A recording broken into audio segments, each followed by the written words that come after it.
Tarosphere! Welcome, welcome. Ads are about to start. We will start playing Collector's Cove once the ads are done. I played the demo of this on stream a while ago, and it came out very recently, so I'm excited.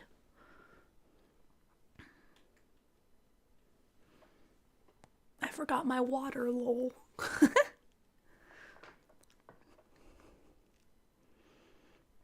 Hello, Magpie. Welcome in, welcome in. Just checking all my settings.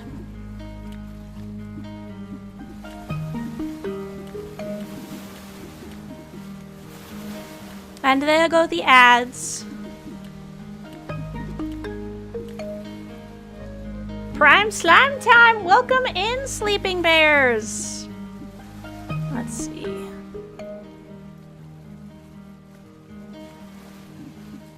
Woo! We are going to be playing Collector's Cove. I played the demo of this on stream a while back, and it came out very recently, so... By very recently, I think I mean a month ago, because what is time?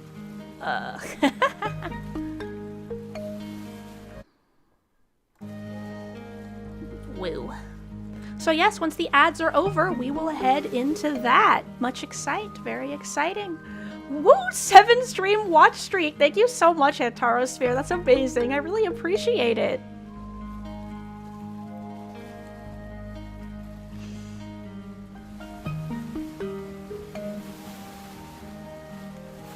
And for those of you who were not here when the magic was written, Collector's Cove is a cozy game where you ride a boat pulled by a plesiosaur that you can customize, and you go out and explore, and you decorate your boat, and you farm on it. And it looked really cute. So when it came out, I was excited, and I bought a copy. So since I don't have anything else on my radar, and I'm just kind of feeling like chilling today, as Shark Week has overtaken me, rip the slime, we are going to be playing Collector's Cove. Much cozy. Such joy. Great. Wow, I mixed up the Doge meme format, my bad.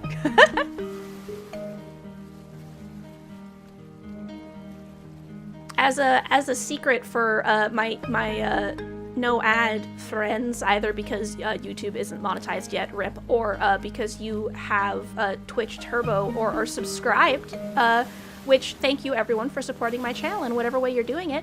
I'm thinking about making my core an opal. I'm really excited. I haven't gotten to it yet, but I already have an idea for how I'm gonna do the art. It's gonna be really cool. Like when I move around and stuff, it'll look like it's sparkling like an opal does. I'm very excited. I can't wait. I just need to decide. I'm also pondering if I should I'm thinking about making my glow will be a little more sparkly too around my heart, so that'll be super fun. Very exciting. Look forward to that.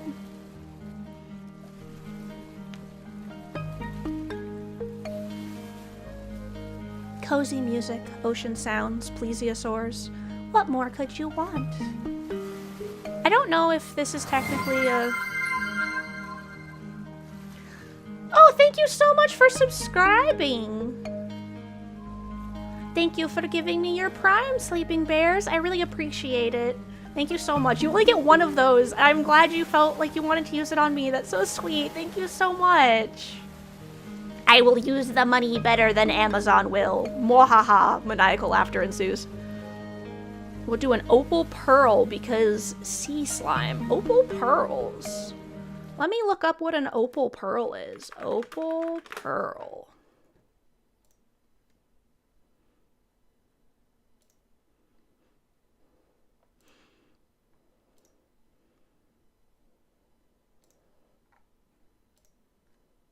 World's only opalized pearls. Interesting. If you got any good pictures of that, Magpie, if you want to shoot those in the Discord. Yes, as I should. Yay! Now you can also do the hype! My first animated emote. Perfect. Thank you, Magpie. I appreciate it. All right, ads are over. So we are sliding over here. Where... Collector's Cove time. We're gonna start up the game and then I'll decide where I need to be sitting. New game. I can be, like, purpley. Name. Rena. Retro Wolf! I have a point redeemed for that. That's 1 point if you want to use it. But thank you so much for stopping by to lurk. Mwah, I love you. Let me give you a shout out. Retro Wolf is another amazing streamer who does a bunch of cozy games. Definitely go check them out. They're very fun. Minor chaos. Good vibes. They also do amazingly adorable pixel art. They actually do PNG tubers as well. So if you're looking for an adorable pixel art PNG tuber, go check them out. He is just great fun all around. He's also making a game. So like definitely go check him out and maybe you'll get little sneak peek updates. Who knows? And you will probably almost always find me there. And Magpie, thank you so much for sharing your 3-stream Twitch streak. Now you'll be able to share those over here as well. I appreciate it. Let me finish doing Wolf's shout out. Also, I think I accidentally said they instead of he. I'm sorry, Wolf. Ooh. Ooh. Oh my god. It's a mushroom sweater. That's adorable. All of the shirts are different colors and stuff. Guys, look at how many options there are, and this game only came out a month ago. This is beautiful. What the heck?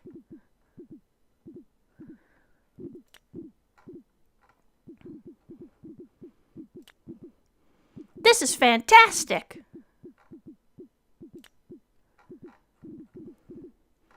You can be like a ladybug. Or a banana, duck.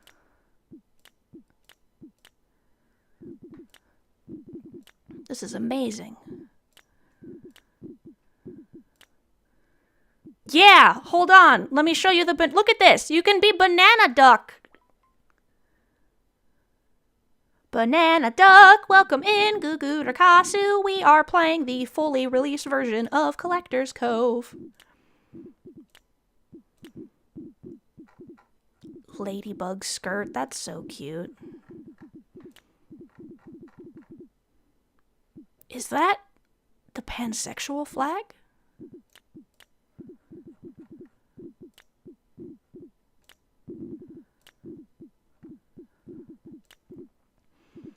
Hey, boots.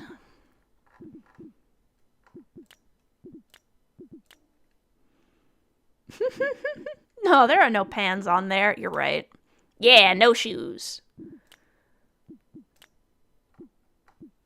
Yeah.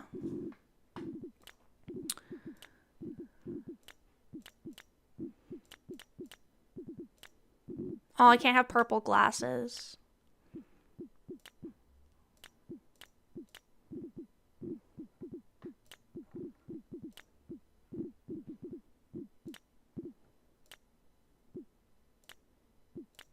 Let's see.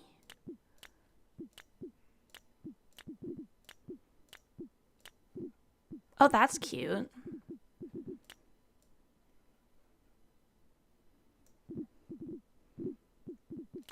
My ears can't be that color, though. But I also have human ears. Is there a way to hide my human ears? Kind of.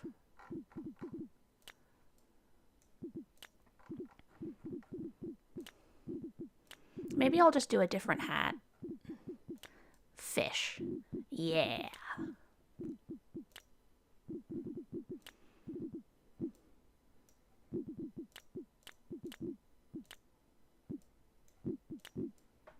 Nose. I need the ooh-woo mouth. Oh, I could have shark mouth. All right, guys. Ooh-woo mouth or shark mouth? I might go with ooh-woo mouth, but I don't know. These eyes.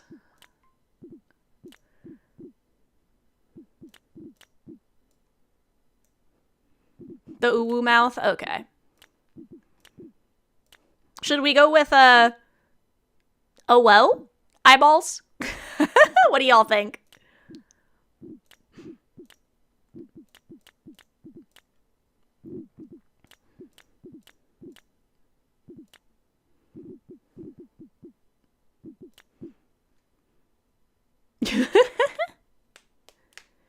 Imagine reading a post.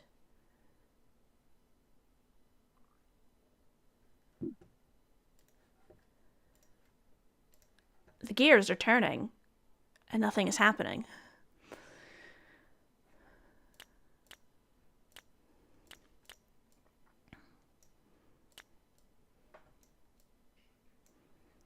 We'll turn the belt off.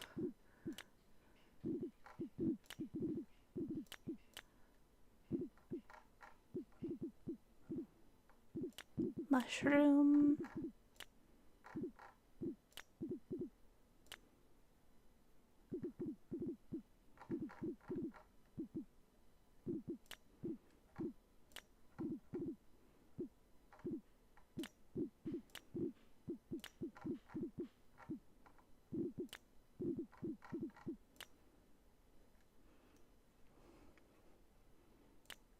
Alright, we got the whoa. There's a video that has the ooh speak, but it intensifies as the video goes on, starting with imagine reading a post. That's funny. Well now, just look at this place. Ain't it beautiful? To us, this here's the best part of being a collector. Discovering new fish and crops to fill your compendium. I mean, yeah. That's the bread and butter of it for most folks. Rising in the ranks can be fun, sure enough. But truth is, it was never the most important thing to us. Being able to travel from island to island, enjoying nature's beauty while searching for new discoveries. Now that's the good life. Yeah, definitely post that in Discord. I want to see the intensifying ooh-woo. That's how your parents and I became friends, and in time, more like family. A shared kind of appreciation. I do miss them, and I know you do too, don't you? I wonder if they've reached the Collector's Cove by now. When's the last time they sent us a letter, anyhow? Heh, they always did get distracted pretty easy. ADHD runs in the family. Hey, Rena, you listening to me? Well, like I was saying, till your parents are back, I'll be the one teaching you the— Did you just eat that piece of— Bruh. Teaching you the ways of a collector. I know they already showed you some things, but let's be honest. Teaching never was their strong suit. What's that? You want to follow after them past the Collector's Cove? You know you'll need to be a named rank collector for that, right? And have near your whole compendium complete? To be young again, full of that boundless energy. Well then, I reckon we best not waste any time. Don't you worry, stick with me and you'll be a named rank collector before long. Of course, if I'm gonna teach you proper, we gotta start with the basics. And if there's one thing a collector needs first, it's sharp eyes. He keeps, like, are you choking on that grain stalk? Bruh, you're an explorer at heart, so you need to be able to spot what others might miss. So let's start there. Show me what you can do.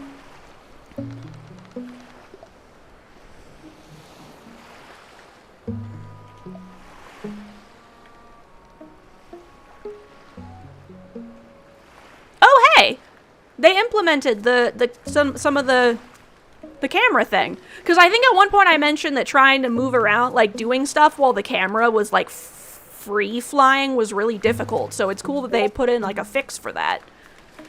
So that you can like have it on as you desire. Hold on.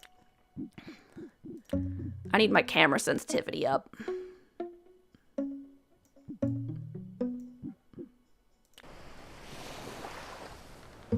There we go.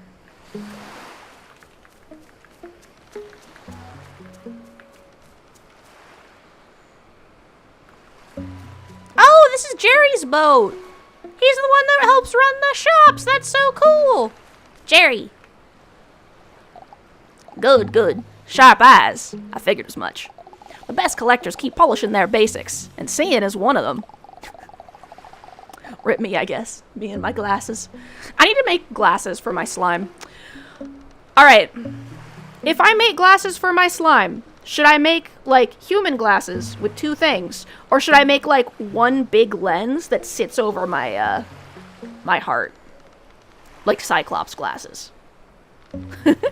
When you're tending crops, you gotta notice if they're dry or how far they've come along. But I'm getting ahead of myself. While we're here, let's make the most of this island and gather a few resources before we move on. Go on. Let Marty take you over there so we can get started. Uncle Terry will meet you there and show you how to gather what we need. Alright. Hey, Hey, Marty.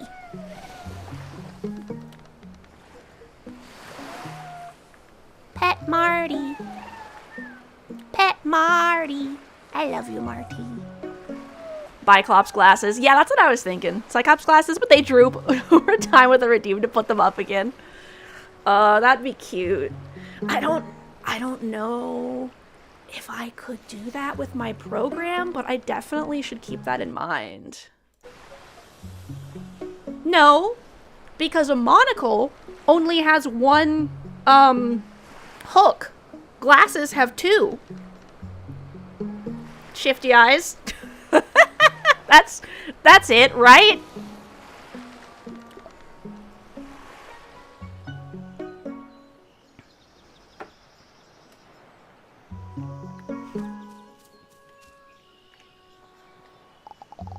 Ah, so Jerry finally sent you my way. Let me guess, went off rambling about crops again? Don't mind him, he just can't help himself, the old farmhead. Among the three of us, I'm usually the one keeping things on track. Comes with the job, I suppose. Now then, to work. We'll need some basics before we shove off. This island's rich with resources. I've set aside some old tools for you. Bit rusty, but they'll serve well enough. They'll even clear a path if something's in your way. Around here, we got trees for wood and fiber, rocks for stone, and if you spot a soil heap, dig it up for good measure. I'm really glad they have a tutorial now, because trying to figure out some of this stuff in the demo was a little difficult. I'll be waiting up by the pond near the waterfall. Don't dawdle.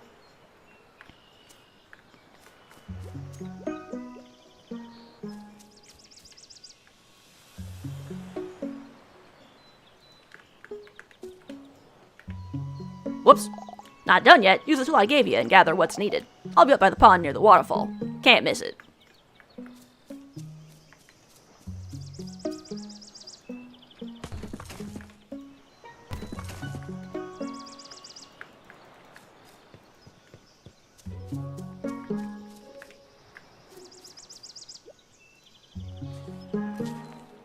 I don't think I have the hiccups right now.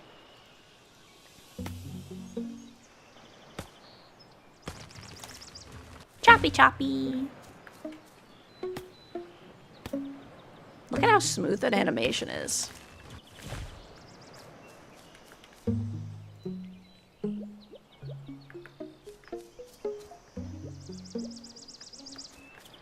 I appreciate that it shows a little symbol when you run up to things you can, like, deal with.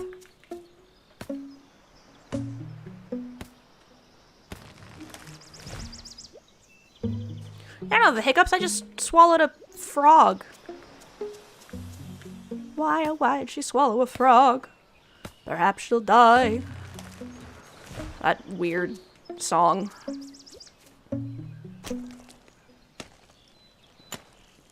We're cleaning this place out.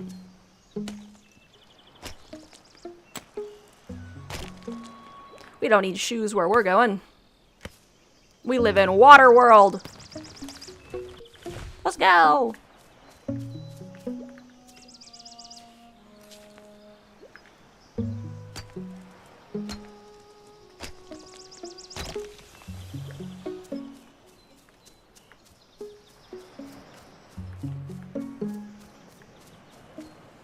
Are you gonna teach me how to fish? Tools held up all right, did they? Not the finest kit, but you'll be able to upgrade soon enough. Now, a collector's not official till they've made their first discovery. And every proper collector needs something to keep track of it all. Your parents left this for you.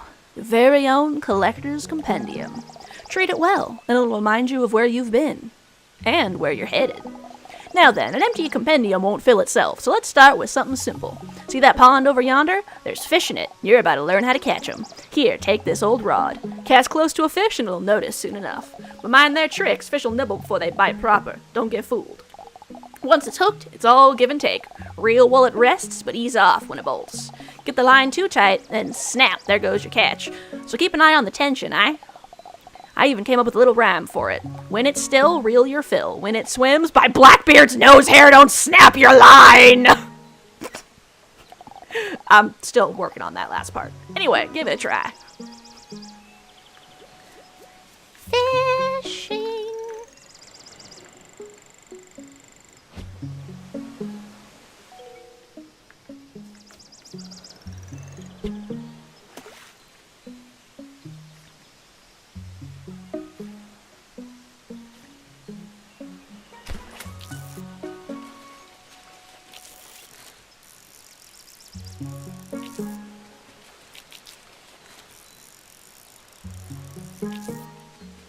It's a mad fish.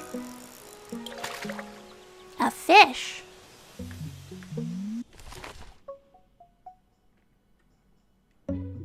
My compendium. It's beautiful.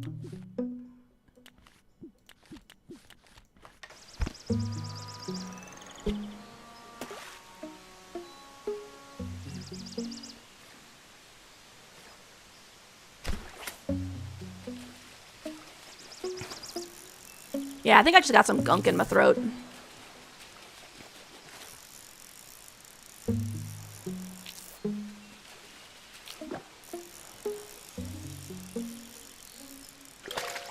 Ah!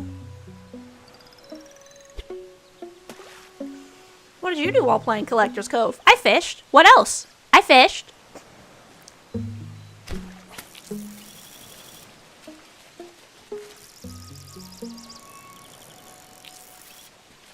The line changes color. That's nice. A fish. Any more fish? More fish? More fish? More fish? No? Not bad at all, considering the wad's held together by a little more than salt and luck. Between us, there's an advanced tip. If you're careful about the tension, you can still reel even when the fish fights. That'll slow it down without snapping the line. Good technique for bigger catches. Now, with all the collecting you've done, don't fret about stripping this island bare. New ones rise while old ones sink away. The sea gives and takes. Always has. Without it, we collectors wouldn't last long out here. So no need to worry. There will always be new bountiful islands to explore. Nice. Right then, one more thing before we shove off. Your fable fin. Don't give me that look. It's the formal turn. Fine, your fabled companion. Better? I've had Marty ever since I started out as collector. He's family to me. Life at sea can get lonely, and a loyal mate makes all the difference. Gay uncles? So, what do you call yours? My fable fin.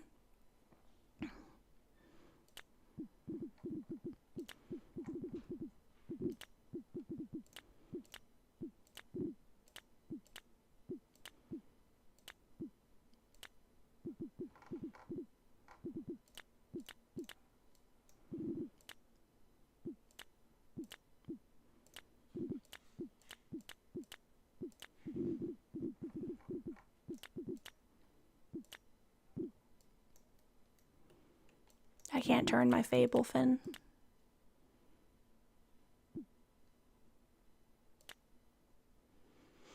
I have no idea what we're calling my fable fin.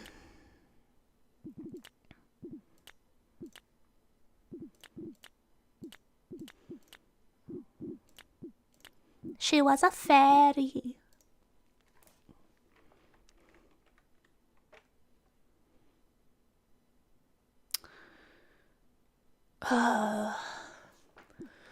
What are we calling my fable fin? I guess just fae. Like fairy, like F-A-E maybe.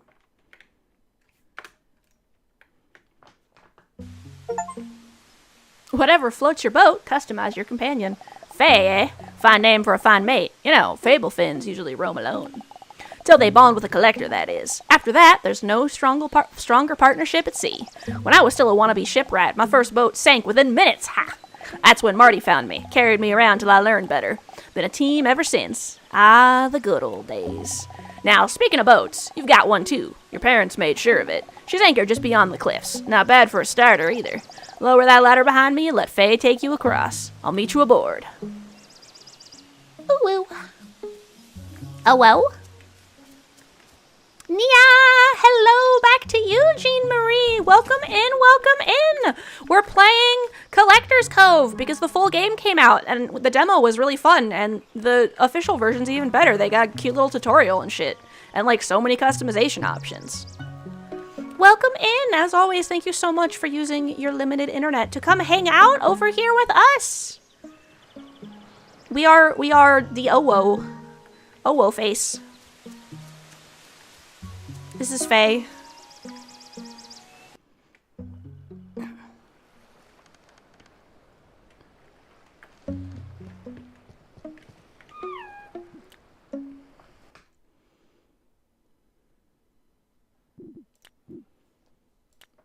I'm gonna do some customization tweaks and check which appearance I like.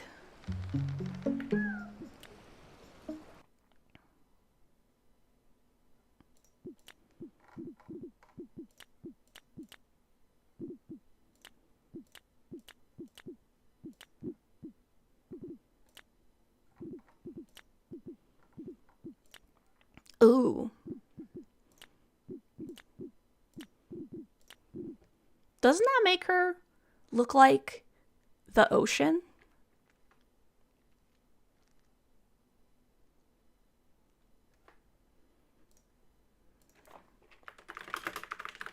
Double checking a word. Umi. Okay, I was like, no, ume is plum, but why do I feel like that's the word?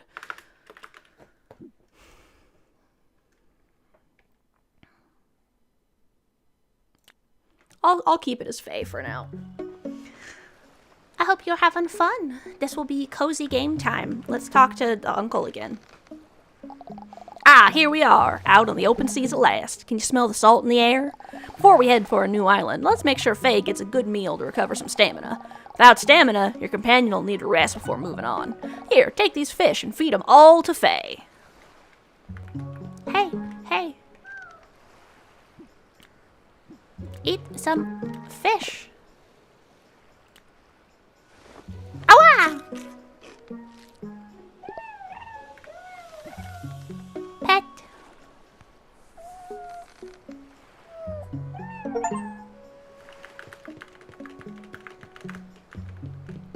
My mailbox has nothing in it, then why there are letters? Well done. Look how happy they are. Whenever Faye runs out of stamina, they'll call up for a nap to recover. You can still interact with them in the meantime, but travel will have to wait. Now that everyone's full of energy, let's pick our next destination. All you need to do is tell Faye where you want to go next. First we're fishing.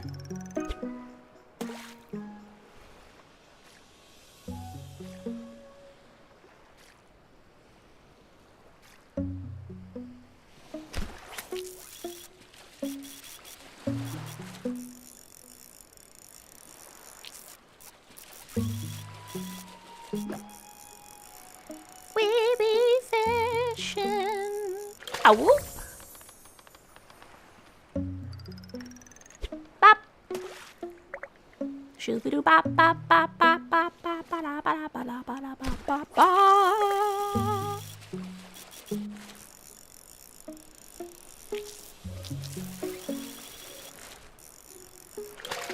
Ba.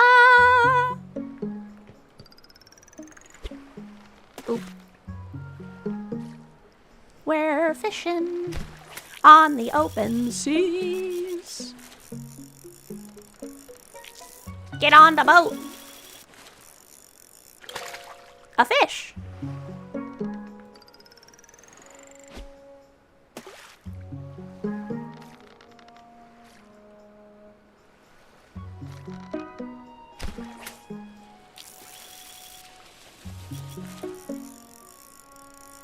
Fish, fish, fish, fish, fish, fish, fish, fish, fish, fish.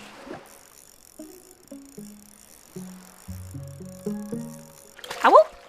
Oh. That one was red.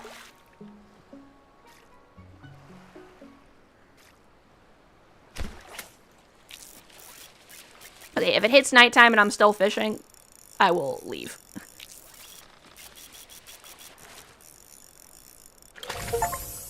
Ah.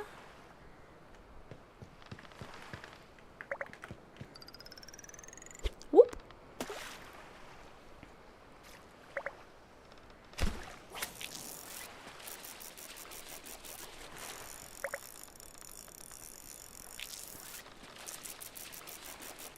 Gimme that fish. Hello, Everheal! Welcome in, welcome in. I have actually made new colors. I just haven't uploaded them into stream avatars yet.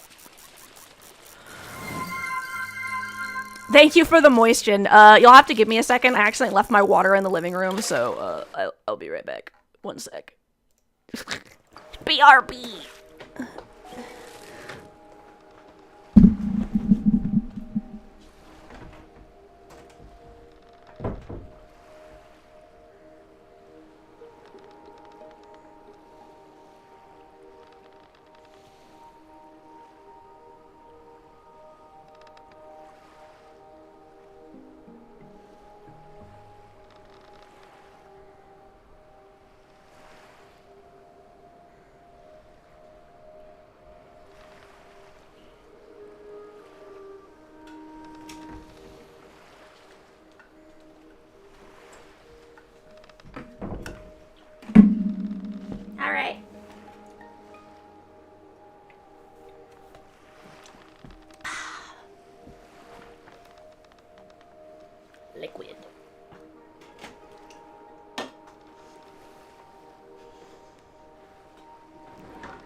Ow. Yeah, I need to remember to work on getting all of the stuff into the stream avatars and figure out how to set the default and how to make things purchasable and blah blah blah. Oh right, my bio break sign. Okay. Whoops.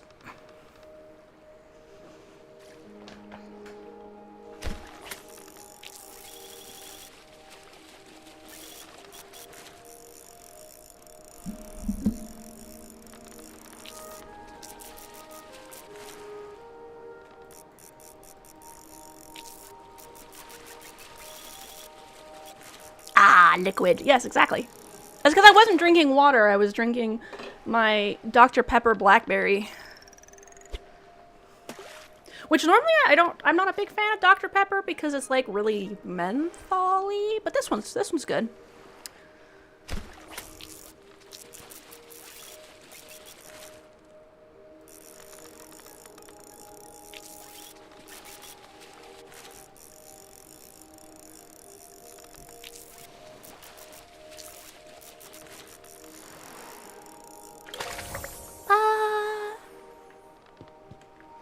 Okay, I should probably actually go somewhere. I guess we're going to the map.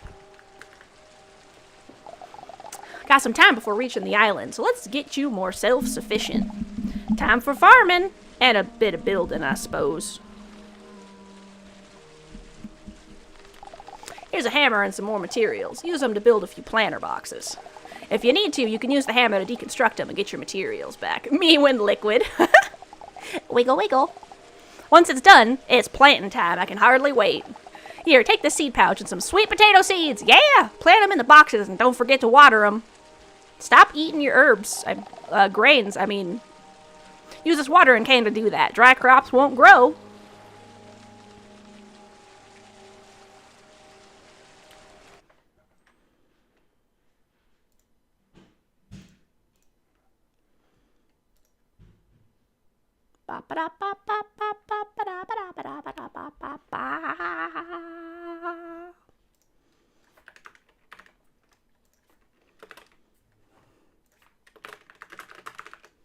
Just type in a thing real quick.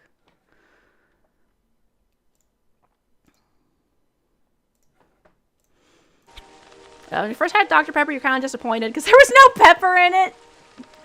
Yeah, I could see why that might be a little confusing. Planter box.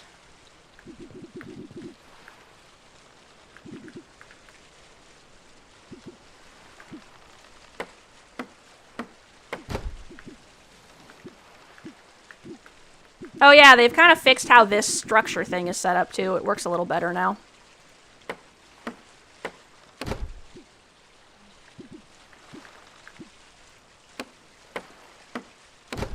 Doesn't even have a doctorate.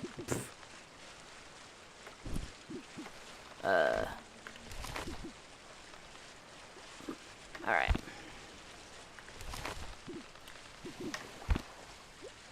My seeds! Pop! That is a giant-ass seed. I love it. Sweet potatoes. My watering can. Uneducated soda? I know. What the heck? Oh. She sleep.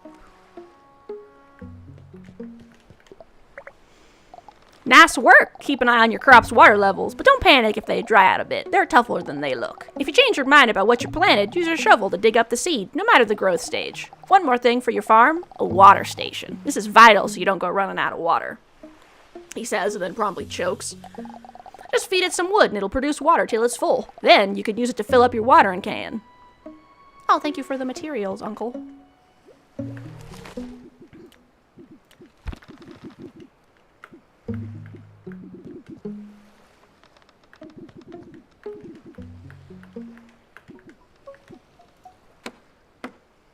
My little soda pop.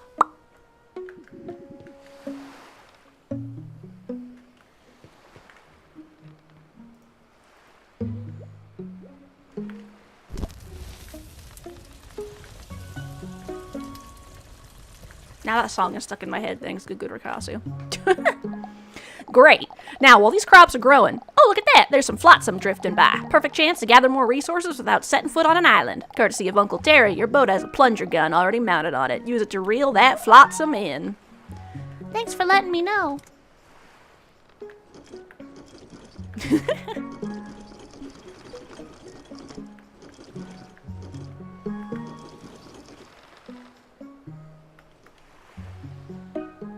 Right.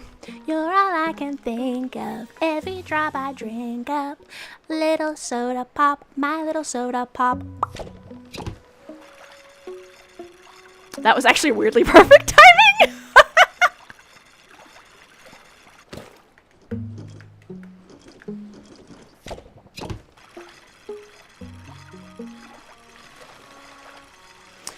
I really feel like I almost wonder if they, like, watched my stream or something, because I feel like they took all of the... Well, then again, I did send them the things. But yeah, like, every single comment I had about the tutorial, like, the demo has been taken into account with the main game, which is awesome. Right? That definitely is a clip. Nice haul. That got you some good resources, I reckon. Faye'll always alert you when flotsam is nearby. It's a handy way to gather supplies while at sea. We've still got some time before reaching the island, and you look like you could use a breather. Why not head inside for a nap? You can even use your hammer to redecorate the cabin if the mood strikes. Actually, I know what I should call you instead of Faye. Normally I use, like, Moonray as my, name of, like, my house or whatever, so I'll just use Ray, because that's a name. Time to go into my house.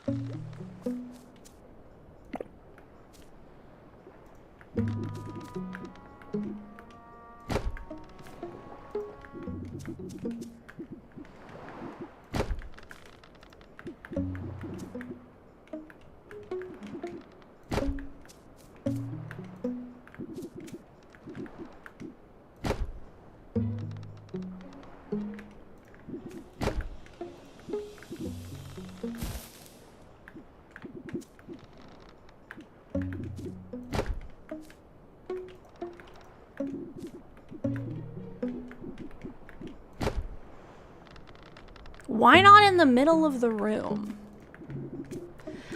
Because the room's not centered. Like, I could put it here. Like this. But that's the best I can do. I can't put it, like, straight in the doorway, because it's a double doorway.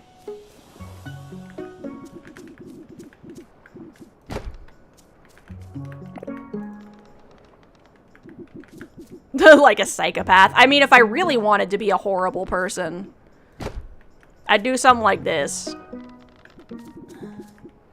But that would bother me too, so...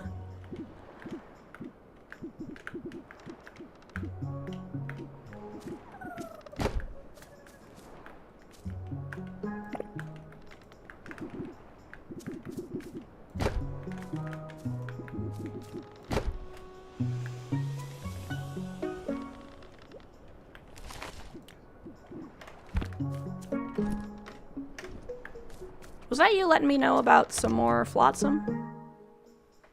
Put it in the middle of the room off kilter and just drive everyone crazy. It's raining. My plants are growing. Ugh. That was my neck.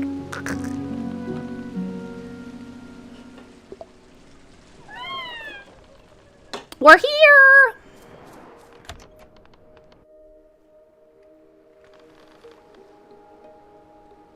I love the skybox. That nap did wonders. You're looking refreshed. Can you feel the energy making you move faster? That's the power of a good rest. And just in time, too, because we've arrived at the island. Before you head out exploring, could you ring Marty for me? The bell's by your door. It's a special one your Uncle Terry installed. Whenever you ring it, Marty and I'll find you after a while.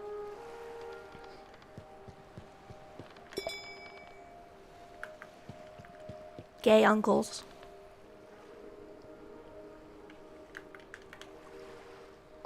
Ah, that sounds bring back some memories. Marty should arrive in a few hours. Say, have I ever told you about my second brother? No? Well, between the two of us, he's a little bit of an oddball. Okay, they're just brothers. Or, his name's Eugene, but he doesn't like it much, so he'll probably tell you a dozen others to call him. He's our special brother, but don't let that fool you. He's sharp as a pitchfork. And resourceful, too. He'll lend a hand when you need it. I haven't seen him on my boat lately, so he's probably out exploring islands somewhere. You might find him on this very one. He usually wears a dark hood and tries to blend in with the greenery. But once you know what he looks like, he's actually fairly easy to spot. Don't tell him I said that, though. Now let your companion take you ashore, and then let the exploration begin.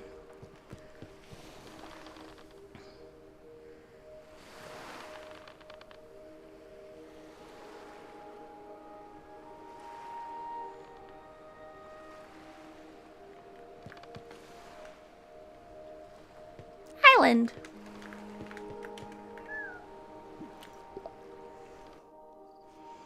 Papa. Ah, you actually spotted me. Not bad at all. Alternatively, you can put it off the end, either left or right, but with the foot end towards the wall. We haven't met before, but I'm sure my brothers mentioned me one way or another. Whatever they said, forget it. You can just call me Uncle Harry. Why hide among the plants, you wonder? Because only sharp-eyed collectors deserve to make use of my services. I bet Jerry went on about the importance of keeping your eyes open. Well, think of me as the ultimate test. Anyway, you've heard how the collector's ranking system works, right? For every new fish and crop discovered, you're rewarded points. Simple enough. So your first goal should be to reach the rank of novice collector by discovering more crops and fish. Shifty eyes. Between this island and your boat, you've got everything you need. Track your progress in the compendium, and then come find me again once you're there. Oh, and one more thing. Time of day matters when fishing. Some fish only bite at certain hours. Once you've caught one, its active times will be noted in your compendium. Which reminds me, I have not checked all of my fish. Bluegill. Surgeonfish. Clownfish, flying fish, reef triggerfish.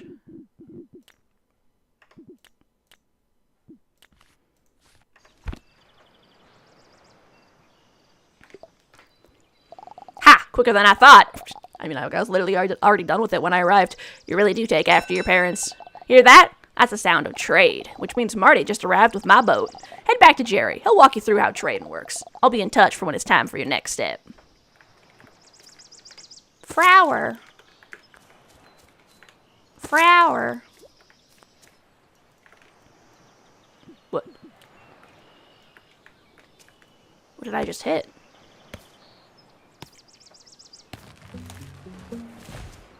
So, Gugurakasu, what you're saying is I should make my bedroom on my boat like negative feng shui.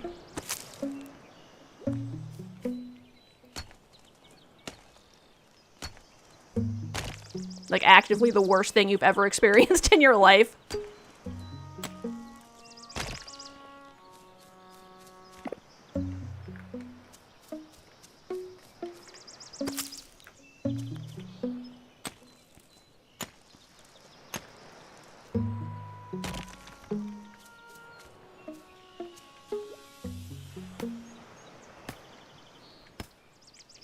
Exactly. Lol.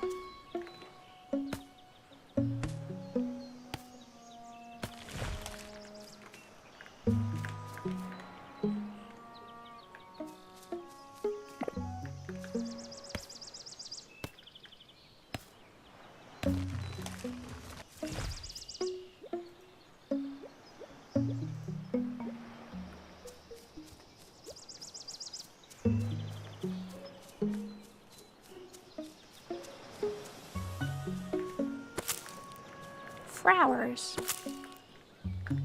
Oh.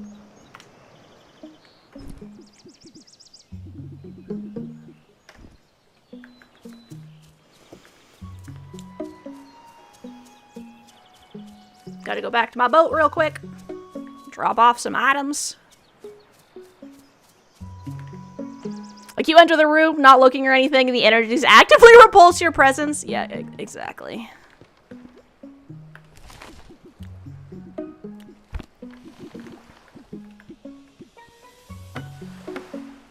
is the wrong direction.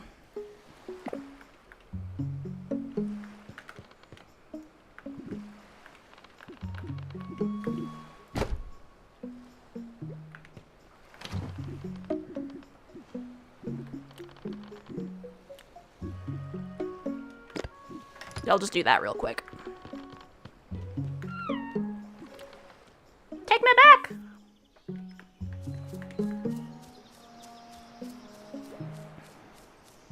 My flowers!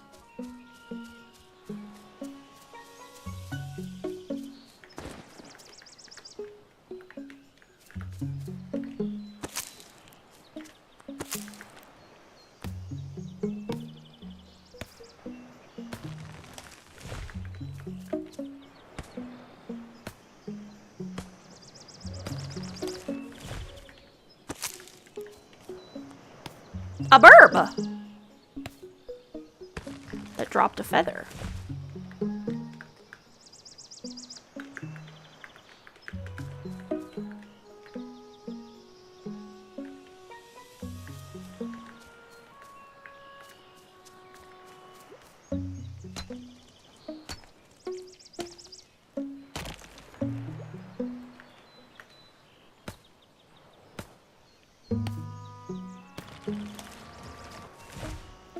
We don't need sleep on this boat. That's why we made bad feng shui in the bedroom.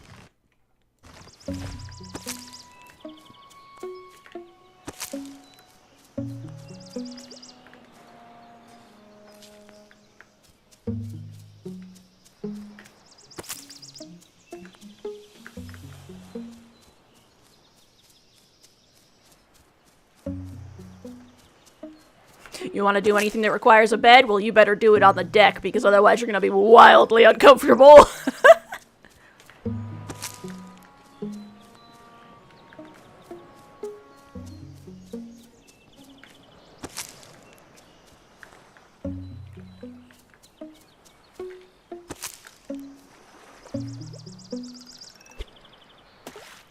My beautiful bobber.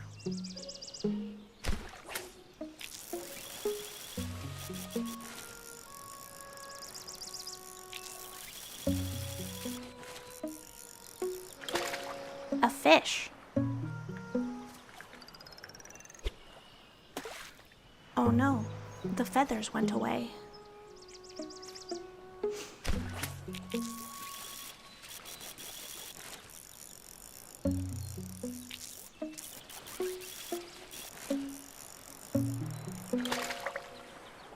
Ba!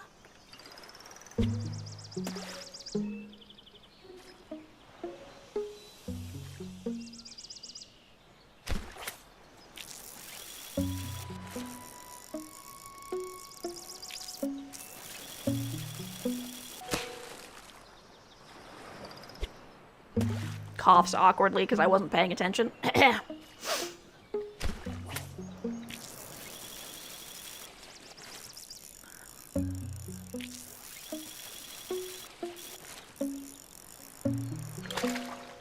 A fish!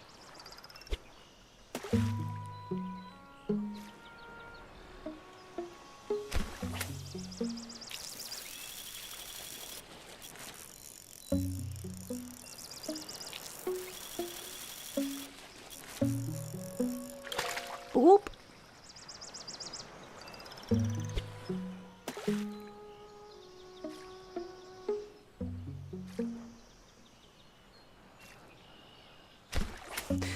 No, we originally didn't want to haunt this ship, but the massive negative energies just pulled us here like a cursed magnet. Yeah, exactly. It might not be haunted before, but it will be soon. Kind of vibes. I'll turn this into a haunted ghost boat if it's the last thing I do.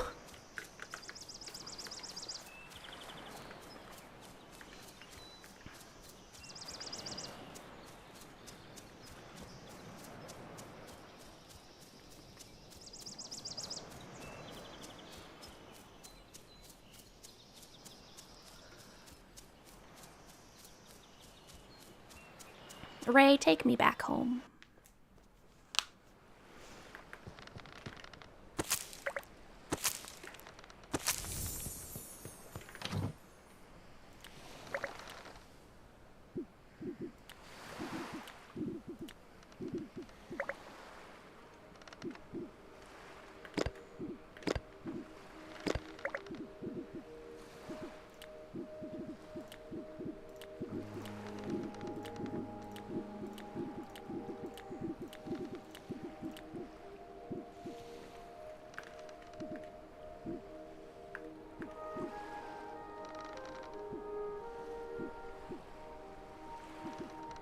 Let's see.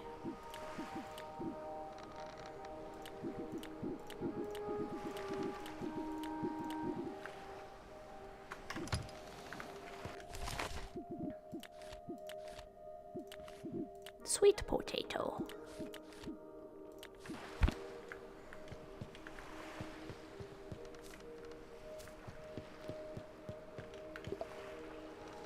My, you've already reached the rank of novice collector. Congratulations, that's impressive for someone just starting out.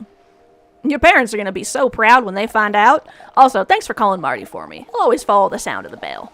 Now that you've taken your first steps as a collector, let me introduce you to the seafaring shop my brothers and I are running. This here's the farmer's market where you can buy a selection of seeds suited for the current climate. Take a look.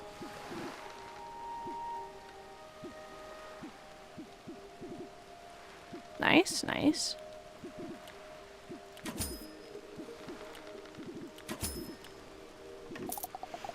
For the sailor shop, go to the next stall. Uncle Terry will come out as soon as you approach.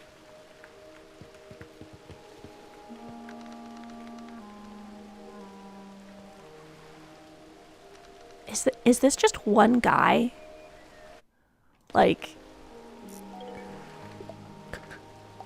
Novice collector, eh? That's a solid start, well done. As you can see, this is my sailor shop stall. Here you can trade resources for other resources in exchange. Got too much of one thing and not enough of another? Bring it to me and we'll strike a fair trade. As you travel through new regions, I'll eventually be able to offer you more rare resources as well. Once your companion grows stronger, we'll talk boat upgrades. But for now, trading is what I can offer.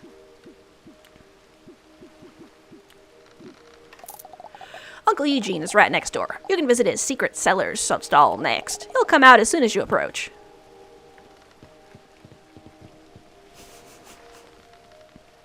Bruh. I have one uncle.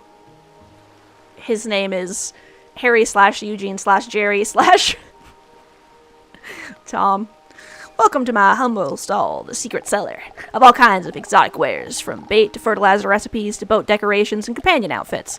Once you know some recipes, I might even whisper a fabled hint or two your way. And the best part, no coins needed. I'm a collector at heart, so instead of taking money for my services, we'll trade. Bring me the right fish and crops, and we have a deal. You can pin what I'm after in your compendium so you don't lose track. I don't offer my services as easily as my brothers, though. As I mentioned earlier, only sharp-eyed collectors get a barter with me. So every new expedition, you'll have to spot me on an island before I set up shop here. I like making things interesting, you know. But you've already found me this time, so feel free to take a look.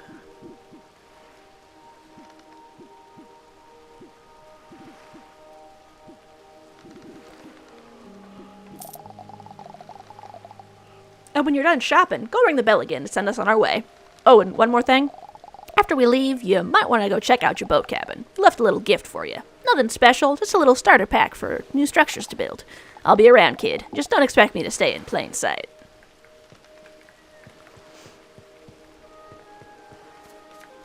Okay. I can't give Marty a hug anymore. I'm sorry you gotta deal with this, Marty.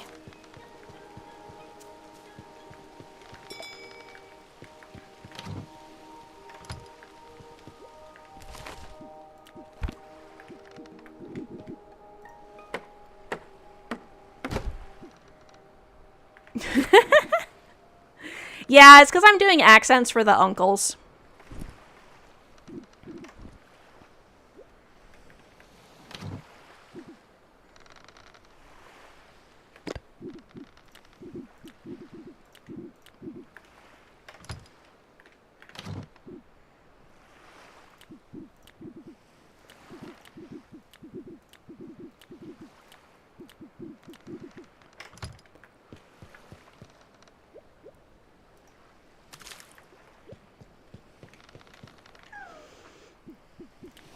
Hey, would you like to eat one of every type of fish? A snack for you.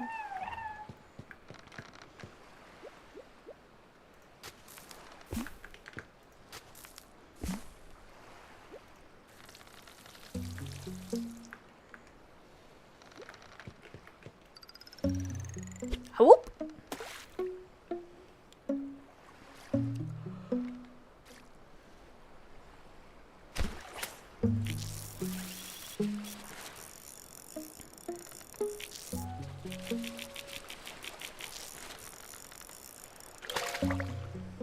Ba-ba!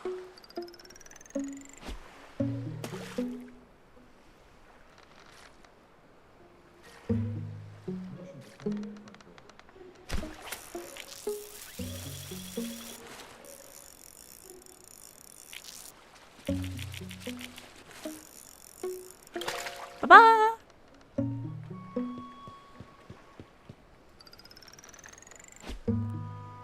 Oh, right, I have to go grab my uncle's gift, lol.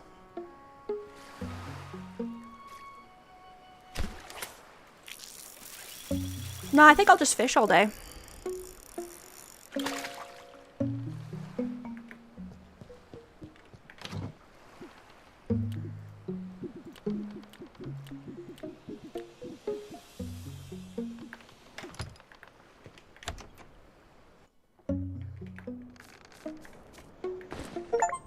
A mysterious bag.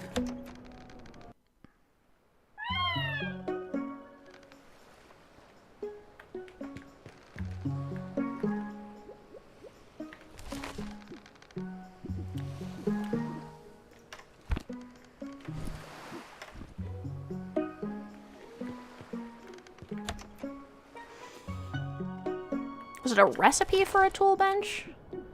But they... Ooh.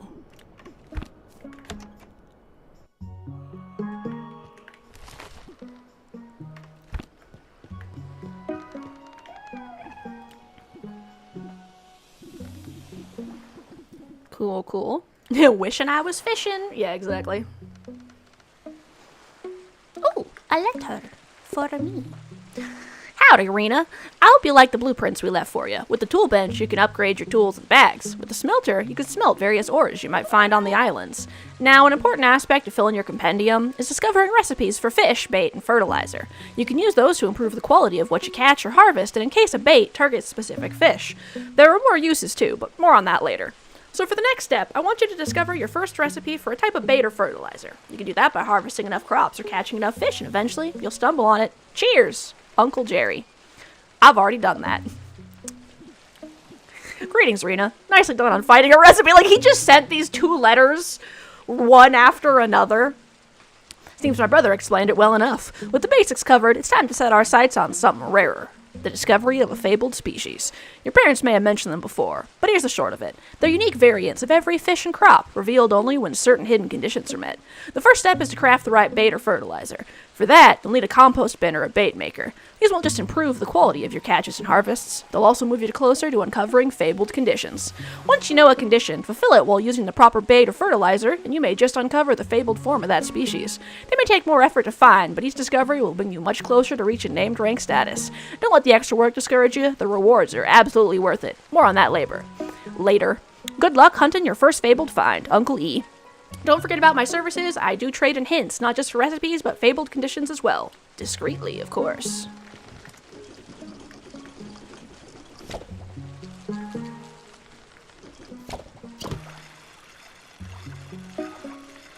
Wasn't able to get all of it, but at least I'll be able to get some of it.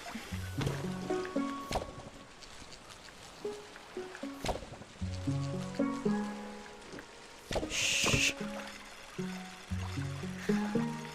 I swear I'm good at this.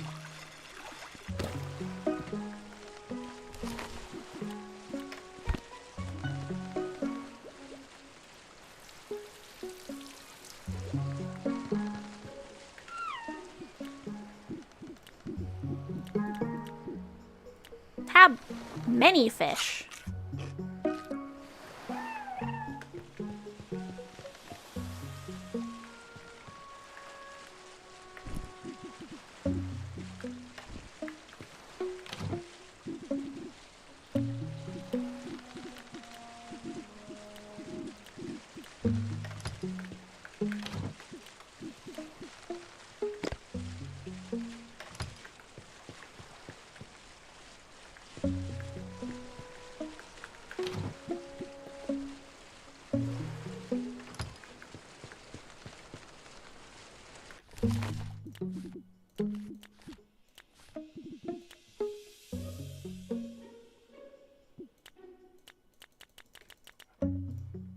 Fish. I was right, there are going to be different areas.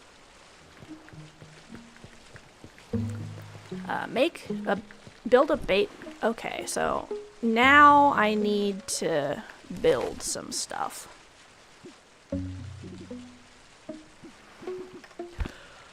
Time to go get some more materials.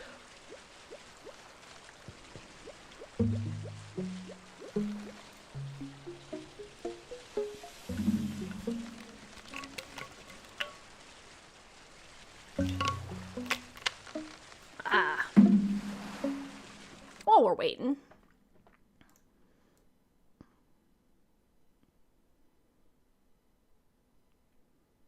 We'll slide this over here so that way it's not in front of the quests.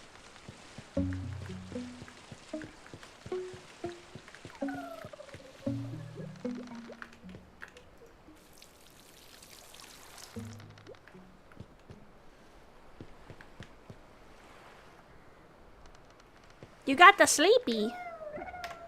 Hold on.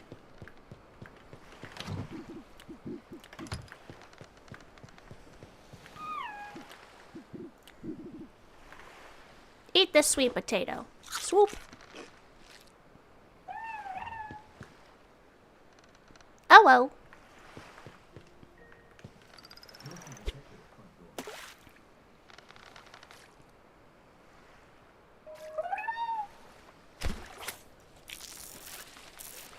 Okay, we'll catch this fish and then we'll grab all that stuff.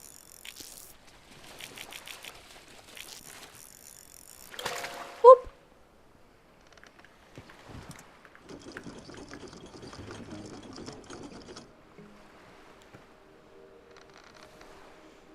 Potato.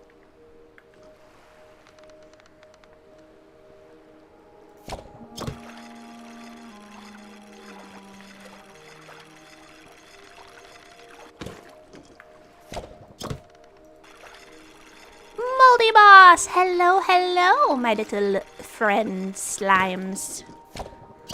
Welcome in, welcome in. We are playing a Collector's Cove, which I played the demo of before, and it was pretty fun. And now I have the full game. And it's like everything that I was unsure about, they like fixed from the demo. So like, amazing. And a lot of the things I was speculating, like how there were going to be different like biomes and stuff, turned out to be true. So I'm very excited. And they've got a cute little tutorial now. They've explained some of the characters and so on.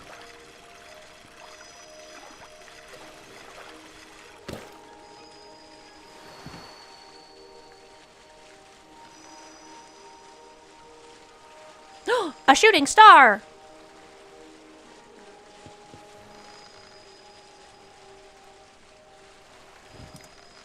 Oops.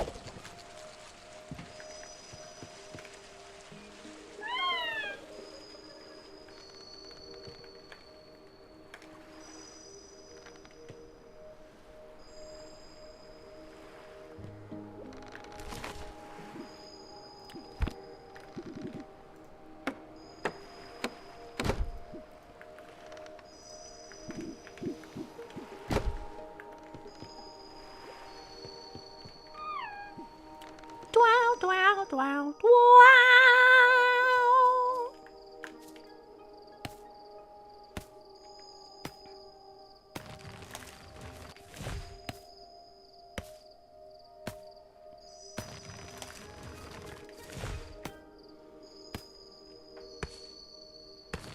Beautiful.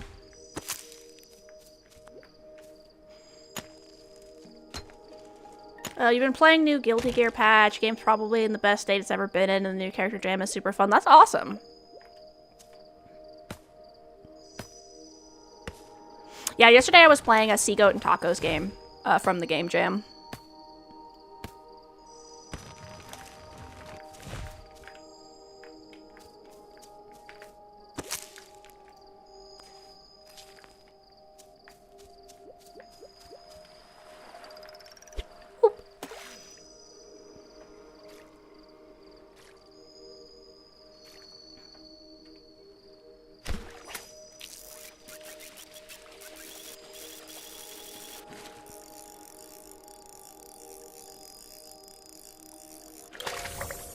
Nice.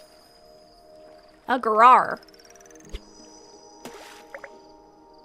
New perk acquired, trained eyes.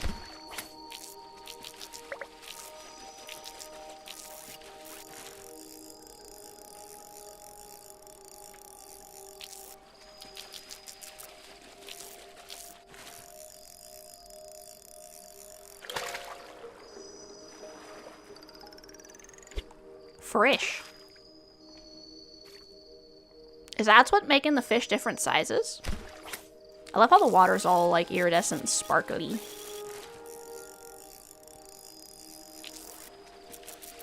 Wow, wow, wow, wow.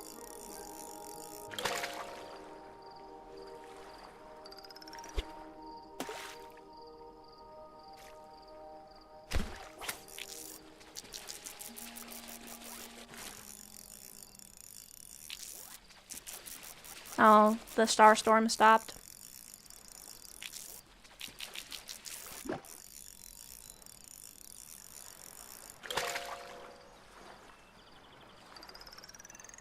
Whoop.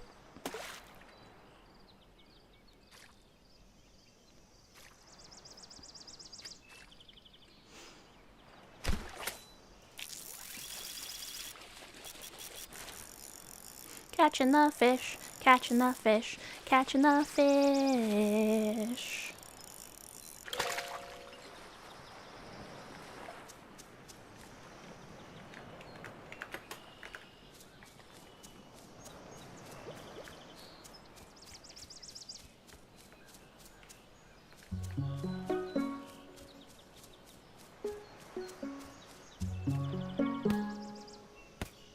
I am intrigued by the, like, implied magic and or apocalypse that seems to be going on. Like, islands just sink back into the sea and then come back up with new resources, like meteor slash falling star showers.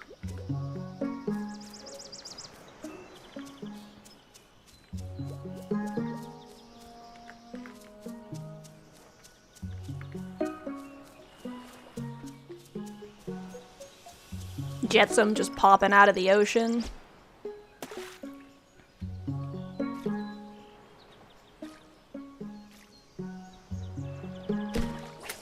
The One Piece! The One Piece is real! Exactly, like that kind of vibe. Don't worry, they'll find the One Piece in this arc. 800 chapters later.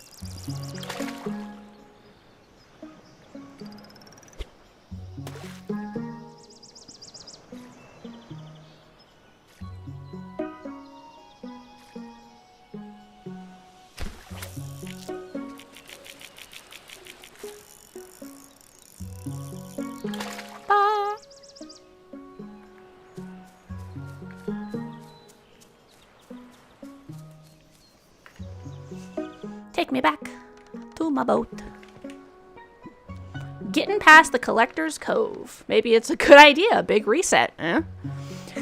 It's Mom and Dad. How you been? Congratulations on becoming a novice collector. We're so proud of you. Sounds like your uncle's been teaching you well. Which, of course, we expected. We knew what we were doing when we left you in his hands.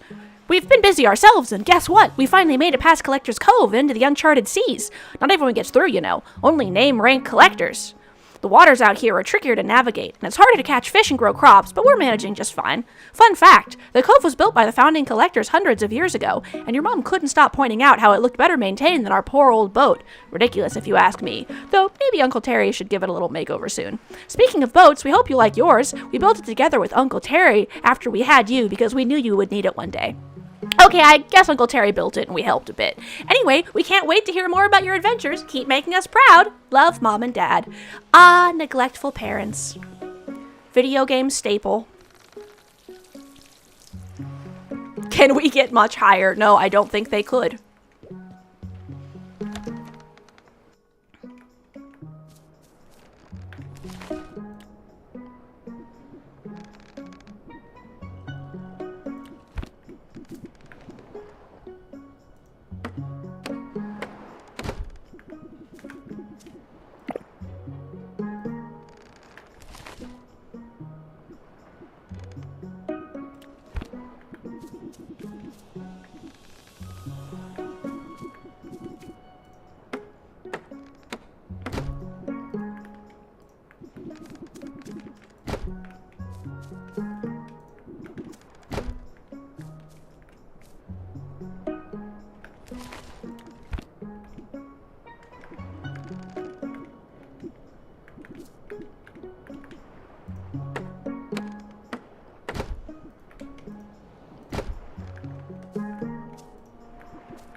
Let's see.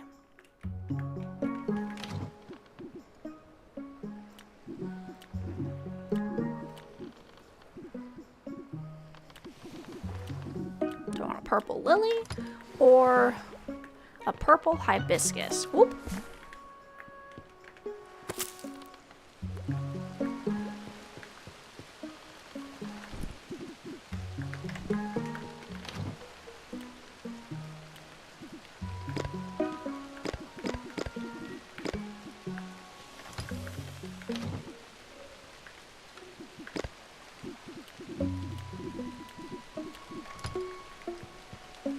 How are you watering plants? Rainwater is hope. So I put wood into this machine and then it squeezes it into water.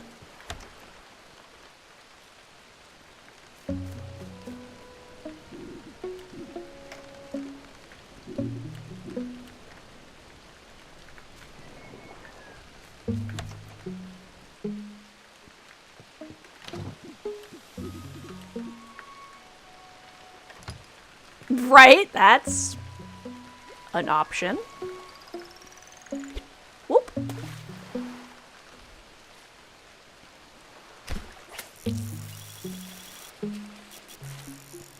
Get on my boat.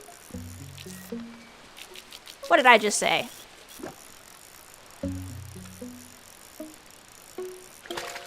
Fish. Whoop. I swear I caught a red one of these at the beginning of the game, but I didn't see it in my inventory.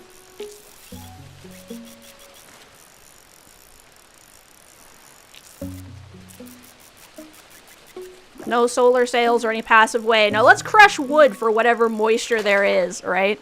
Fun fact, question mark, all of the islands in this game, if you leave the area, they disappear under the ocean. And then when you come back, there are new islands. Also, there are constantly meteor showers at night. But this is definitely normal and totally fine, and there's nothing to worry about. I love my cozy post-apocalyptic games.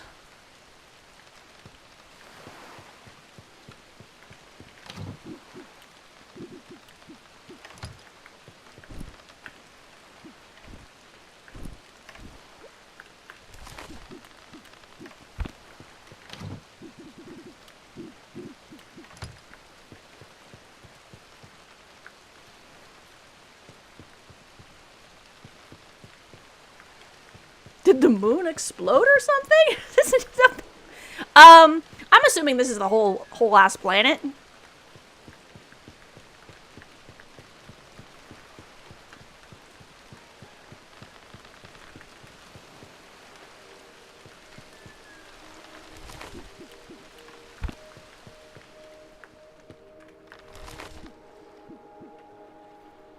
Is this even supposed to be Earth? Maybe? All of the crops are the same? I was assuming, like, Waterworld, but I suppose it's possible this planet just exists this way. Though they did mention that the place I'm in right now was created by people, implying it was not always this way.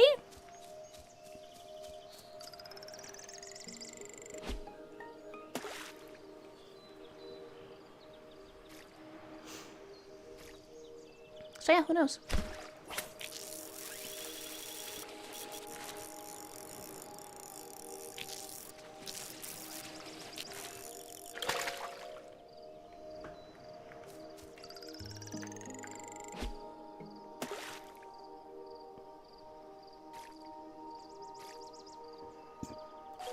Whoops. Funny enough, Lake Superior is so large you can see nothing but water at the edge of the horizon in all directions. Yeah. Depending on the size of the planet, it could be a really big lake. If all sides of the body of water, like if the body of water is surrounded by land mass, is it a lake? Or an inland sea? I'm sure there's an actual thing that makes, like, seas and oceans and lakes and stuff all, like, different things, but I do not know the like, reasoning behind the word choice off the top of my head. The glowing fish!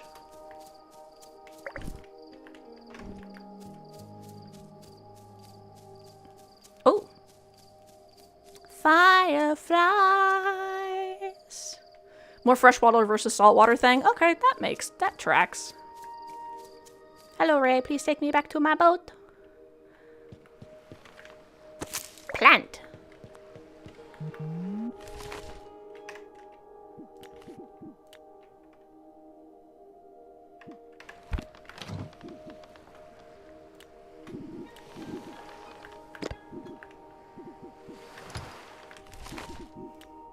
Sweet potato. Corn.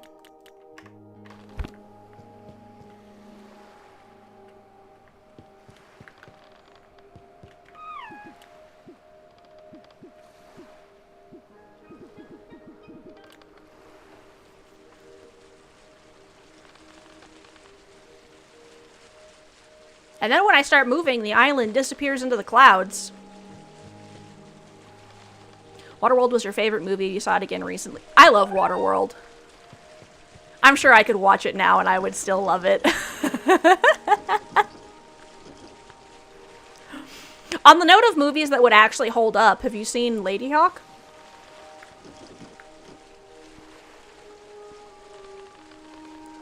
What was your take on Waterworld now, Gugurakasu? I haven't watched it in a while, but I would love to hear your... I watched it recently.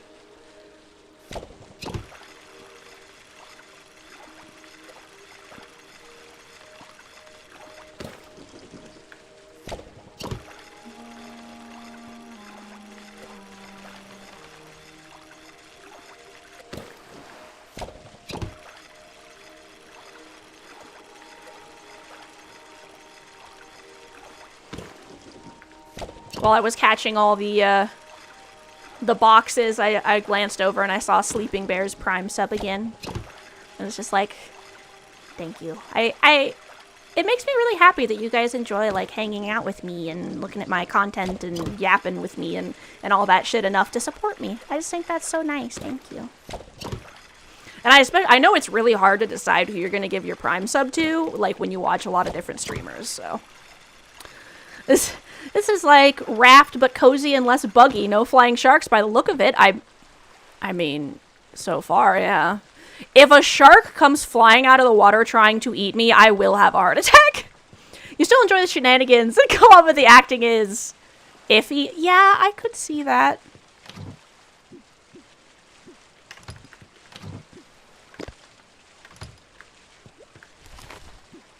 That makes sense.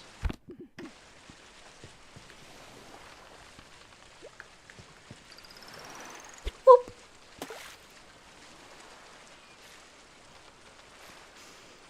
Insert Planet of the Apes with a... You really did it!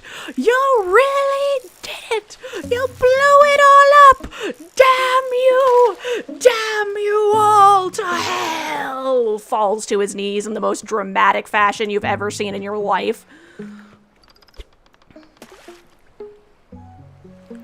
How to fly. Step 1, kill a shark with a pocket knife. Step 2, stand on the shark's dead body. Step 3, lift the shark.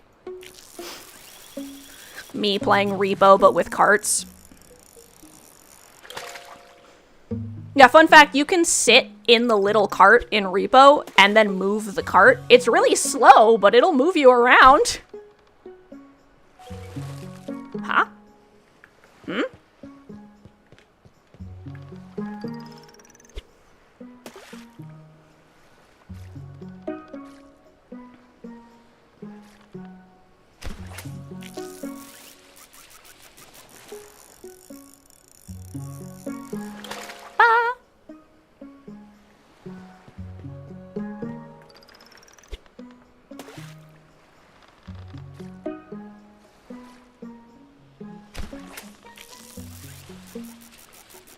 One thing you have to say, the big tanker they used was way before its time. That's great.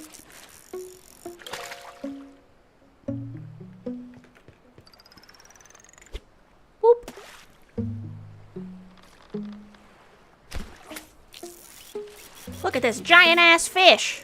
Get over here. It's probably just a fucking parrotfish or whatever the heck again. A great gotcha. Yeah, that was great. Hawa! Yeah, the reef triggerfish.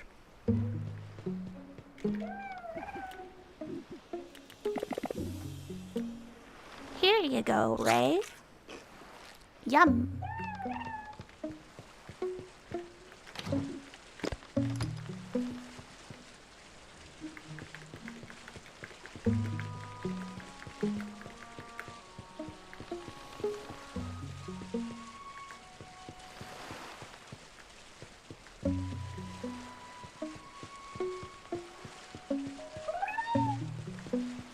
Yeah, give me that delicious wood.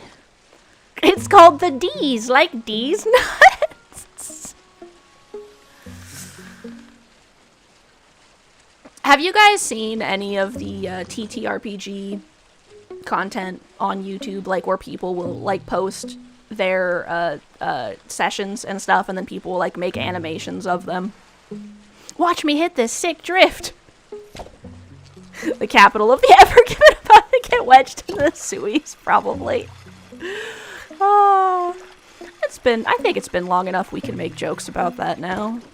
Did you guys see the little tugboat, or like the little crane that was like giving its like fucking, the thing that it looked like it was about to snap the embankment trying to hold the Evergiven?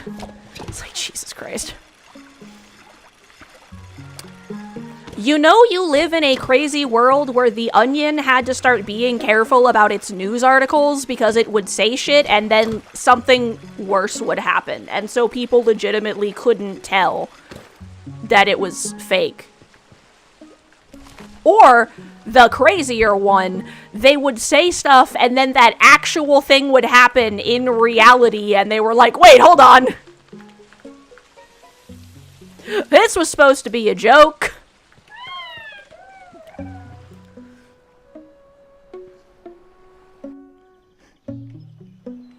But anyway, have you ever heard of the Mind Goblin?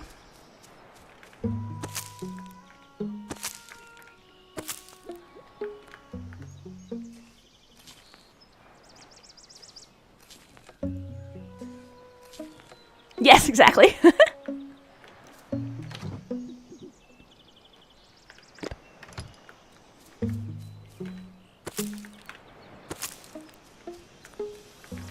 I love the bit where they're like, they take the most precious thing from you. You can never make a D's nuts joke again. Why would you ask me if I know what a mind goblin is and you don't have an answer? Just a single tear rolls down his cheek. That was really funny.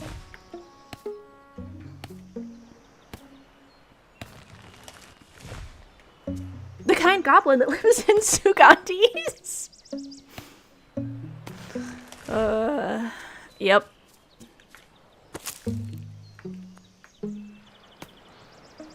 Exactly.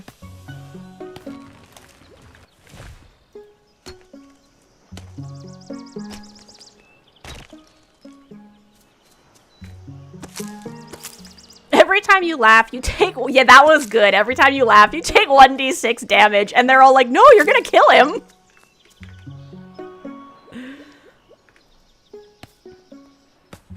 And then he died.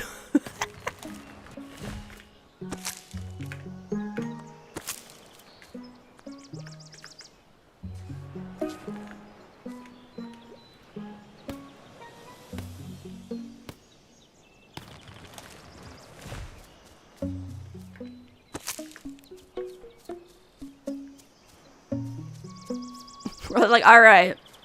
I can choose between suffocating, trying not to laugh, or I can take 1d6 points of damage continuously for the next 6 minutes.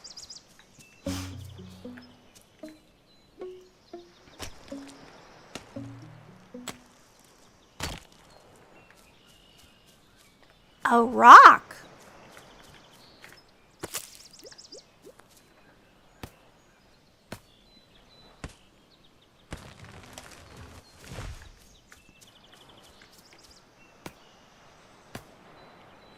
Every day we choppin' and we choppin' and we choppin'. Or no, every day we gather in, we gather in, we gather in. There we go.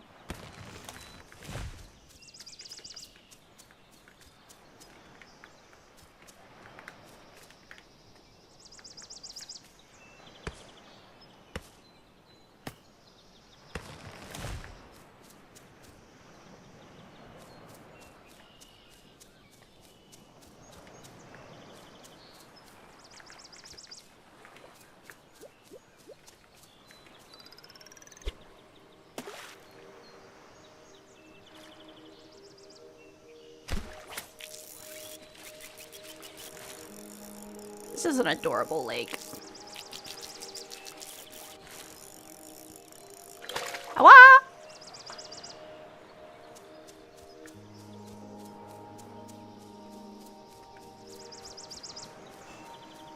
Also, in reality, that pond would be way too close to the ocean to be fresh water, especially if this came out of the ocean.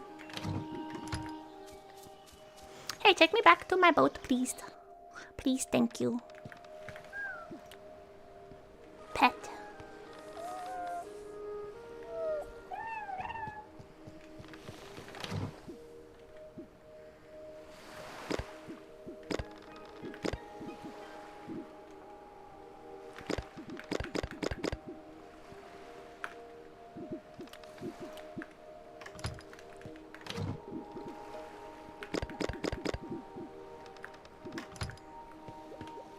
Corn. Love TTRPGs, just wish you could play them more often. You want to try so many systems, but yeah, that's one of the problems I've actually, like, because a lot of people are like, oh, just find a local group. It's so much easier to figure out the times and stuff, and it's like, yeah. But they only ever want to play D&D, or maybe Pathfinder. If I'm lucky.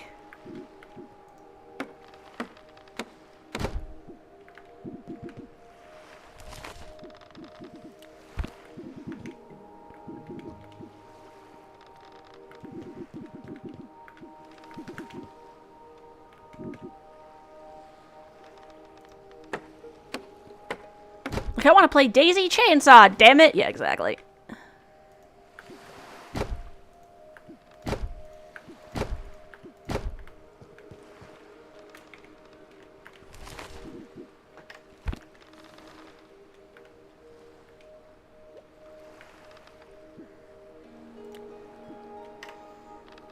A rock and a sweet potato.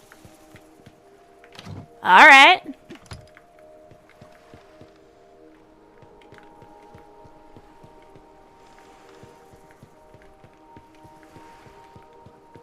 Yeah, I mean, who doesn't want to go and play Panty Explosion at their local game store? That is actually the name of an RPG system. I'm not making that up, by the way. I actually own it. I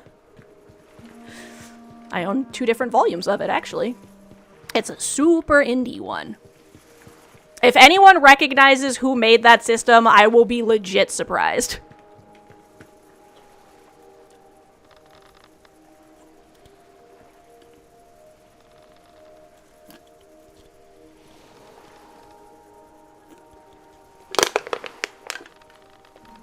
Finished my soda.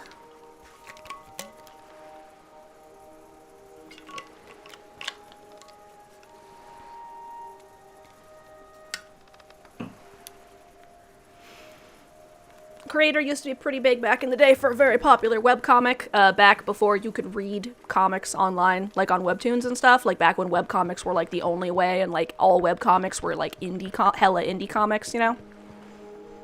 And then those comic creators would go to local conventions and shit. You know, in the ye early days of internet and fandom, people made their own websites. Nah, you didn't have all of your webcomics in one place. You had to go to every single website individually. And you figured out about good webcomics through, like, word of mouth and, like, random banners in people's forum signatures.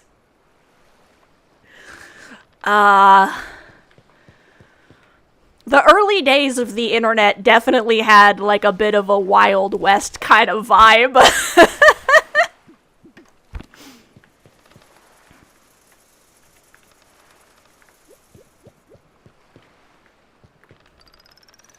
Whoop. That is the system you want to try. It looks super simple on a D6, but how do I convince everyone to play? Yeah, no, Panty Explosion is really fun, and the more people you have, the better. I got to play it at conventions back when I was able to go to conventions, and so fun. I actually got to play, like, the beta version of the game, too, and then I also have a copy of the newer version that's, like, more fleshed out with mechanics.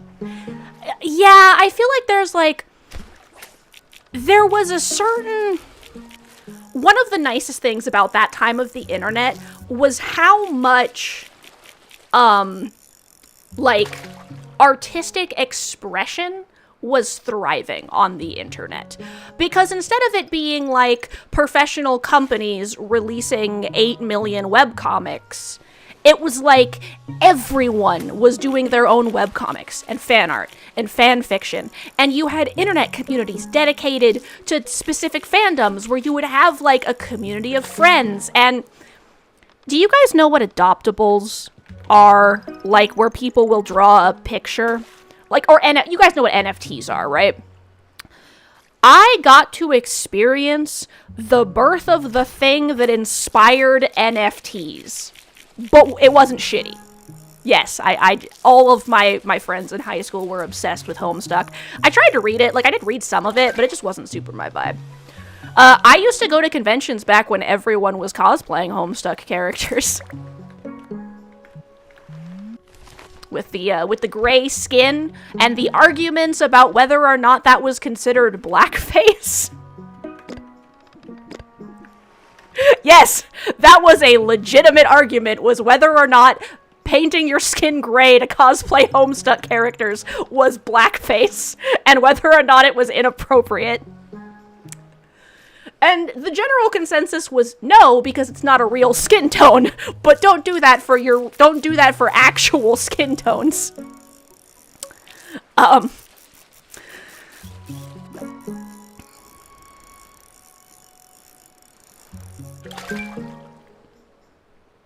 Kind of the vibe, just weird and cringe humor. Yeah, that was when people were writing crack fics for fun, and crack fics are specifically like, yeah, Homestuck wasn't really my vibe either. Like, I liked the concept of the aliens. I thought that they were interesting. Like, some of the designs were cool, but I didn't particularly care for the comic. It just wasn't, like, it just didn't hold my attention, really. And everyone was like, oh, you didn't get to the point where it gets really interesting. And I'm like, I don't think you understand how fucking much of this I read. Like, that takes forever to get there. They haven't even introduced the aliens yet. I've been reading this for hours, man. Mega Tokyo, looking for group. Man, I could dig into my fucking old list of webcomics. We say to people today a brain rot. Do you remember early internet? Right, yeah, exactly. It's like, no, you think this is brain rot. Have you seen Control-Alt-Delete? like, nah, you haven't seen internet brain rot until you've seen the spinning frog. But yeah, Panty Explosion was created by the guy who does the Modest Medusa webcomic.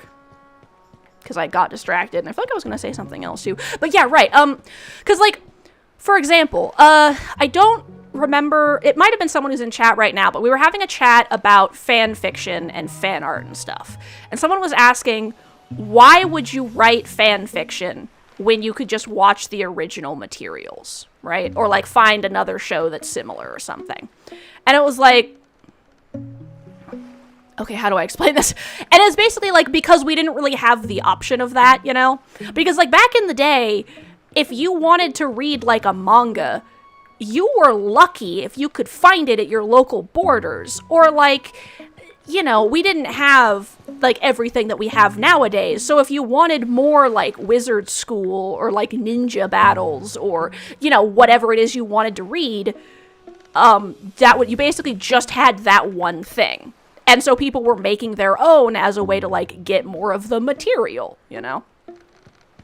And so I was, like, trying to explain how fan fiction and fandom culture came to be is very difficult. But yeah, because I feel like it's a period of creativity that some people in the modern day don't understand. Because they're like, But why would I do that when I could just go look at some other piece of thing created by other people? And it's like, because other people, getting access to other people creating things was very difficult, so people had to make their own spaces and make things themselves. Because they couldn't just go on Twitter and look up, cozy game. They had to, like, make their own cozy game effectively. Today's EP Blorbo is yesterday's Heckin' Doggo, is yesteryear's Smexy Bishi. Exactly. Hello, Strawberry Fairy! I'm good. We're chatting about the, Wild West of the Internet days. When, right, I remember what I was in the middle of. So, I was explaining that I got to see what was effectively the birth of the thing that inspired people to make NFTs, which, yuck, NFTs, gross. But the thing that spawned it, the thing that they ripped off, is actually good. Some stuff shouldn't be understood. My Immortal will forever be an enigma. Oh my god. So, I discovered My Immortal from reading TV tropes because, ADHD. I lived through all of those. Yes, exactly. I think it sounds like you're about the same age I am, Guga Rikasu. I'm like early mid-30s, like 33. How old are you? You around the same age? So I discovered about that from My Immortal, and I found it in one of, like, the conversation sections on TV tropes where people were talking about the worst fanfiction ever made, and My Immortal was in there, and they were like, oh, I could barely read one chapter, I couldn't get through this, I had to read this in, like, 18 sittings, oh, my brain melted, it was terrible, and I was like, I'll try, and so I went and I read the entire thing in one sitting. Yeah, you're a couple years older than me. So yeah, we were around the same age when all of this internet stuff was happening. Schrodinger's fan fiction and forever be in a state of self-aware and ironic. It takes a couple, right? It's like, people are like, I hope that this was a troll. I'm gonna pretend it was for my sanity. So I read the entire thing in a single sitting just to be like, haha, I could. And then I told no one. Because that's how I rolled. I just would do something just to prove to myself that I could, and then I would be like, haha.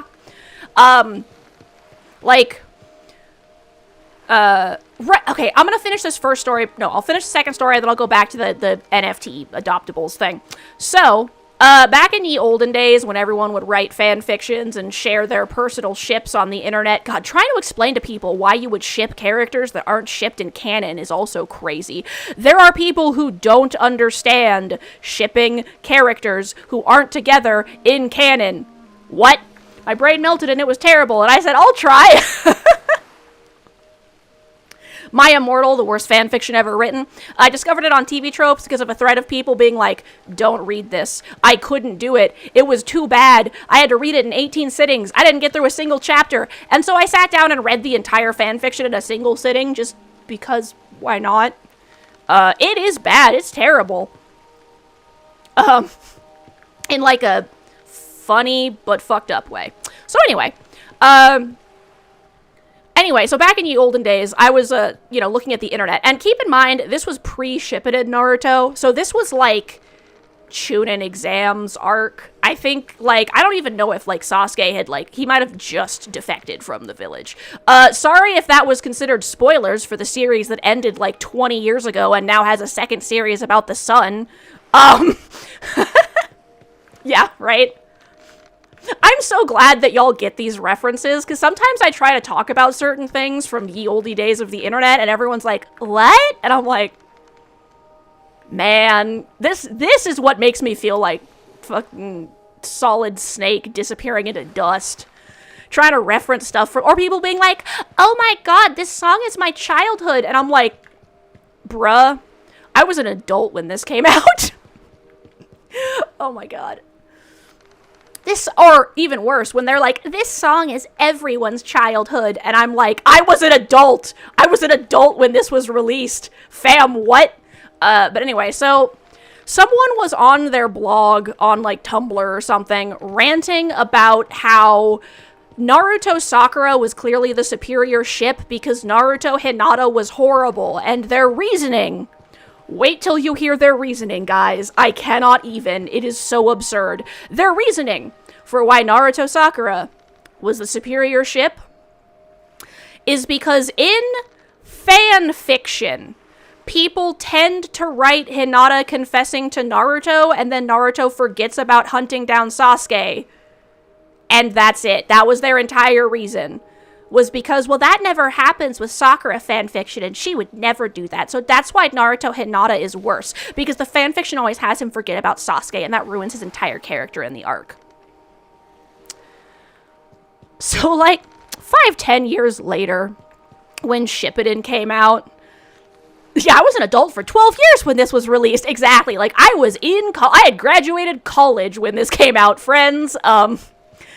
And so many years later, Shippuden came out. And I will always remember that blog post because it was the most absurd thing I'd ever read. Because, like, are you seriously saying this couple is bad because you don't like how people write it in fan fiction? Are you kidding? Yeah, Naruto x Sasuke has more growth than that crap. They at least kissed in canon. Naruto Sasuke was the sleeper ship. Like, no, see, most people did Naru. Here's the one that's the real. You gotta do Naru Sasu. I think really that was the sleeper ship. Because most people had Sasuke being the dominant in the relationship, and like, nah. I read a couple, like 1 or 2 fics back in the day, were Naruto Sasuke, with Naruto being the dominant one pursuing the relationship, and like, they were so good. Like, people were really sleeping on reversing that ship dynamic. But anyway, I also saw a couple that were Team 7, like, shipped together as poly, and, like, those were really good, too. But anyway. So, Naruto Shippuden comes out many years later, and we get to the scene where Hinata confesses to Naruto and then, like, almost dies, and then, like, which, y'all, that freaked me out so bad. That anime episode released, and I literally went and skipped forward in the manga online to find that part to figure out if she actually died, because I will explain in a moment. Because I was gonna crash the fuck out if my girl died, y'all. I had loved Hinata since she showed up on that first panel in Volume 1. I had to know. But anyway, so after that part in the story, they just completely ignore that confession ever happened and never talk about it again, right? You're doing good, your YouTube keeps crashing? Oh no, Magpie, I'm sorry. Well, at least now you have both your Twitch and YouTube. That was really not a toss from the bottom. Okay, so, and then, remember how that person was complaining that in fanfiction, Hinata will confess to Naruto and then he'll forget about chasing Sasuke, and that's why that made that a bad couple? Later on, Sakura fake confesses to Naruto to get him to stop chasing after Sasuke, and the amount of vindication that I experienced in that moment against this person on the internet that I never spoke to and literally just read their blog post once is fucking unreal. I will never forget the sheer amount of, like, you thought my ship was bad because of fan fiction, and then your ship did it in canon! Fuck you! Like, oh my god. Not much of a Naruto fan. You never got very far. You kind of fell off during the Mist Village arc. Yeah, I read a lot of it up until, like, the beginning of Shippuden, and then I just started reading other stuff and never really got back into it. So, anyway, on to the how is Naruto the dominant one. So, the Naru Sasu fic that I saw was and keep in mind, these were all written back before Shippuden. But it was a Naruto and Sasuke grow up, and after the moment when Naruto accidentally kissed Sasuke, Naruto just went full 110%, I am gonna get Sasuke to date me. And was basically just chasing him around as they were both Anbu in the Leaf Village, and was just, like, constantly flirting with him and trying to get him to date him and stuff. It was great. It was, it just, like, perfectly encapsulated the annoying shithead that Naruto was, and, like, the sheer amount of, like, oh my god, like, that Sasuke was at that point. It was perfect. That's, like, 4 episodes in, lol. So yeah, that was that kind of stuff. That was great. Right, so back onto the, so, as you all know, NFTs are those stupid things where, like, they sell you a piece of usually AI-generated artwork, and they're like, you own this, here's a certificate, but, like, then people just kept stealing them, which was fucking hilarious. But anyway, they were trying to make it, like, the new Bitcoin or whatever. So the thing that inspired that is something called adoptables, where people will, like, draw a character design or whatever, or, like, a pattern or something, and be like, hey, do you want to buy ownership of this? And I will give you this, and you can, like, use the design and stuff, like, for your own OCs, or, like, your VTuber or whatever the fuck. The thing that inspired adoptables is the BC forums on the early days of the internet. Naruto just gives so much bottom energy, I can't imagine him as dominant, lol. Yeah, I think that's why Naruto was always on the bottom in most of those things. But I feel like that's where the fun of reversing the ships comes from, is when it is unexpected, you know? I feel like that's just fun. It's like when the bigger character is the bottom, you know? When the Uke is the big bear boy and the Seme is the twink, like, perfect. It's the same reason why Femdom is great.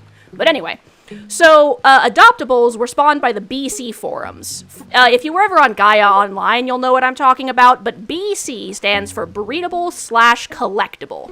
And essentially what it was is, back in ye olden days of the internet, on forums, like Gaia Online and Neopets, people would make, adorable little pieces of art. Like, they would make a little shop, and they would be like, hey, here's, like, the little world I've built, and it's filled with these little creatures, or, like, these cute outfits.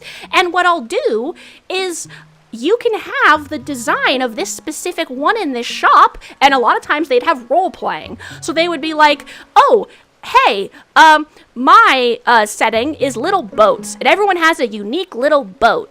And then you all can have a boat, and I'll give you this cute little cert, which stands for certificate, where they would, like, put your name on it and stuff to indicate that, like, you owned the little boat. And you could roleplay your little boats, and sometimes you could make the things have babies together, and they'd have little custom babies and stuff like that.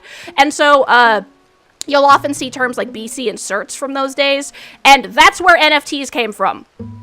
Little art nerds on the internet drawing cute creatures together on forums and making up stories about how they kiss. that's what NFTs stole that concept from. And that's also where adoptables got the idea to sell adoptables from, was from those forums in ye olden days.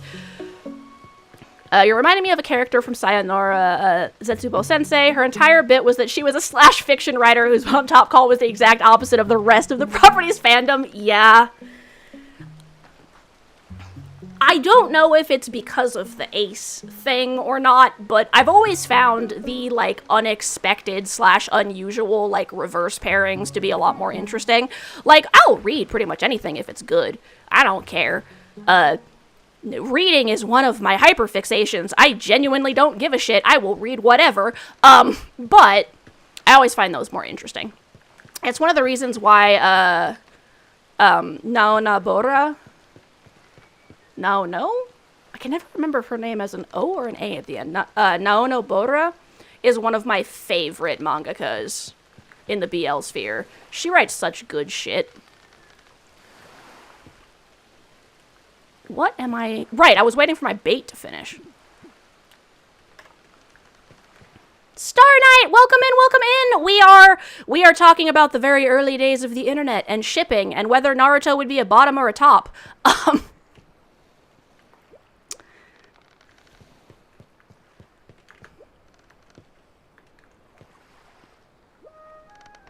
Select my bait.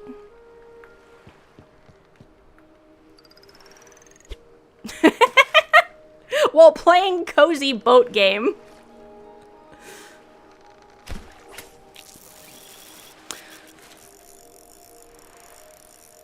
See, I also prefer Naru Sasu to Sasu Naru, but apparently we are in the lesser popular camp for that one.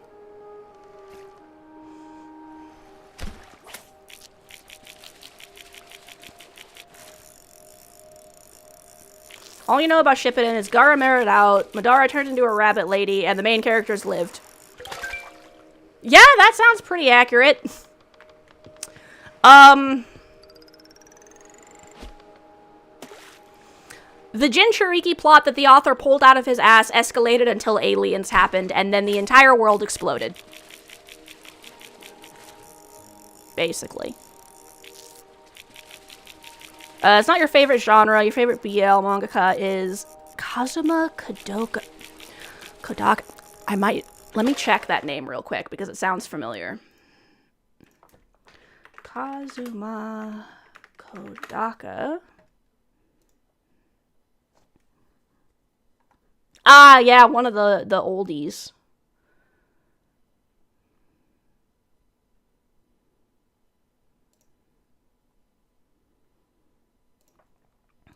Let me fucking look up which books that she's done. Because that name sounds really familiar, and I feel like I've probably read a couple of her things, and I want to double check.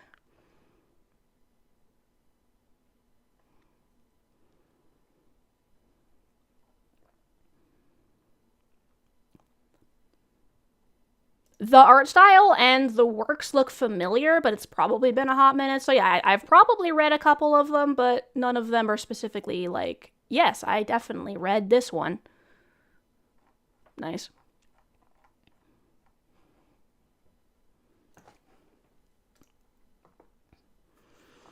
That would be preferable because then Boruto wouldn't have happened. Make that joke having never... So... Unfortunate thing about Boruto, it started out pretty, Kasana had a pretty mature story for the time. Yeah, they were one of the, I think, so yeah, that's cool.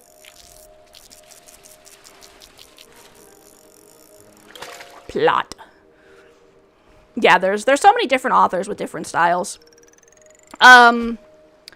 So, Boruto actually started out really interesting. Like, they specifically were trying not to do Naruto 2.0. All of the kids had really unique personalities.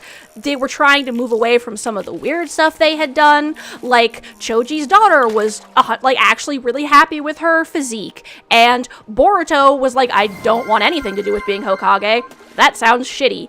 And it was actually Sasuke and Sakura's daughter who wanted to be Hokage. And everything was turning out really interesting.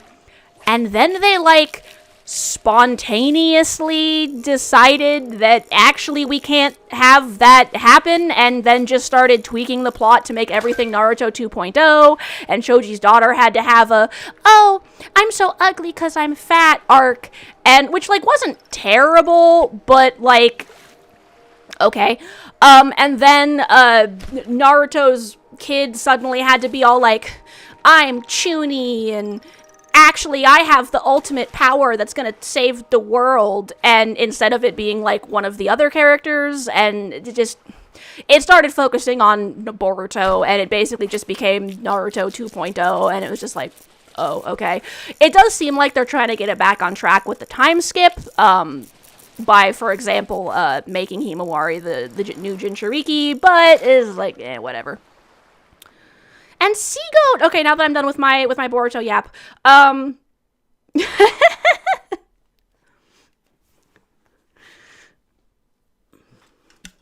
Seagoat, be nicer to yourself. I say jokingly because I know you are also saying this pseudo-jokingly, but yeah. So we're gonna give Seagoat a shout-out. Seagoat Games. Seagoat Games made the super fun cupcake game with a taco crepe that I was playing yesterday. Seagoat has started the absolutely amazingly sweet trend among several of the indie VTubers of sharing their bits with their streamer friends whenever they stop by, which is so sweet. And then, if you were skinny and hot, you'd be too powerful, had to get nerfed somehow. Exactly. Seagoat had to be nerfed because they're an absolutely amazing composer, and they do art, and they make games, and they have great taste in music, and they're funny. So, obviously something had to happen, right? So go check them out. Can I mention something? So yeah, I did drink some water, Magpie, and I will stretch, thank you. Instead of Chunin, he became Chuny, exactly. basically, they tried to do some sort of thing where, like, Boruto started, like, following a weird mixture of both Naruto and Sasuke's tropes, and they basically just started, like, repeating the plot of Naruto in Boruto. Oh, and also they were, like, extra weird about drawing the female characters in Boruto for a while. Like, if you thought some of the Naruto art of the 12-year-olds was bad, wait till you see how they were drawing Sarada. Can I mention something weird? You've seen a lot of promotional material for Naruto, and Sakura always has a giant axe in it. She doesn't get it in the show or manga. You've never seen it as...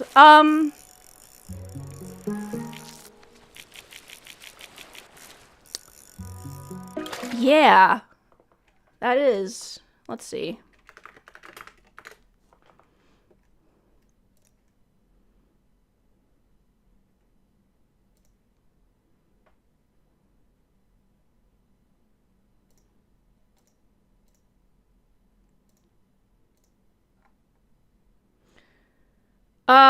So basically, the author just really liked drawing Sakura with giant axes and then proceeded to never actually put them in any of the stories. It was just exclusively for, like, covers and fan art and stuff. Or not fan art, promotional material for some reason. And a lot of people were like, but why? Sakura with axes was great. Honestly, in my opinion, I feel like Naruto would have actually been better if he didn't do the Jinchuriki arc. It was a sign for the fandom. This pairing was axed in production. Lol. That's funny. Because I think that the best part of Naruto is the like, into the Chunin exams, up until the Chunin exams are messed up, I think everything, like, for example, the Zabuza arc was the best arc in Naruto. And that's saying something, considering that the Zabuza arc is, like, the second arc in Naruto. Because it's, Naruto becomes a ninja arc, the Zabuza arc, and then the Chunin exams. And after the Chunin exams, I feel like the story just kind of goes downhill. Like, it's not bad, but it is nowhere near as good. And I think it's because at the beginning, the story was kind of just like a monster of the week about a fox that got turned into a human and was living as a ninja and just him doing crazy ninja shit. And then he had to, like, put together a coherent plot, and it just wasn't good. It just wasn't as good.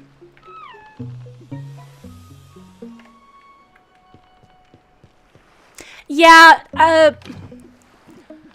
especially if you didn't hear about, Naruto until, like, later on, I could see it being really hard to get into. Like, I know about Naruto because I happened to get the first couple volumes, and so I was reading the first couple volumes, and I was, like, in the fandom for a while. I started to drift out of it, but because I really liked Hinata, I kind of, like, kept up with what was going on. I was so happy when they finally got together. I was like, yes! My girl! She got her ship! She's so happy! But as I said, after what happened with the Chunin exams, I just kind of wasn't as into the story anymore. Wasn't the Zabuza arc the one? Yes, that is the one with Haku. So the very first arc of Naruto is the one where we discover that Naruto is the fox. Which may sound a bit weird if you know about the Jinchuriki arc. I will explain that in a moment. So the very first arc of Naruto is baby Naruto is being a shithead. He's playing class clown because he is a sad orphan boy that everyone kind of hates. Because it turns out, secretly, he is the fox that destroyed the village. Everything you know about Naruto you'll learn from Billy vs. Snake Man. How do you hop an eye patch of power? 2 eye patches of power. Lol.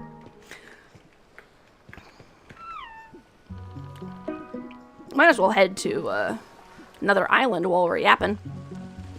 So, anyway, during that first arc, Naruto's being a little shithead. He's, like, defacing monuments, trying to get laughs, because he's just sad and wants attention, as little orphan boys that the entire village hates for no reason do. You started to watch it back when Toonami was a thing. Ah, yeah, and that was when it was already pretty lengthy. So the first story in Naruto in the manga is that one. So we see Naruto being class clowny, everyone hates him. You're not really sure why the adults of the village hate him, but the kids pick up on it, and so they're just mean. So he tries to do class clown stuff to get attention because he's lonely. He has a teacher that's, like, trying to support him, but, you know, he's being a little shithead. So one day, one of the other teachers in the school tells Naruto about a secret technique, because the current exam, which he has failed for 2 years, which, by the way, if Naruto failed his graduation exam for 2 years, he should be 2 years older than everyone, which means he should have originally been in Neji's class. Just kind of a thing, another thing that I think the author forgot that he wrote, or just decided he didn't give a shit about. But anyway, so Naruto has failed the exam for 2 years to graduate from the Ninja Academy. And that is because one of the things you have to do is create a clone. But Naruto's chakra control is hot garbage. And while he can, like, make his own jutsus and shit, anything that requires, like, fine chakra control, like clone making, he just can't do. So one day a teacher is like, hey kid, did you know that in the Hokage's office there's a secret scroll that has, like, a clone technique that you could totally learn? No, when you fail the ninja exam, your growth gets stunted for a year. Exactly. He just magically didn't age for 2 years because he failed the ninja exam. Anyway, so he goes and steals the scroll, and he's like, oh shit, this is super cool. I could totally learn this even without fine chakra control. So he's studying the scroll, and then Teacher Bro comes up and, like, tries to take it from him. At which point, Good Teacher shows up. Iruka is like, hey, kid, what the fuck? And, like, goes to save Naruto from evil Teacher Man, who was trying to steal the secret technique because it's, like, a forbidden secret technique. And during this thing, the teacher is like, by the way, everyone hates you for a reason. It is because you are literally the fox that destroyed the village and killed the Hokage. Like, we sealed you into the body of a human. That's why everyone hates you. And he's like, oh god, I'm a monster. And Iruka is like, it doesn't matter. And keep in mind, Iruka's parents were killed by the fox. And Iruka's like, it doesn't matter, you're my student. And then they kick that dude's ass, and Naruto uses the crazy technique and makes, like, 1 million clones because he is the kitsune, so he has 8 million pieces of chakra. Also, this was actually based on a one-shot about a little fox kid who goes into a village and, like, meets a dude who, like, lets him be a human. So, that happens. And, then, Iruka's like, you did clones, you get your thing, you're a ninja now. So, then we get to see, Naruto's team, where Naruto gets assigned to an instructor, and they're like, oh no, he got the instructor that always fails everyone. And this is where the character that the author didn't want to add, but they were like, you need to add Bishi Boy into this. Yeah, Shadow Clone Jutsu. Yeah, and that's when Kakashi shows up. Kakashi, Sakura, and Sasuke all show up at this point. Prior to this, we only had Naruto, Iruka, and maybe the Hokage. So Kakashi, Sasuke, and Sakura show up. Fun fact, Sasuke was never supposed to be in the story. The author was forced to create him by his editors because they thought that he needed a Bishi character. Yes, exactly. The original one-shot is literally about a shape-shifting fox child. And Naruto Chapter 1 is literally about a fox sealed into a human body. And they're pretty clear, because Iruka's not like, no, you're not actually the fox. Iruka's like, it doesn't matter, he's still a human. Like, it doesn't, like, this is irrelevant. He's not a monster, he's my student. So, like, it's pretty clear that him actually being the fox is the thing. So the next arc is the Kakashi gives them the test arc, because all the kids have to have a test to prove whether or not they can, like, actually join teams. And so then you have the standard Kakashi Bell test where, like, all the kids who hate each other have to work together, and Sasuke and Naruto accidentally kiss, and yada yada. And then, so that arc happens. They all work together finally. Yay, you know, they are all a team. And then they go out and do their first mission, which is the Zabuza arc, where they're going to protect some people trying to make a bridge because the locals are being weird about it. I think that's the mission. So obviously that sounds like a pretty low rank mission, no problem, right? Except they show up and, like, a famous Mist Clan assassin accidentally, yeah, exactly. A famous Mist Clan assassin shows up, and Kakashi's like, what the fuck?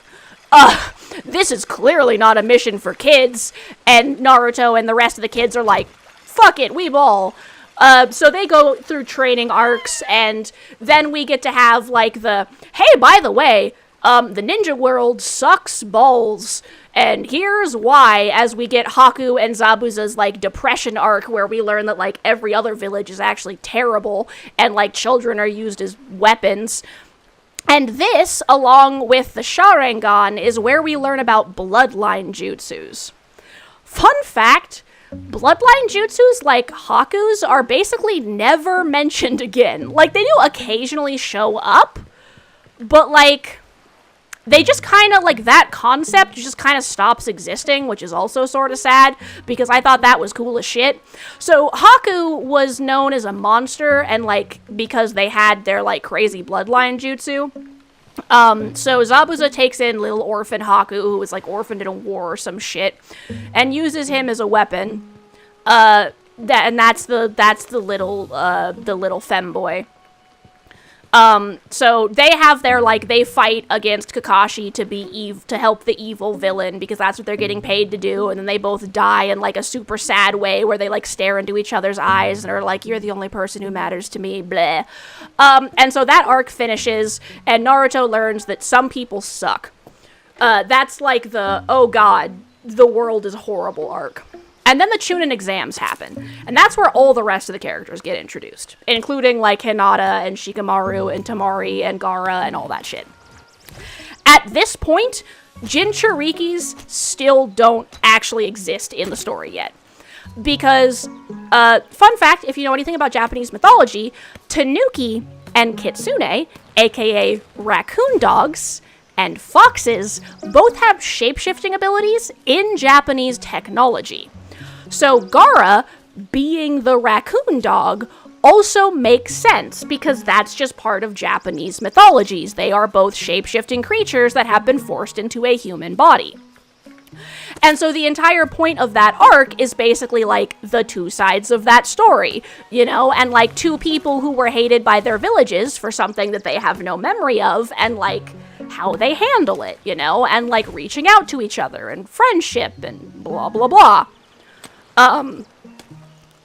And then, there's also, a bunch of the other characters start to get stories, like, Hinata gets a, underdog story with her more skilled cousin, and, you know, like, all the characters start getting, like, developments, and all the characters get plot, and we get to see a bunch of characters in the village who are, like, abnormal and trying to do things no one else can.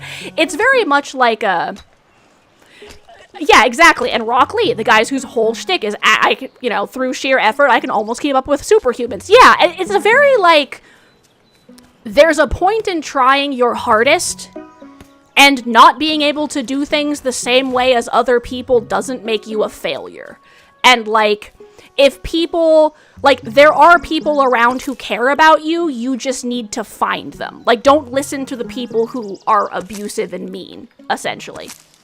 Yeah, no, the weight drop moment is great. And that's why the Chunin exams are still amazing. And then the Chunin exams end with that big attack by Snake Man, Orochimaru, right?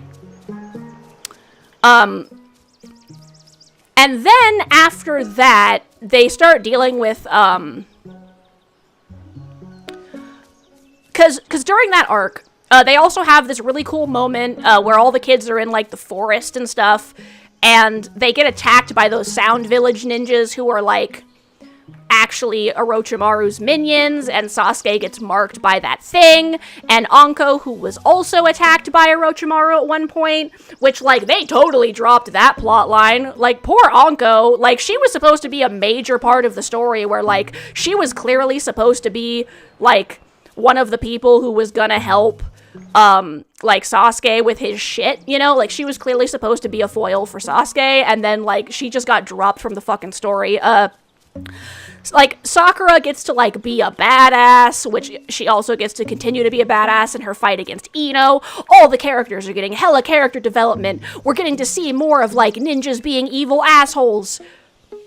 And then the Chunin exam ends, and he kind of just goes, you know what? Instead of just continuing to do, like, random Monster of the Week shit, then Sasuke starts getting ninja madness because in every group of... yeah, exactly. Yeah, also, he has the cursed mark from, Orochimaru that Anko also has, and, like, they're dropping a whole bunch of, like, oh, this is gonna mess him up, and blah, blah, blah. Orochimaru comes in to try to kidnap Sasuke, some crazy shit goes down, and then after that arc, he, like, suddenly decides that this is no longer going to be the main, like, the way he's going with the plot, and he suddenly starts introducing, the Akatsuki, which originally is supposed to be, like, oh, hey, this is where Sasuke's brother is, right? Which is like, oh, crazy. Now we get to kind of, like, see him with his, like, revenge thing and blah, blah, blah. Except for some reason, when he introduces, the Akatsuki, he decides that instead of continuing with the thing he had, he's gonna make, like, a whole-ass new plot with the Jinchuriki, where he suddenly changes the story. And instead of it being, those kids are the animals, they suddenly go, oh no, actually they're humans. And the thing is sealed inside of them. And then, yeah, Akatsuki is a great Baby Metal song. And so, like, we have a couple more arcs that are kind of interesting. Like, we get to see Sword Guy, and we're like, oh, what are the Akatsuki doing? What's going on? And then, suddenly, like, the Jinchuriki plot happens, and all the other plots kind of get pushed to the side. Like, even Orochimaru kind of becomes, like, a secondary villain to the Akatsuki, even though he was clearly supposed to be, like, a major villain for this next arc. And, like, then, he just completely retcons the whole plot.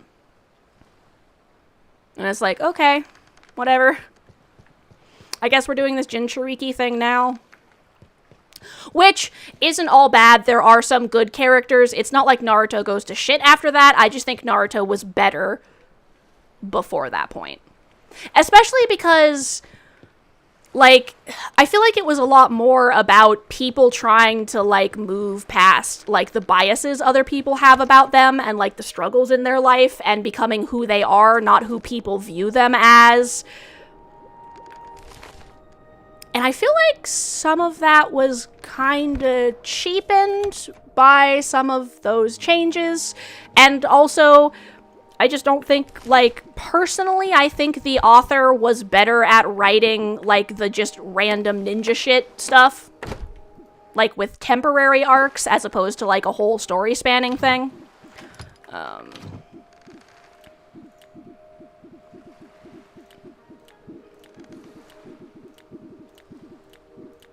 My flowers.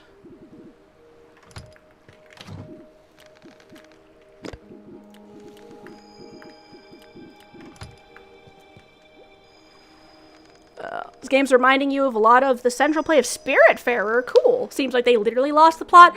Yeah, that's kind of how I feel. I just feel like the author was better at just, like, the random ninjas doing random ninja shit. Like, if he had just continued with the Orochimaru thing, actually wrapped that up, and then just done a new plot line, like, just a bunch of different arcs that were just, like, random stories about these ninjas doing random ninja shit, I feel like the story would have been way better, personally.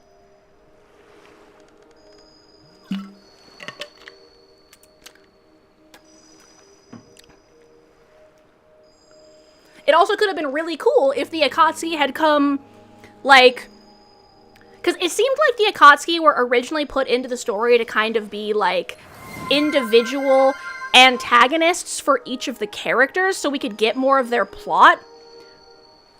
Yeah, that Zabuza arc is the best arc in Naruto, so if you read the Zabuza arc, you're good, honestly. Like, you could read the Chunin arc just to see the other characters. If you ever wanted to, I would say read to the end of the Chunin arc, and then you're just kind of good.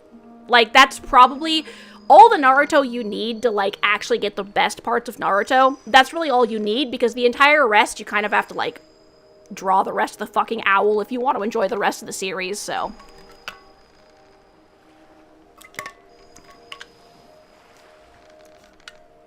So yeah, I would say Zabuza arc, best arc. Chunin, still pretty good. And then after that is just kind of like, whatever. It's not, like, bad. I just think it could have been better. So that's my opinion, which is clearly unpopular. But hey, we're all allowed to have our own opinions on shit. You should send me a link to Spiritfarer in the Discord, Toric, so I can go look that game up later. Yeah, I really feel like they did Anko dirty, because, like, her entire thing of also having the curse mark just, like, never fucking comes up again, except when she helps Sasuke seal it, and, like, that's it. Like, her plot just gets completely fucking dropped, and then they just randomly make her, like, a fat pig. And I'm not saying that to be mean. I'm saying that because people literally call her a fat pig. Like, in Boruto, she's just, like, a fat lady who eats constantly. And, like, that's her entire character after her initial drop in Naruto. And it's like, y'all did Anko dirty. She had the potential for a hella badass mentor arc, and you did this to her?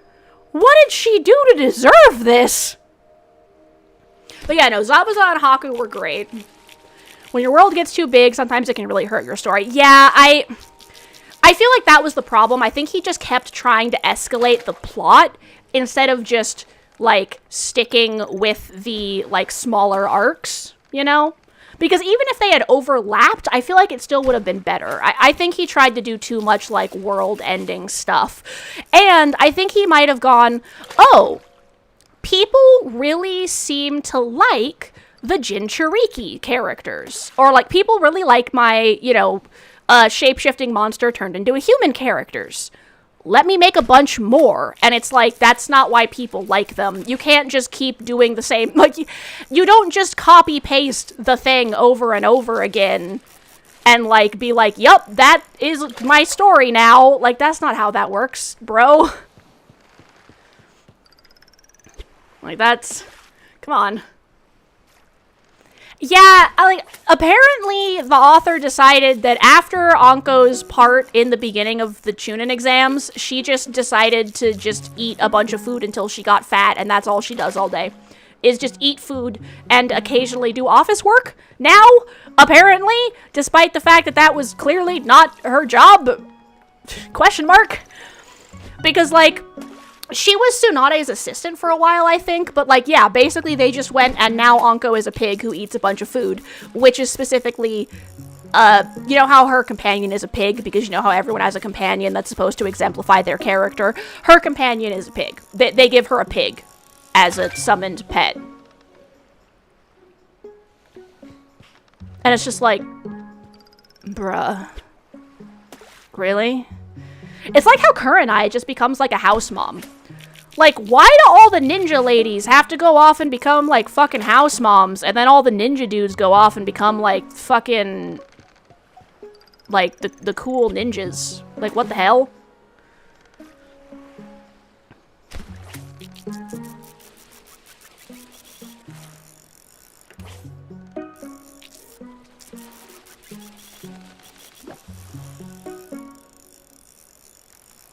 Boop. I got a lot of triggerfish.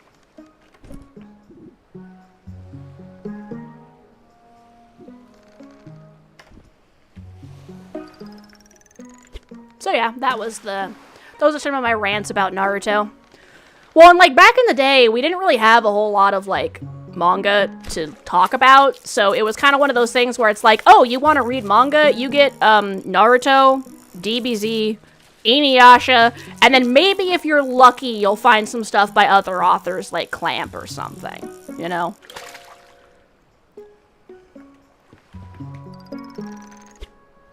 But yeah, I would say, the actual thing that I'm completely obsessed with, I'm just really into story building, which is why I can talk about basically any stuff I've read like this all frickin' day, I would say that, Inuyasha was actually the thing that I was really into, and then, Clamp. I absolutely adore all Clamp works. I actually have a bunch of Rumika Takahashi stuff, too, because she's also a baller, mangaka, but Clamp is probably one of my faves. Recurring problem with the shonen anime, it feels as if the female character becomes so compelling. Yes, exactly.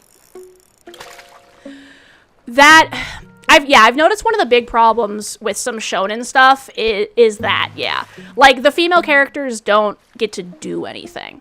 Like, I've heard a lot of people talk about how cool all the characters in One Piece are, and it's like, cool. But the female characters basically just exist to be boobs. They just exist to lust over the male characters and, like, be sexy. And, honestly, the author of A Fairy Tale and, like, Rave Master and stuff has a bit of a problem with that, too. Like, he's not as bad with it. Like, his female characters still get to do cool stuff. But they also have a lot of that, like, over-sexualization. So I would say, the author of Fairy Tale and Rave Master does better with that, where if the female characters are cool badasses, they still get to be cool badasses. What? There was something I was thinking about where I was like, this doesn't have as much of that problem. Right, I've noticed some things are better about that than others. Like, let's be fair, Nami and Robin both do a lot. Yes, they both do a lot, but a lot of what they do is also have boobs and seduce people. Which, like, at a certain point, it's like, could you have a panel where Nami isn't shoving her boobs in someone's face? Just a little bit. You know? Like, maybe. I don't think she needs to be doing that every single time she's on screen. Author. And so, like, so yeah, some of them aren't as bad. You know, like, for example, yeah, the girls in Fairy Tale are like, hey, look, I'm cute, but most of them are also, I'm a badass who will literally beat your face in if you cross me. I mean, most along Park? What? Is that a typo, or am I just misunderstanding?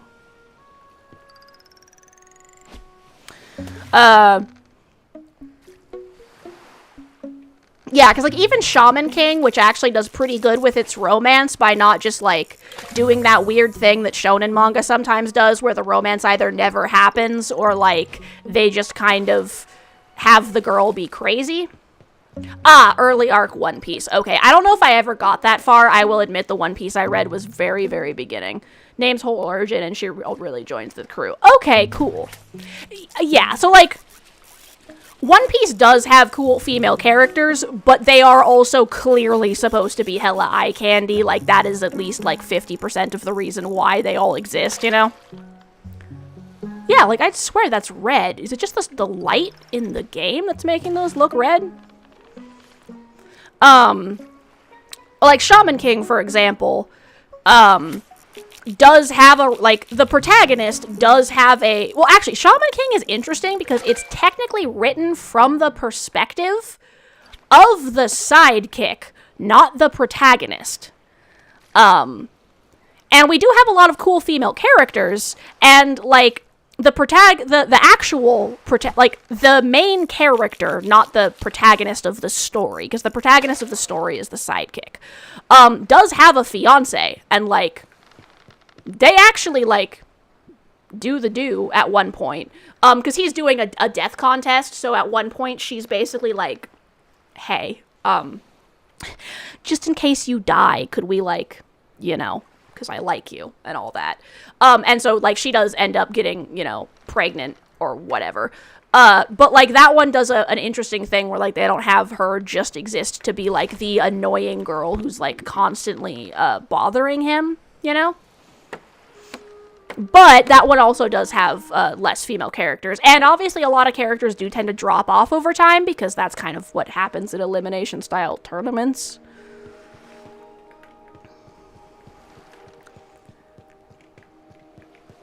Yeah, I'd say, ironically, if you're looking for stories, at least from that time period, with really good female characters, shoujo manga was really the way to go. Because, you know, shoujo manga is gonna feature good female characters, but you still gotta be careful, because it's also not uncommon for some shoujo manga to heavily feature the damsel in distress trope. I've noticed that isekai shoujo manga from that time period, like the Inuyasha manga, Fushigi Yugi, Celestial Maiden Ceres, I think the name is, Far From Home, etc., etc. Those tend to do better with their, like, good female protagonists, not just being damsels in distress who can't do anything. Inuyasha anime does kind of nerf Kagome a little bit, in my personal opinion, but, let's see. I don't have any copper ore.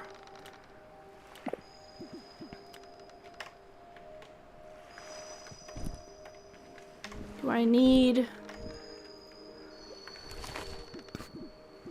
workbench?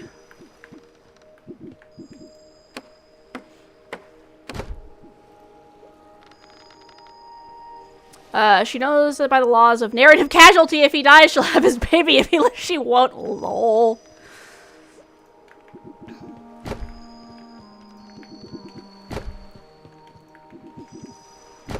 I think characters should look good in fiction. Like, making the main characters look pretty does help it sell. Like, hell is not just... you know, yeah. I think the problem with the way One Piece does it is that One Piece does it in the all of the male character, or like 99% of the male characters look like hideous abominations, and all of the women look like blow-up dolls. Or I should say 99% of the women look like blow-up dolls. And I think that's where some of the weirdness comes in. Yeah, Sasuke was literally created to be eye candy.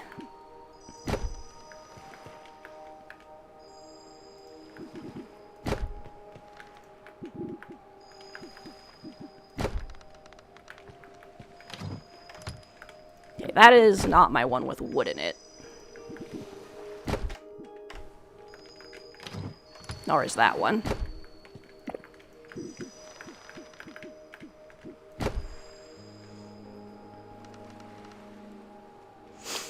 Because, yeah, I have no problem with the characters looking hot. I'm just pointing out that basically every, yes, let women have ugly designs and let pretty women get ugly from... Yeah, exactly. Like, I'm not saying you can't have pretty women in your series. I'm just saying equal opportunity pretty and ugly. Let both your men and women be both pretty and ugly. Let both your men and women wear full body armor, and let both your men and women wear bikini armor.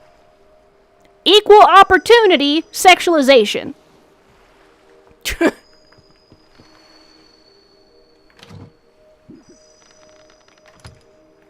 Guardians of the Galaxy 2 when Nebula gets absolutely wrecked. Yeah, like that's... A whoop. This... I might break that one and put it inside, actually.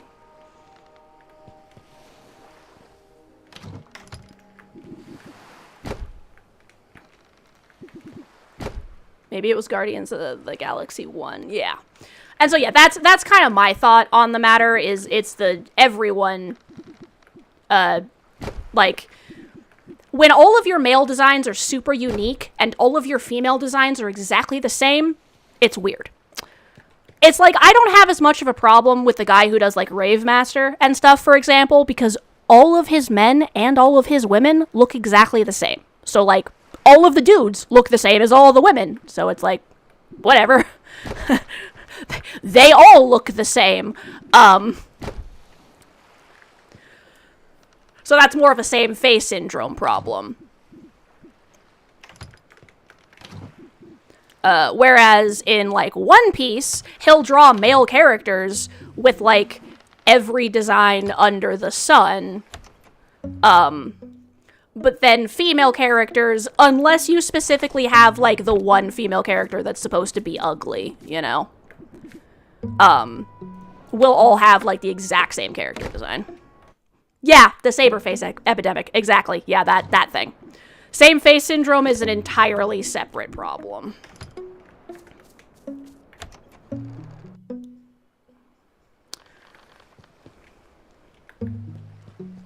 And sometimes it is a style thing. Like, I think the One Piece thing is partially a style issue. And, like, partially probably just because the author likes drawing sexy ladies, which, like, I'm not gonna fault him for, but, like, at least do it to the dudes, too. You know? Also, characters do not have to have massive cleavage and tiny waists and the longest legs known to man to be attractive, is the other thing. Lol. Okay, we're going to the island.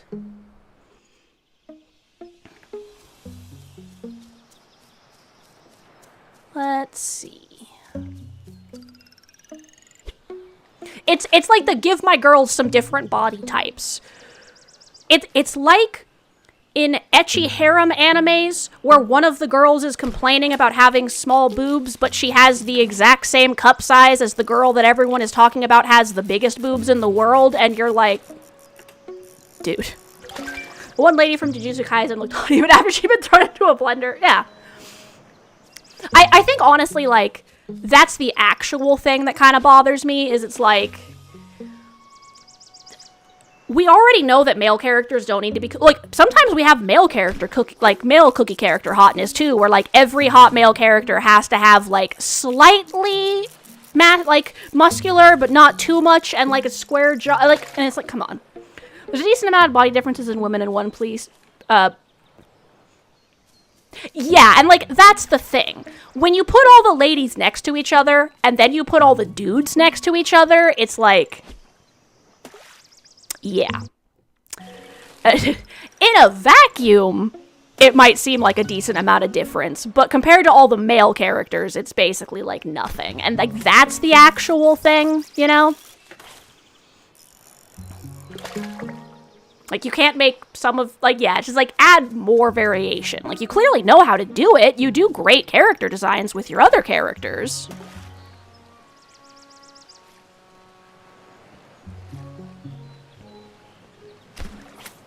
And yeah, like, that's the thing. It's like, I want you to utilize your character design skills more. Do more. I love character design. Make unique looking characters. That's actually why my preferred art style, well, it is anime style, is more realistic leaning. I prefer including, like, face shapes and nose shapes and you know, musculature for anatomy and so on, because I love characters that have variances in their appearances, you know? And not even in the cartoon way, just like, some people have broader shoulders, some people have a bigger nose, some people have smaller eyes, some people's jaws are square and some people's jaws are round, some people have, might be, you know, skinnier of the same height, some people have larger rib cages, you know, like, that sort of thing. I just think that's neat.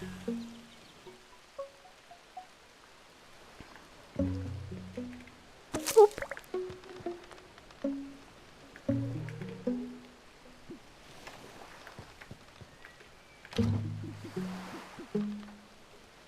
Nice. I should go and use that last bait, actually, before I get distracted. And, like, sometimes it might seem like I'm complaining about something a lot, and you'll be like, but you said that you liked this. And it's like, yes. My brain is weird. I'm one of those people that one of the things I get, like, super into, I could say, like, one of my hyperfixations, you prefer stylistic designs to hyperrealism, you play video games, interesting. Like, yeah, honestly, I'm more of a stylistic to hyperrealism, but I will play hyperrealistic games. But that's also just because people kind of wig me out a little bit. Like, not, I don't know if it's, like, the autism thing of, like, looking people in the eyeballs or something else, but, yeah. Yes, exactly. I critique because I'm invested. And, as I mentioned, like, story building and world crafting and character design and so on and so forth are, like, they're things I really fucking love. Like, they're some of my hyper-focuses along with, like, reading and stuff. So, like, I fucking love world building and coming up with character backgrounds and character designs and, like, all of that sort of stuff. And so, like, it makes me want to talk about it and go over the options and be like, oh, what if they for want of a nail here? Or, like, ooh, what if this character had this thing that would, like, really fit within their, like, lore and vibe? And, yeah, so it's that kind of thing.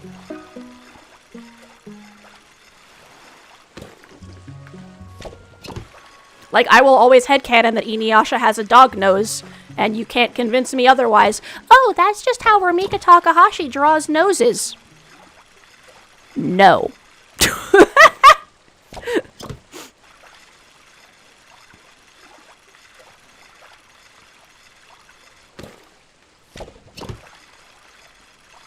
Yeah. My getting invested is to dissect it, basically. I'm one of those people that when I like something, I want to take it apart and look at all of the little pieces. I'm that kind of story reader. I'm the person reading a story and being like, ooh, why did they do this? Why did they do that? Ooh, this is this trope. Ooh, this character is this. Oh, man, it would have been really cool if they'd done this. This character design would look really great with this thing. Oh, man, if the story had gone this way, I think it would have fit the character's personality better. Or why is this character acting weirdly out of blah, blah, blah? Yeah, so yeah, that's the thing. Which, unfortunately, does frequently result in me accidentally doing things like, spoilering stuff I've never seen before somehow, because I'll be watching it and I'll be like, huh, it'd be crazy if this happened, and then that will happen. Or I'll be like, something's sus about this dude. There's something up with him. Or, huh, I think this dude is this thing, and then they, like, reveal that, like, a season later, and it's like, how did you know? And I'm like, I don't know, like, the cinematography, I guess? Like, the lighting in this scene told me. How do I know that? Shrug.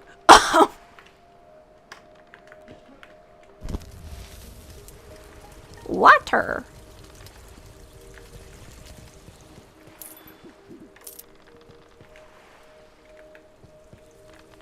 And I don't get to like go into deep dive yaps about this sort of stuff very often, so it's fun.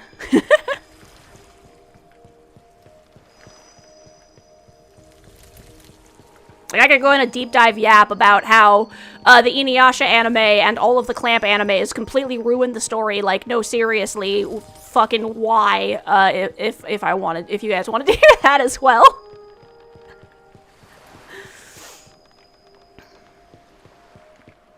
Or the funny story about the one time I tried to watch the Angel Sanctuary anime back in the day, and I opened up the disc, and the English VA screamed in the menu, and it was so bad that I just closed the disc and returned it to the library and never ended up watching the anime because, good God.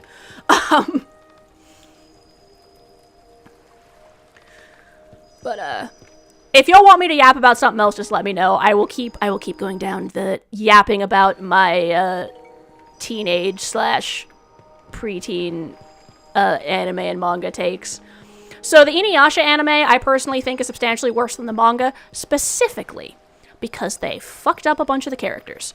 For example, Kagome gets a significant downgrade in the anime and the movies. I have no idea why. She goes from being a certified badass in the manga to being like damsel in distress times 1,000. I remember being really confused. I'd be like, why do people hate Kagome? She's cool as shit. Like, she's kicking ass and taking names. And then I started to watch a little bit of the anime and I was like, Oh, that's why. They defanged my girl. They did her the dirty. So, in the manga, in the beginning of the manga, for example, Rumika Takahashi is also a really big fan of, like, time period realism in her stories, and the anime also tried to shift a lot of stuff towards comedy, as opposed to, like, the dark and grittiness that Rumika Takahashi is kind of known for. Probably because they were trying to aim it at kids. So there's a scene in the opening of the anime, right after Kagome, gets isekai'd. I named two of my cats, Kikyo and Kaede, so I might have some name mix-ups here for a moment, but, Kagome gets isekai'd by getting dragged down a well by a giant monster, which is a crazy way to get isekai'd, by the way. You're just like, my brother's hearing some noise in that old sealed-off well we have in our, like, house that's a shrine. Let me go check it out. It's probably a cat or something. And then a fucking centipede woman drags you into a well, like, 500 years into the past. Like, what the fuck? So she gets dragged she gets fucking isekai time traveled by a centipede woman. And, throughout this scene, she is getting chased by demons and has no frickin' idea why. During this process, she accidentally wakes up Inuyasha. And,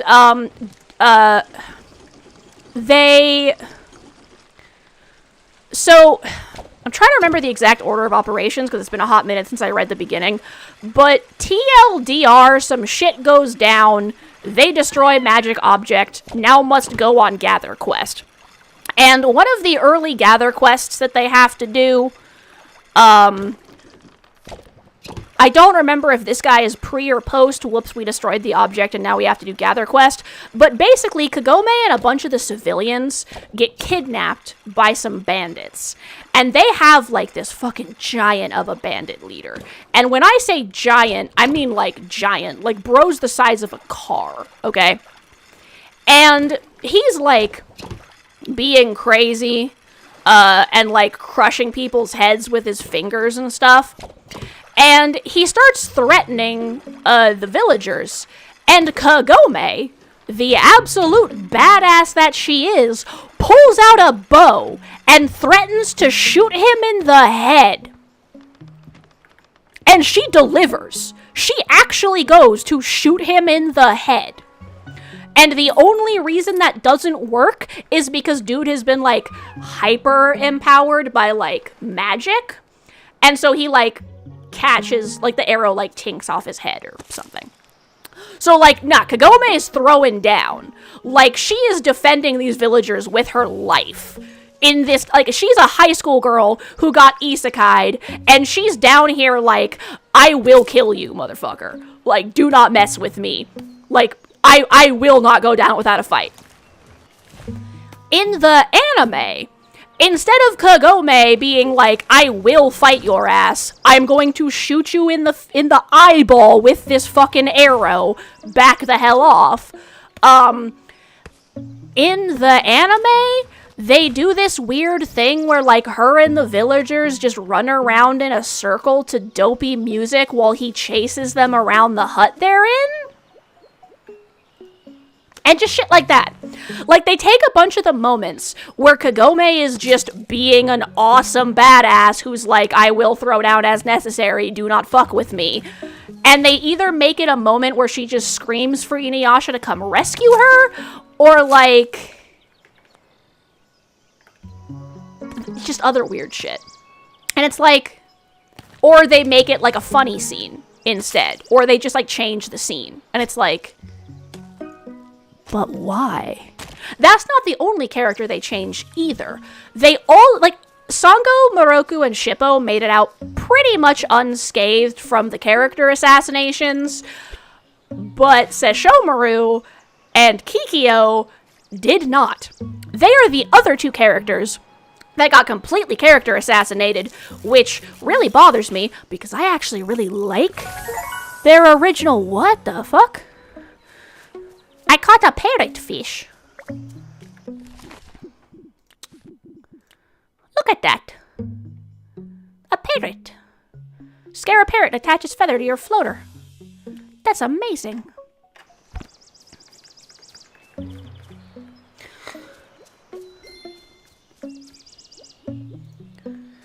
So,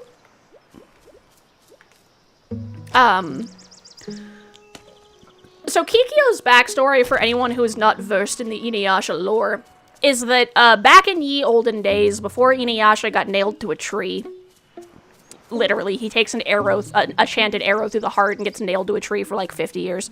When Kagome isekais and wakes his ass up. So Kikyo is a priestess who is in charge of the magic gem that can grant wishes, but every time it's used to grant an evil wish, it gets corrupted, basically. Like, corrupting influence corrupts the gem. And so she's, the gem is the consolidation of power of a ancient powerful demon and an ancient priestess, and so by it being held by the pure-hearted, you can purify the gem, and thus defeat the demon. And if it's held by someone evil, the demon grows stronger. And so the idea is that you want to purify the gem and get rid of it to keep it safe so that, like, demons can't gain ultimate power and murder everyone. You know, like, standard Shrine Maiden defending mystical object shit. So her and the half-demon Inuyasha fall in love. And one of the major things about her character is that as the Shrine Maiden protecting the jewel, she can't allow herself to feel emotion. Because if she starts to feel desire and other potentially negative emotions, it could risk summoning demons and corrupting the gem. She could also accidentally use its power. Because if it's not fully purified before its power is used, it'll get, corrupted, right? I should have said this was a yapping stream. Greetings, Rena. Congrats on discovering your first fabled species. And so on, too. I can see a named rank in the making here. While fabled species can certainly help you rise as a collector, they carry another gift as well. You see, each fabled species is said to hold an innate power, bestowed by the sea itself. When offered to your companion, that power strengthens what we call your fabled bond. This bond deepens your connection, allowing your companion to grow stronger, and, at times, even awaken new abilities. This is how fabled species play into the fabled cycle. Collectors make them appear, which in turn makes fablefins attach themselves to us, helping us travel and find them more easily. Also, when your bond reaches certain thresholds, make sure to pay a visit to Uncle Terry. With a stronger companion at your side, he'll be able to expand and upgrade your boat even further. No worries, Magpie. Y'all don't ever need to chat. I will just tell you guys about my hot takes for the whole stream. Y'all can just listen to me yap. Feeding a fabled species is not the same as ordinary feeding. Make sure to use a different interaction for it. Try feeding a fabled species to your companion. I'll get back to you in a bit. Strengthen fabled bond. Hawa! Hawoop! Wow! Howdy, Rena. So you've deepened your fabled bond with Ray, have you? I bet you can really feel the difference now. I still remember when Marty first fed on a fabled species. The energy between us was so strong, I thought the boat might lift right out of the sea. Since then, we've been able to travel faster, work harder, and, well, I think we even understand each other better. So keep an eye out for fabled species and feed them with your fable fin whenever you can. It'll do wonders for the both of you. At the pace you're going, you'll soon have discovered everything the Tropical Trove has to offer. Once you reach Collector's Rank 3, Adept Collector, the Collectors Association will grant you access to new regions to explore. Exciting times ahead. Thank you. I will moist it again. Can't wait to see how far you'll go. Cheers. Yeah, on a hella yapping stream like this, I really need to make sure to drink water, lol. Otherwise my throat's going to be killing me by the end of it. So, right, so the major thing about Kikyo is that, you should go back and watch a bunch of classic anime. Yeah, I would be glad to share some suggestions. Let's see. I think we're going to want the sturdy pick first, question mark. let's go to this new island while we yap. So, one of the major things about being the Shrine Maiden is that Kikyo isn't allowed to show her emotions, because if she expresses too much emotion and feels too much desire, the gem will start to, like, pull into that and, like, expand its corrupting influence. So her and Inuyasha's goal is basically to utilize the gem to turn him into a human, which, if it grants a pure wish, it'll disappear, which will allow her to finally be free from her duty and to properly express her emotions. So she's very stoic, stone-faced, and measured because she has to be, or she risks failing in her duty and falling to corruption.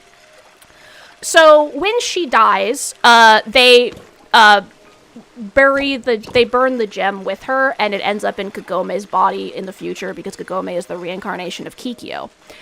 And a witch tries to resurrect Kikyo, because I honestly don't remember the reason. It's something to do with the magic gem. And so Demon's Work of Warp Rules, got it. Been wanting to rewatch Record of... Oh, that's a good one. I've read a little bit of that one, but that one was really interesting. And that's when we find out that Kagome is the reincarnation of Kikyo. And what happens is the witch makes Kikyo a new body and rips Kagome's soul out of her body to shove it into the clay doll, because she, like, wants ultimate power or some shit. But Kikyo's brain is too strong, so she is just like, nope, and, like, will baps the witch or whatever. And, the soul has to go back into Kagome, or Kagome will die. But what happens is Kikyo's soul leaves behind a grudge filled with its hatred over her unjust death.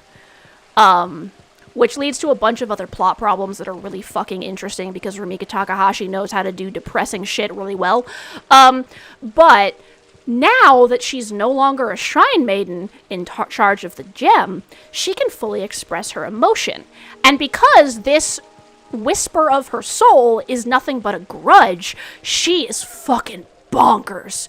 Like, she is high-strung to high heaven, okay?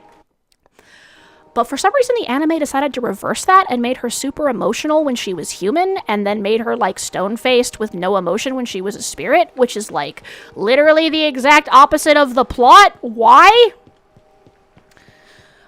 So that was the other one that kind of annoyed me. And then the final one was Sesshomaru, which annoyed me because I thought his original version was much more interesting. So, Sesshomaru's intro scene in the manga is fucking unhinged in the best way. So, we have a group of human bandits, they're chatting around a fire or whatever, and fucking Jockin, the little toad man, shows up, and he's just like yapping, and then he's like, oh, and you know, he's showing Sesshomaru something, and Sesshomaru is like, I want you to imagine the most fabulous... My favorite depiction of a Shrine Maiden is probably Reimu. Is that the name of the show? Never heard of that with Kikyo. Yes, she essentially becomes an Onryo stuck in a clay golem, exactly. And that's supposed to make her, like, hella emotional and really fucking unhinged. Like, one thing she mentions is she's like, we have learned since I died that you didn't kill me, but my grudge cannot move forward because I'm dead, so I am always going to hate you, even if I don't want to. And, like, it's really interesting. And eventually she ends up doing this really cool thing where, like, she utilizes that hatred and anger to find a way to, like, actually kill, like, the true villain that, like, caused their issue. And it's so fucking good. So I want you to imagine the most fabulous, flamboyant, I do not give a fuck about you peasants, like, man you have ever seen in your life. Like, he is flouncing his ass around, like he walks on air. You are beneath him, you're a fucking ant. And he flounces his ass in between these bandits and is just yapping with Jackin. And the bandits are like, who the fuck are you? Get out of here. And he just turns, like just whips his head to the side and is like, oh, you're still here? And like flicks his hand and they all just die. And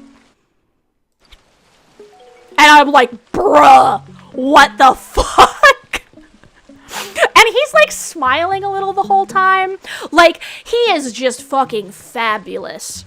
Like, let me find a picture of him because he's got that like slightly feminine face that just gives him like that flamboyant, like slightly drag queen vibe.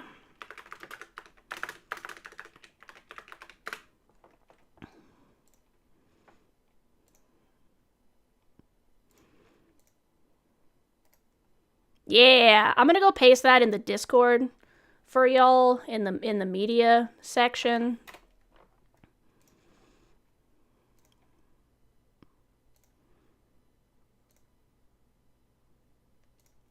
So anyway,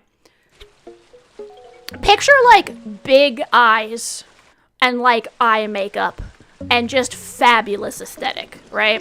So that's Sesshomaru.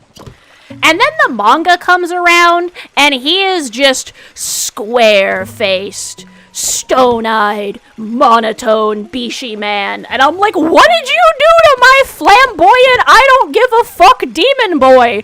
He was so funny. Like, just watching his just complete disregard in, like, just that absolute, like, aura that he had. I was like, man, like, I get that you wanted to make him, like, standard hot Bishi boy, but I genuinely feel like this is a downgrade from his just, like, oh, what? And I'm just like, man. Yeah, for some reason, so basically the TLDR, Kagome got turned into a damsel in distress from a badass bitch. Kikyo and Sesshomaru got turned from, like, interesting characters with emotion in various ways into, like, stone cold Bishis for some reason. Anything like that purple? Yes. Picture Jinshi, but, like, cuter. Like, if Jinshi was less... Like, if Jinshi was a Bishoujo Bishonen instead of a, like, Bishonen Bishoujo, you know? So, if Jinshi was a woman who leaned mask instead of a man who leaned femme. Basically that. Except, he's not trying to impress you. He just does. That was basically original Sesshomaru. And it's just like, how could you do this?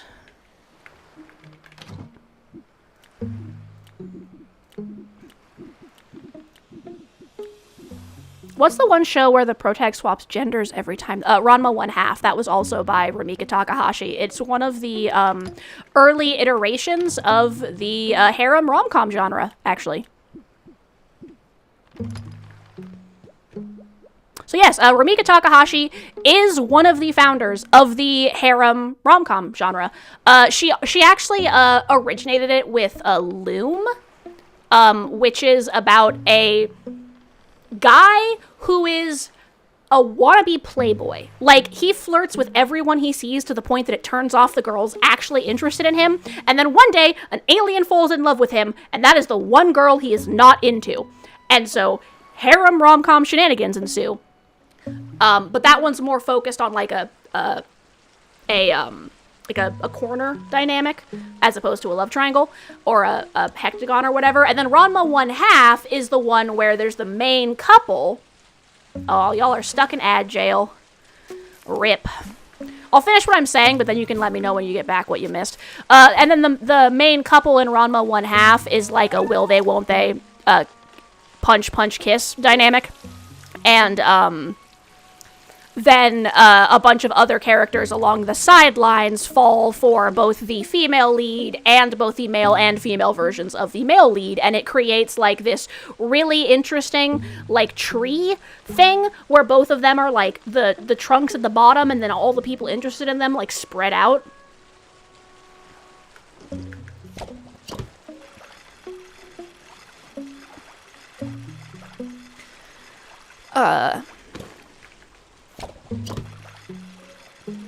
Alright, we have about 1.5 minutes until the ads are done. And then once those are done, I can repeat anything y'all missed, and then I can get into my deep dive on Clamp. Unless we have any other questions we're going to go into.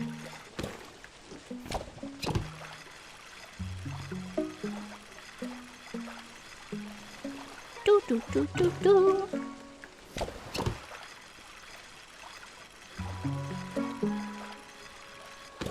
I'll give my goopy throat a little break.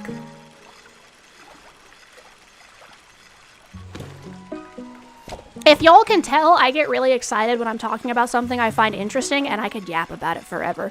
If you accidentally hit one of my button topics, I'm just like, hey, so did you want a 3-hour dissertation on why the original material is often better than the adaptations of the specific works that I like?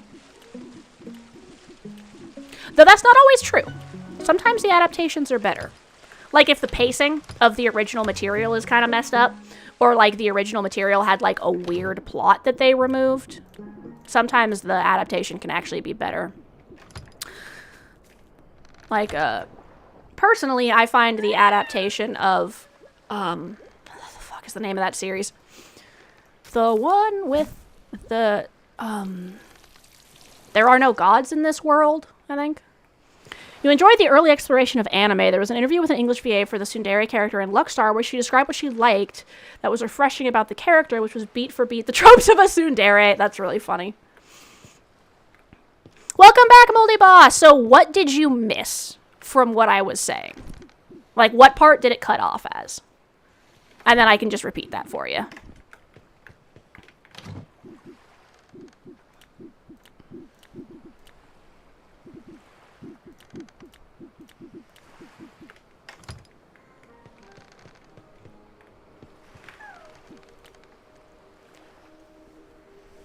Ooh.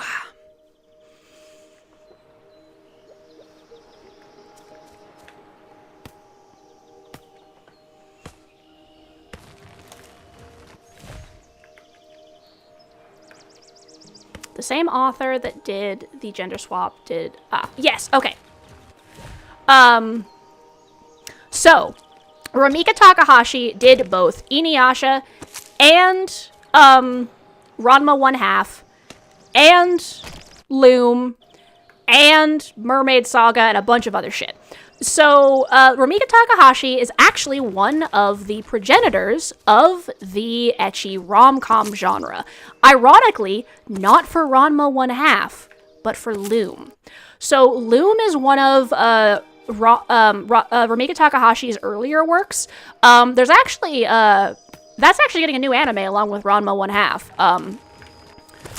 But, so Loom, or My Magical Girlfriend Loom, or whatever the fuck they Englished the title to, I don't frickin' know, man, is about a guy who is a wannabe playboy. He wants a harem.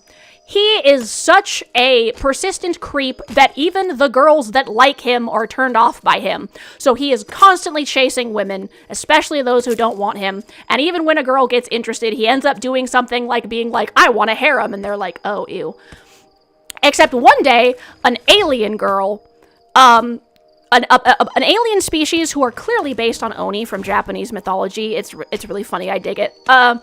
It's a cute twist. Come down to Earth and are like, we're going to invade your planet. And they're like, could you not? And they're like, okay, we'll give you a chance. Have a race against my sexy alien daughter.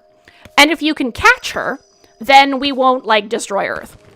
So, pervert boy, yesterday I got a history lesson on Western versus Eastern kobolds, and now I'm getting one on ecchi. I am in for this nonsense, right? And, I I could also give you such a deep dive on the isekai genre and where it came from and all the different variants and, like, for example, a lot of people think isekai started from the ecchi harem genre. It did not. It started from shoujo manga. But actually, it started from mythology. But anyway, so Loom, the alien girl, so pervert guy and alien girl have the race. And in the course of the race, by pure chance, he accidentally catches her. And in the process, he does something that in their culture is considered a marriage request or confession. And so she accepts, and they're like, cool, we're friends now. Except he has decided that despite thinking she's hot, now that she's into him, he's not interested.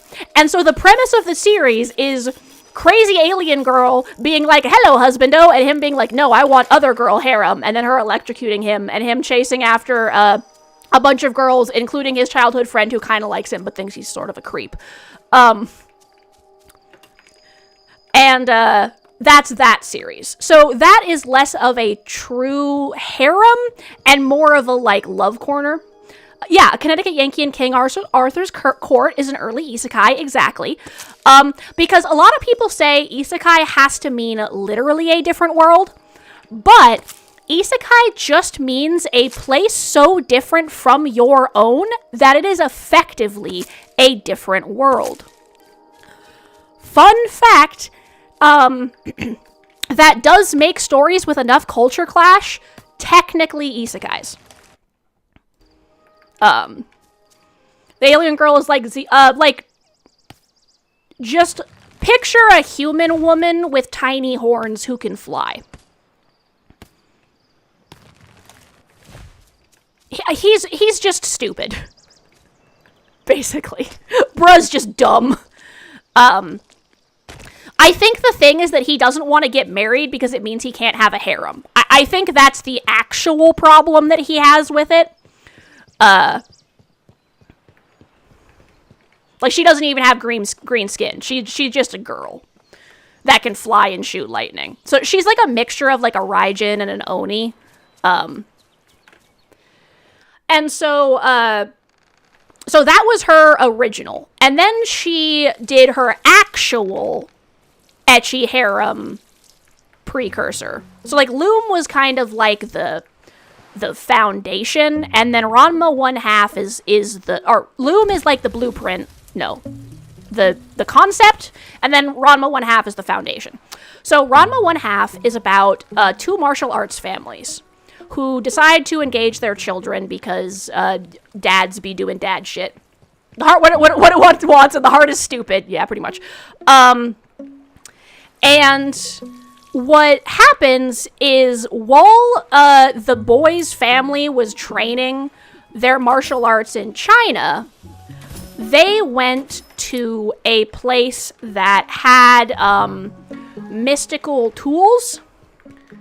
Or like, they went to a magical training ground, and they didn't listen to the tour guide properly.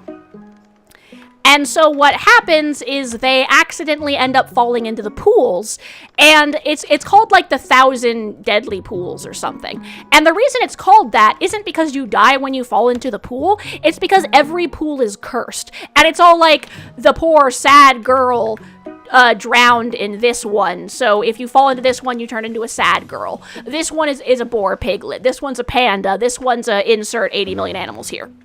And so what happens is when a boy's family shows up for the marriage arrangement, a girl's family sees a panda and a girl and are like, what?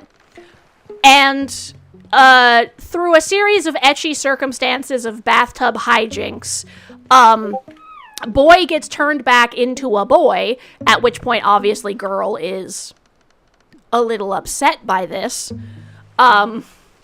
And then the whole punch, kiss, will they, won't they like each other, but they don't like each other because they're both kind of tsundere plot kicks in. And this is early tsundere, not modern tsundere. This is like the actually kind of good one, where they're not just hitting each other for no reason. They're just being like, oh, I totally don't like you or anything, like that kind. And what happens is they're both like the two trunks where a bunch of people fall for either the female lead or the male or female versions of the male lead through a variety of circumstances. And then, like, they have to deal with that in a bunch of comedy and ecchi scenarios. Yeah, basically, just two idiots scared of commitment, pretty much. A bunch of comedy and ecchi scenarios ensue where they eventually, like, fully accept that they like each other, and then at the end they get together. Yeah, tsundere before it became the shitty stereotype, exactly. I've actually noticed, interestingly enough, some of the best modern versions of tsunderes are male characters, because I think males haven't been hit with the stupid version of the trope as hard, so they tend to actually be done correctly. Weird. Random fact. So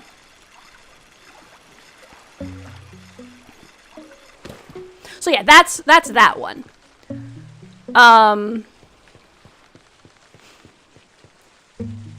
Let's see. So I guess the next would be I could either go and talk about how Clamp Anime somehow always completely fucks up the entire plot in every way. No, seriously, how do they manage to pick the one thing that completely ruins the entire point of the fucking story? Are you kidding me? Or I could talk more about Rumika Takahashi's works first. The origin of tsunderes. Males are less likely to be objectified. What? I'm not 100% on that one, but the current trope of tsunderes, I do know where that came from. So, have you guys ever heard of the concept of the trope codifier being the thing making fun of the trope? If you guys have ever heard of Love Hina.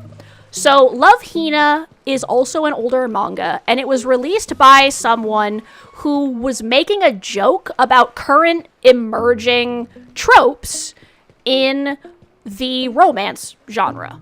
So it is a take on, it is literally a standard shitty ecchi harem story.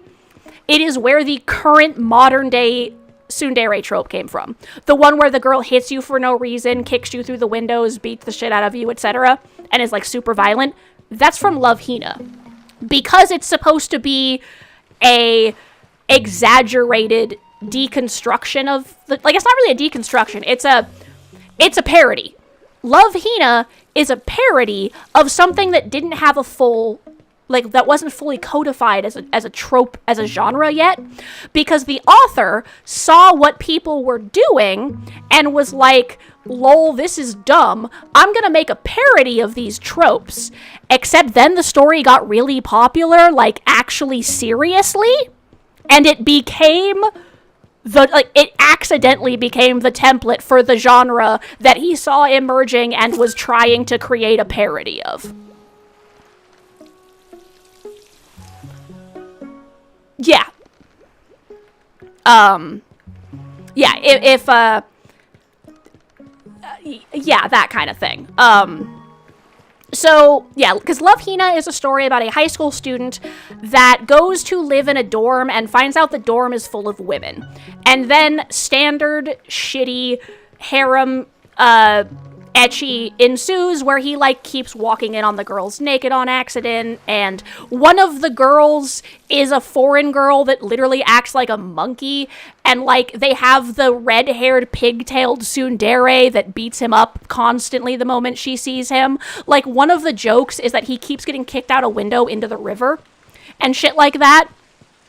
And it has the older, drunk lady, like the drunk older lady who's super seductive, and like the shy art girl, and it is literally the genre that we currently have that is like that is because of Love Hina, but the author wrote it as a parody. Except then it got super popular, and he was like, God damn it, this isn't what I wanted. If Monty Python Life of Brian was... Yes, it is exactly like if Monty Python Life of Brian was praised as a biblical film, and then people started forcing them to write exclusively biblical films. Because if you've heard of Maho Sensei Nejima, or Magic Teacher Nejima, I believe is what they anglicized the title as, he wanted to write a shonen battle action manga. But his publishers were like, no, Love Hina is too good. Write an ecchi harem again. And he's like, I don't want to write an ecchi harem. I didn't even want to write an ecchi harem the first time. I was writing a fucking parody, and then I accidentally codified the genre, goddammit. But they were like, you're writing an ecchi harem, even if you don't want to. And he went, fine. And then he wrote an ecchi harem that was actually secretly a shonen battle manga and just progressively added more shonen battle manga stuff until it was 90% shonen battle manga, thinly veiled under ecchi harem. Which is just, like, he waited until the story was so popular they would never cancel it, and then it just turned into a full-on shonen battle manga filled with cute girls. Like, the plot of that apparently goes really hard. It's really funny. Because, like, for example, some of his original works are AI Love You, which is really fucking interesting. I actually have a volume of it. So one of the works he did prior to Love Hina and Maho Sensei Nejima is AI Love You. And it's a story about a guy who has created, for what it's worth, I want y'all to remember that this story is over 20 years old. Just for the timeline reference, AI chatbot girlfriends did not exist yet and were not even a glimmer in their creator's eye, okay? This was not a concept we had. Like, once in a blue moon, robot girlfriend would show up in media, but, like, we did not even have the concept of AI chatbots yet, but basically he created an AI chatbot girlfriend, okay? I just realized that. I'm cringing internally. That is fucking hilarious. Like how G Gundam was a shonen anime in a cheap Gundam costume. Yeah, exactly. So basically, back in the early days when you had, like, CRT monitors, Bro managed to create a legitimate AI that he was talking to, and this AI developed sapience. And then his computer got struck by lightning, and his AI girlfriend materialized into reality. And Bro was like, well, what the fuck do I do now? And so it's the rom-com hijinks of him trying to help his robot girlfriend, like, figure out how the world fucking works, and also trying to make sure people don't find out that she's a computer program, because she's still connected to the computer. They actually have a moment where the computer almost gets fried, and she almost vanishes from reality. So it's like, it's a take on the magical girlfriend genre, but instead of the magical girlfriend being like an alien or like something, like was pretty popular around the time for the magical girlfriend to be like an alien from another world or something like that, or like a magical spirit, this person went, what if your magical girlfriend was a computer program, which was like a completely new thing at the time. Like, this was not even a thing. As an electrical engineer graduate, I can say certainly that tracks, yeah. And so it's a rom-com about the two of them and him trying to figure out, like, how to handle this and, like, what the fuck is even going on, right? So that was actually his work right before this, and then, so that was a deconstruction of the magical girlfriend genre. So obviously his next work is a parody of what he saw as an emerging romance genre, the ecchi harem genre, and then he accidentally got stuck writing that. So yeah, that's fun fact. Yeah, the thing that codifies manga genres is almost never what you think it is, which is really funny. Well, like, relatedly, if I told you that Rumika Takahashi wrote a horror drama story about immortals and the horrors of being an immortal,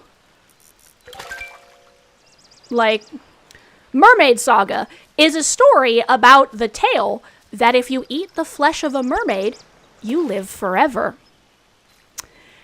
And it's a series of one-shots focusing around a couple of characters as they live through a period of several hundred to several thousand years, from feudal Japan all the way up until the modern world, and the issues with being an immortal and never aging. For example, one of the characters is 5. He is a 5-year-old that has lived for like 1,000 years. So he has the mind of an adult now. He's 1,000 years old, but he cannot live in society because this happens in, like, the post-industrial revolution era where, like, Japan has semi-modernized, you know? Yeah, what a promise. That sounds very much like a warning, right? It's so good. And, like, for example, there's also this, like, one of the dudes is a character who, like, found... Well, and there's also this really cool twist where not everyone survives eating mermaid flesh intact. And, like, really cool shit like that, and really interesting world building, and, like, an Uno Reverso with how mermaids treat humans, and it's just... It's so good. It's really dark, but it's really good. And, like, the lengths that humans will go to gain immortality, it's really interesting. This is not where I wanted to go, but that's fine. I've got some flowers to drop off anyway. So yeah, like, I think that Naruto might have also thrown off people's understanding of how most mangaka work, because especially in ye olden days, it was actually not as common for mangaka to just write the same work. Like, obviously you have some people like, you know, One Piece and Naruto, and like, you have long-running works. But while they might be like, I tend to write romance genre stuff, they don't always write the same type of romance, you know? Like, pretty much all of Rumika Takahashi's works feature romance, but they're all completely fucking different types. Like, one of her early works is a comedy drama romance about a bunch of people living in an apartment complex. Think like soap opera, but like leaning towards the drama. Don Hertz also made a bunch of cartoons about immortality in one way or another, usually very existential, but also being random and funny, yeah. And then, so Rumika Takahashi has her comedy drama leaning drama about residents of an apartment complex. She has her isekai, lovers across time, reincarnation story. And that story also deals with racism, by the way. Because the whole demon and half-demon thing, that comes up. It's plot relevant. They literally talk about, like, basically racism and shit. And then they have Ranma 1/2, which is purely a slapstick comedy about, like, two people trying to fend off a horde of suitors while realizing they actually do like each other. Magical Girl Loom, which is about a pervert being chased by an alien while trying to hit on everyone except the one girl who's actually trying to date him. And then, you know, we have two immortals trying to learn how to live in a world that keeps changing when they never will, and discovering how absolutely messed up that is for everyone involved, including the other immortals. Like,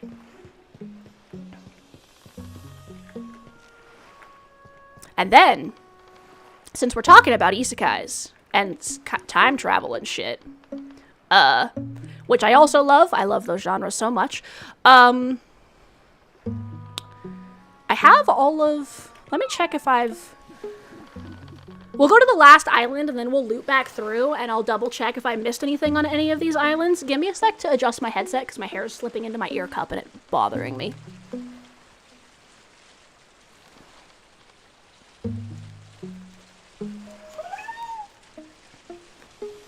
That time I got reincarnated as a slime? Yes. I have read much of that manga. I do enjoy it. Actually, additional fun fact, a small element of my design is actually inspired by Rimuru's design, by the way. Do you see how I have that slight line inside my model to indicate, like, where I am sitting on the ground? That is actually something that I saw from Rimuru. I really liked the way that they indicated where Rimuru was, like, sitting on the ground, so that I incorporated that into my design, as well as his boingy boingy shape.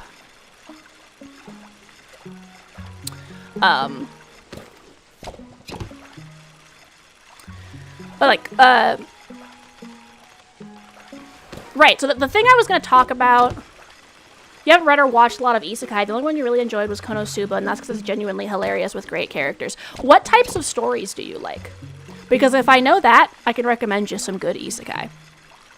Because, keep in mind, isekai as a genre is not just, I ended up in another world. It could be time travel. It could be, you know, going to, like, fun fact, Star Ocean is an isekai. At least the one where the guy gets stuck on a different planet. So, like, any story where someone gets stuck in a place that is so different from their own, like, let's say people who get reincarnated in the future, or who go back in time to their own past, is a subgenre of isekai. Regression stories are a subgenre of isekai. So transmigration, time travel can be a variant of isekai. If like in Inuyasha, where the time period she's going to is so different from her own that it is effectively a different world, etc. So, like, there's basically every genre of isekai as there is genre of story. Like, as, who was it that said that earlier? Was it you, Torek? Yeah. Torek mentioned earlier, like, a Connecticut Yankee in King Arthur's court. And Highland... Is that the right name? The one about the lady who goes back in time in Scotland? Question mark. Like, those are both isekai, for example. Any story where someone gets trapped in the Fae world in mythology, like in Celtic mythology, that's isekai. Stories about people getting yanked into the Greek pantheon, that's kind of an isekai too, actually. But yeah, I'm always glad to recommend things. If you want to let me know what types of stories you like, I can give you some recommendations for good stories, whether isekai or not. So while you're doing that, feel free to send me the list in Discord if you want. And then I can, like, ping you and be like, here's a bunch of recs.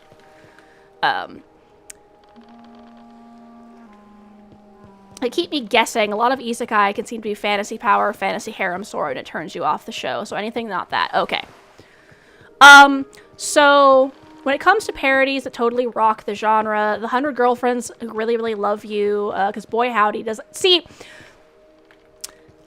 I love that one, but what I found is really interesting is I know there are some people who don't like it, and I've discovered parodies like that rely on you knowing the genre only work if you've read so much of the genre that you recognize the tropes, or at least you find that kind of comedy funny. Because personally, Outlander. There we go. Thank you. Yeah, I'm pretty sure that the Scotland isekai is Outlander. Thank you, Torek. Yeah, the 100 Girlfriends Who Really, Really, Really, Really Love You is a great deconstruction / subversion of the harem, the ecchi harem genre. Because it specifically, if you've read a lot of school-based ecchi romance, ecchi harem, you know, romance type stories, you will recognize every single trope that they riff on, and basically every single one they subvert or deconstruct in some way, and I love it. But if you're not into that type of comedy, and you're not laughing at it because you're like, oh my god, I recognize the trope you're fucking with, if that's not the type of thing you like, you might not like that one, which could also be true with the isekai that is... What is the name of that? The Uncle Who Becomes a Princess? It's about an office worker who accidentally gets isekai'd into the noble villainess in his daughter's video game. But, like, he's an old man. So he's just, like, you know, being, like, a doting father type and keeps, like, accidentally winning the hearts and minds of all of the characters. Because he's, like, relatively refined, and his isekai cheat is that everything he says gets translated into how she would say it. It's like the OG-san villainess something. I don't remember the English name. Ahoy, Rena! Word has it, you've set foot on every island in your current chart. Good, that means you and your companion truly know how to navigate the seas together. Every collector worth their salt must learn that lesson early. Now, as I've said before, islands aren't meant to last. They come and go, and a proper collector learns to move forward instead of clinging to what's behind. When you're ready for your next journey, don't just pick another island. Start a whole new expedition. Of course, only do that once you've finished everything you want on this one. You don't want anything that'll make you overly repressed. So no ReZero. Got it. All you need to do is choose the region you want to travel to, and your companion will carry you there. The sea will do the rest, reshaping itself into a fresh set of uncharted islands while the old ones fade away. Some folks say the sea listens to a collector's intent, and truth be told, I wouldn't be so quick to call that superstition. One more thing. Your Uncle Eugene says don't stay in one place for too long. On your next expedition, you'll have to sniff him out again somewhere along the new islands. Right? I've just been on autopilot mode, like, half of the time. I'm just gonna explore all the islands to, like, look for loot, for the end of stream while we're hanging out and yapping.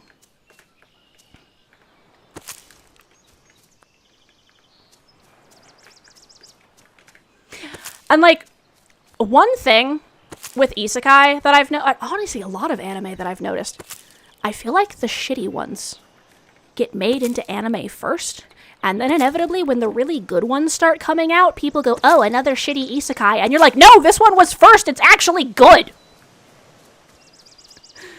Hopping off for the night, had fun chatting? Yeah, thank you so much for hanging out, Torek. I had a ton of fun too. Have a lovely evening. I hope you have a lovely sleep, and wake up refreshed and ready for the day. We'll probably be ending stream in about half an hour, so I'll go to all the islands, clear them all out, and etc. You know, Berserk is an objectively amazing, but you'll never read it because you don't, yeah.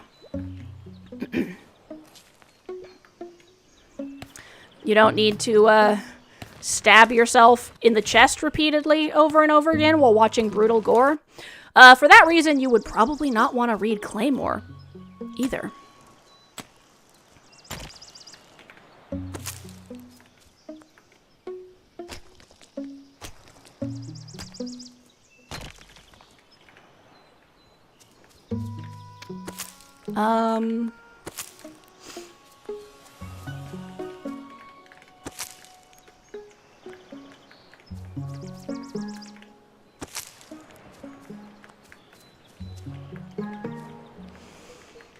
Do you like romance in your stories? Like, would you be okay with there being romance and or harem elements as long as it's not just like herder guy get all the girls? Not saying bad things can't happen. Yeah, let's just not, yeah, I figured that was what you meant. Like, you're okay with, like, bittersweet or, like, sad stuff happening. You just don't want the entire story to feel like you're ripping your hair out. I like romance when the characters actually date and not when they will, they won't they for the whole story. Okay. So you don't want any Tomo-chan.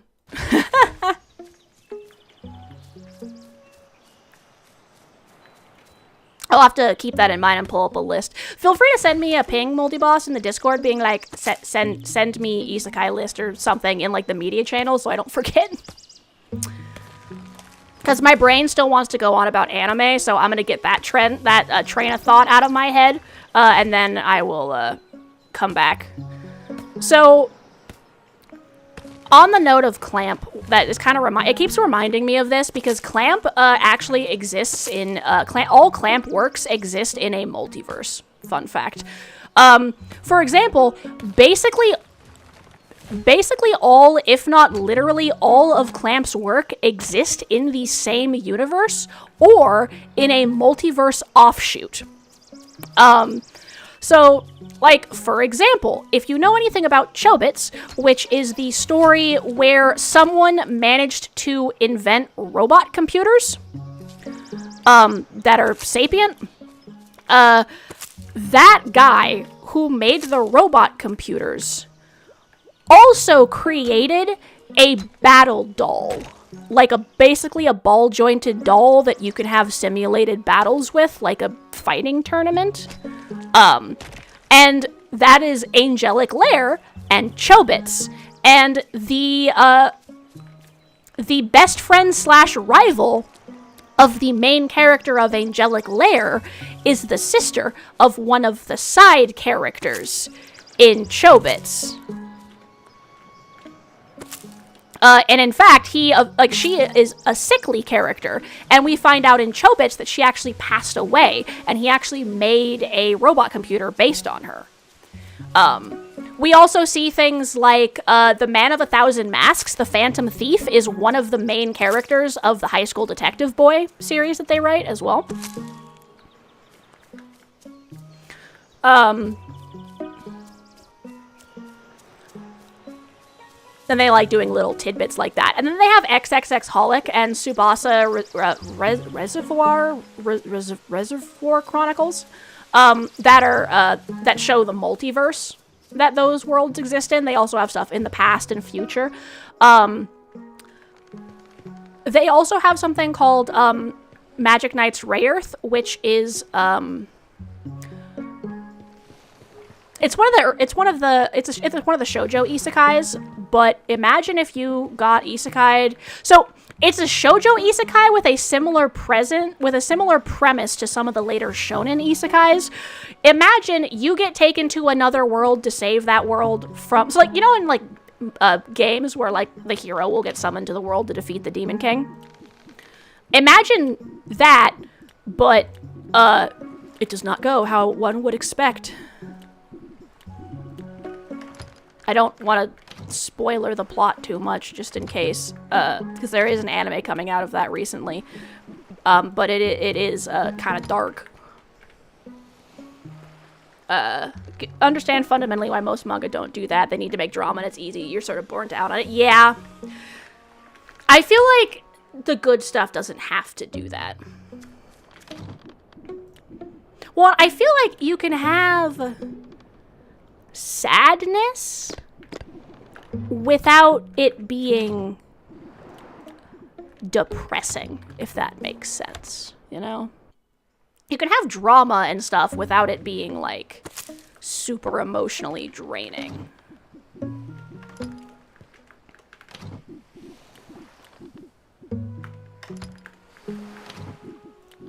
Putting my stuff away.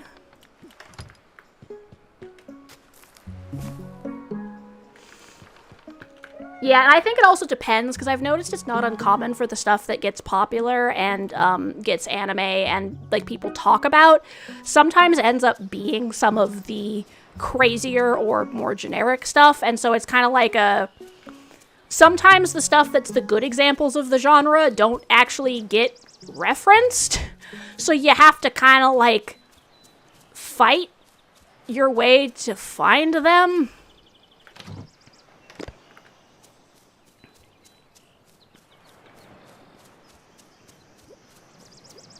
Okay, so onto the anime note for Chobits, because that's gonna just keep sitting in my head if I don't talk about it, lol. The thing with Clamp stories is a lot of them have anime, but I've noticed for some reason, probably because Clamp has a very specific style that's kind of unique, and so I think sometimes they don't like doing it because it either doesn't have enough drama or it has too much drama, or like I don't know why they make these decisions that they do. So for example, y'all have probably heard of Cardcaptor Sakura, pretty popular, marketed in the US as a girls anime. Cardcaptor Sakura is about someone who, it is a subversion of the magical girl genre. Because in a lot of magical girl genres, the person gains a power that transforms them into a magical girl. In this one, what happened is a dude made a bunch of magic cards and, like, sealed ultimate power in them. And if you collect all the cards, you can have a wish. And then the cards just kind of got dumped into the world, and no one knows what happened to the guy. And so now there are these magic cards wreaking havoc around the world. And, like, you gotta deal with that problem. And one of the major elements is everyone is hunting these magic cards, right? Except, once you put your name on a card, that card is yours until the day you die. And that's why when he went missing and is presumed dead, all of the cards just kind of fucking scattered into the winds. Also, this story has so much gay angst. Like, not angst, but like, both Ciaran I'm probably mispronouncing his name again. Both Ciaran and Sakura are in love with Sakura's older brother's boyfriend, that they know as his friend. Tomoyo, Sakura's female friend, is in love with Sakura, so there's just so much gay shit. That story is a lot of love. A lot of Clamp's works are very, like, love is love, and also, like, hella drama. So there's a lot of romance going on in the background, and a lot of, like, really interesting things where, like, the cards will, like, possess people who are experiencing moments of strong emotion and don't know how to deal with it, and will, like, their power will kind of go wild. And so you have to, like, figure out which card is possessing the person. Yeah, Yuri seems to be a prerequisite for the magical girl genre. Oh, also, brother and his friend actually are a canon couple in the manga. Like, Clamp don't fuck around. They're like, nah, they're together. What do you mean? And they're not shy about the fact that Tomoyo is in love with Sakura, and that Ciaran, who Sakura ends up with at the end of the story, is also, like Sakura, in love with Sakura's older brother's friend/boyfriend. Okay, I think that's everything on this island for right now. I'm gonna deal with this when I come back. And so, as I mentioned, once you figure, so basically they have to, like, figure out, like, the emotional thing that's going on and figure out the card and, like, calm the spirit of the card down, and then Sakura can claim ownership of it by writing her name on the card, at which point it permanently becomes hers until she dies. And I'm repeating that very heavily because it's kind of important to the plot that she cannot fail to collect a single Clo card, because if she does, the fucking world ends, basically. I don't remember why. Like, there's a specific thing. It's been a hot minute since I read the story. But basically, this is one of those, you need to collect all of the Clo cards. No one else can be the one who grabbed them, or the fucking world ends. Keep in mind, other people, including Ciaran, are hunting for these magic cards in order to have their wishes granted. So Sakura is having to fight against multiple people, including villains and her friends, to get these cards. And if she is not the one who gets every single card, she fails and the world is destroyed. Which is a crazy plot, but that be how it goes. So, subsequently, the anime, for some reason I cannot fathom, not only decided to create an additional character who is Ciaran's cousin and fiancé, because there needed to be an extra love triangle between the two characters who aren't really even in a love triangle because they're mostly friends until, like, very late in the story. For some reason, they decided to create, like, a happy, ganky girl extra love interest for Ciaran for some reason. And I'm so sorry, I'm mispronouncing his name. I can never remember how I'm supposed to say it. It's Chinese. And I just keep forgetting the pronunciation.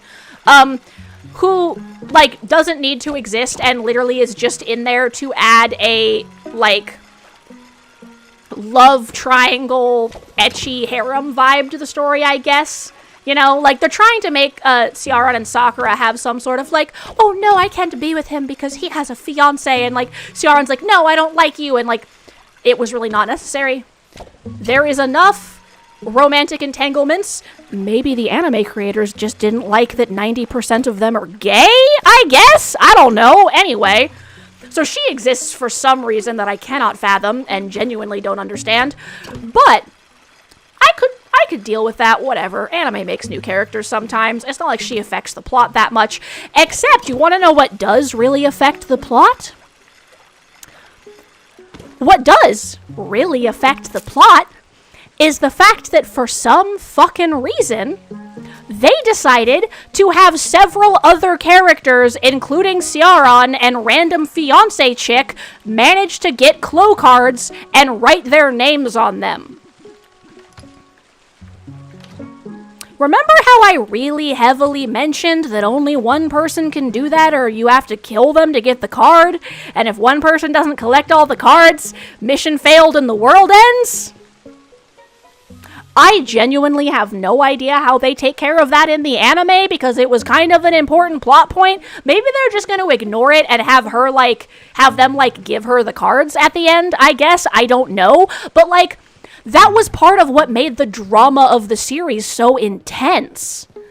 Is it was literally if I fail a single time, the world is fucked. And, that was part of what added to, the intensity of her trying to do this, you know? But for some reason, they just... Yeah, I was are you just gonna ignore that very important plot point? How does the anime even solve that problem? Because technically, those people have to die now? Which wouldn't be a problem if it was Girl Who Never Existed in the manga, but considering that the finale of Cardcaptor Sakura is a time skip where her and Ciaran are in middle school and dating, that would kind of break the plot a little bit. I also just feel like it makes the plot so much less interesting because it doesn't have the same weight if anyone can get a fucking card and write their name on it, you know? Anyway. They also did a potentially worse one with Chobits.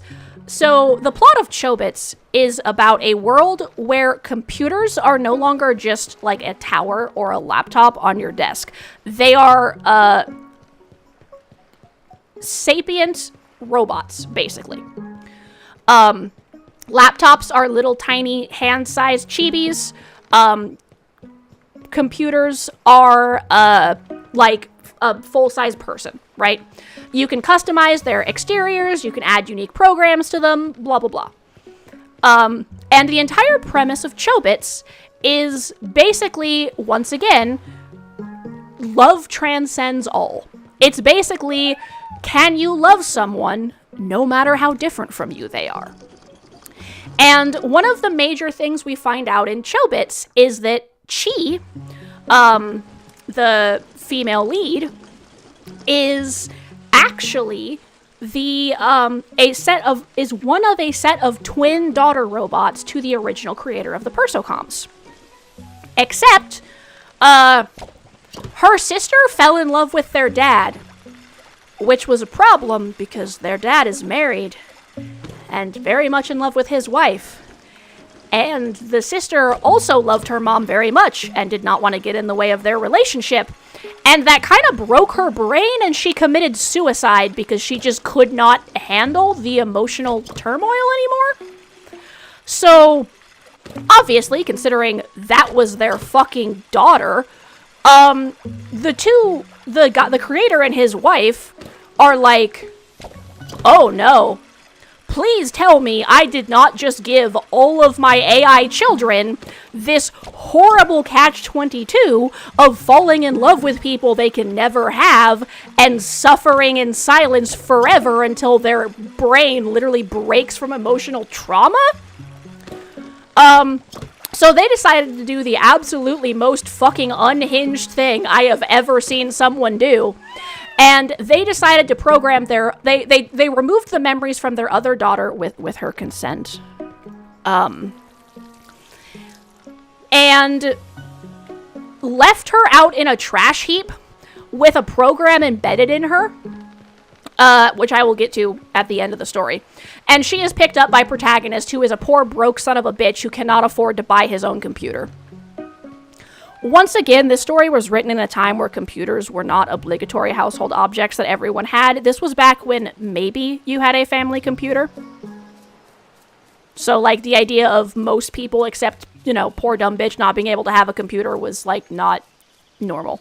Time period. Technology changes. Yay. Okay, so it looks like this island I did fully clear.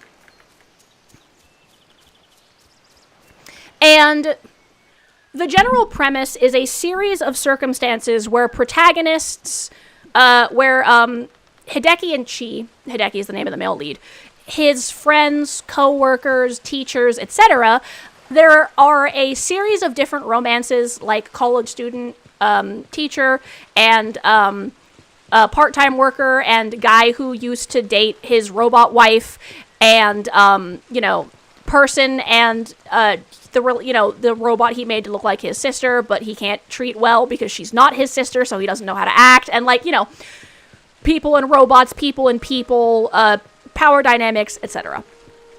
Clamp really loves relationships that have a reason why they cannot normally be together, to kind of have that, like, love is love sort of a thing. And so the general premise at the end is that all of the shit is revealed, like, hey, actually, the sister who killed herself, her memories are inside her other sister, this is all a test, and for reference, for some reason, they decided to put the reset switch for the Chi up in her, you know, like, private area. And the reason they did that is as part of the test. Because basically, it's, can you actually love her? Even if you can't, you know, do with her in that way, because it will reset all of her memories. And basically the idea is to test if she can find a someone just for her, is the term they use for it, but basically her partner, who will actually love her and not just, like, want her for her body or whatever, because they want to make sure that robots and humans can actually live side by side. And if they can't, then the program inside of her will go off, and it will wipe every single robot in the entire world of their ability to emotionally distinguish between humans. Like, they'll still be able to tell, like, who's their owner and shit, but they won't be able to, like, actually comprehend, like, the difference emotionally anymore, because they want to make sure that they're not leaving all their children to suffer eternally. Which, once again, I mentioned this was an absolutely insane way to take care of that problem, but hey, they do what they do. So, obviously, protagonist is like, it's fine. I love her anyway. We don't need to PIV to make this work. And so, great. Other sister goes back into hibernation. The robots of the world aren't wiped. Everything is good. For some reason, yeah, no, the plot is kind of wild when you... Every single Clamp plot is absolutely fucking unhinged when you lay it out, but, like, in a good way. Like, they definitely leave you guessing, that's for sure. They've got some crazy shit going on in their things.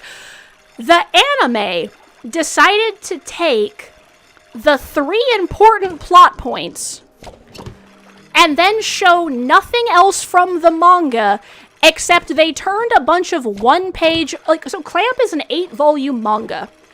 Occasionally there is a one-page omake that's a comedy event, like Chi forgets to wear her underwear to the grocery store, or whatever, to break up the absolutely fucking depressing plot, you know?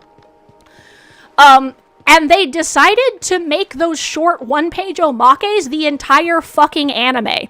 Except for, like, the 3 major plot events that are required for the end of the story to happen. So they changed it from a drama with the occasional comedy element to a comedy that would just randomly have a really dramatic scene. And it gets worse. It gets worse, my friends. It does have a baller soundtrack, though. It has a character collection CD with the anime that, like, isn't actually, like, in the show the whole time, but, like, it's a bunch of songs that the character VAs are singing, like, that are themed around the character relationships. That's actually really good. But, so at the end of the show, they do their whole thing, and they're like, oh, they were worried about this. Can you really love her without PIV? And he's like, I mean, yeah. Duh, I'm not gonna reset my girlfriend's memories just to stick it inside. That'd be fucking crazy. And she's like, great. And this is where the anime wildly diverges once again. Because the anime suddenly has Chi fly up into the air and shoot out magic robot code that make all of the other robots gain pupils? And, like, I mean, that could be fun. We just have, like, a stream that's just scheduled of, like, hey, y'all send me, like, your things, you know, or, like, tell me a genre you want, and I can give Rex and talk about different stories. That would be fun. I could probably do videos on that, too. And, like, all the robots gain pupils, and, like, it's implied that they're all people now, but it's like, bruh, the entire plot was that they were always people. That's the point of the story.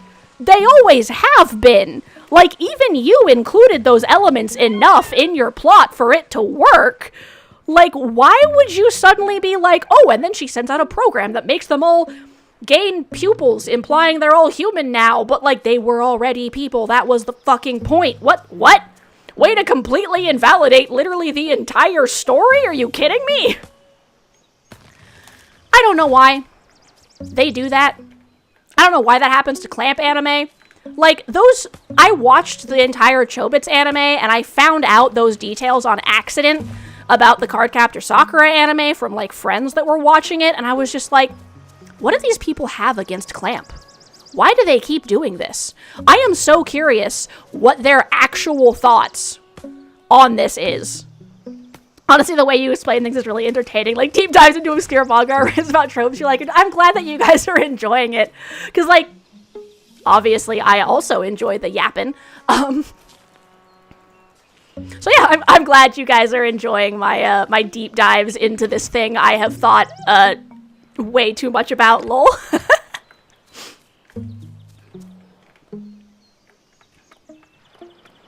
Yeah, and because of total side comment, that's actually the reason I'm never gonna watch Yashahime, which is the anime sequel to Inuyasha, because guess who wrote it? Not Rumika Takahashi, the people who made the anime. All Rumika Takahashi did was design the characters that they asked her to make. She has nothing to do with writing the anime. So I was like, oh, you mean the anime that I don't like? Guess I'm never watching this. I was actually really excited.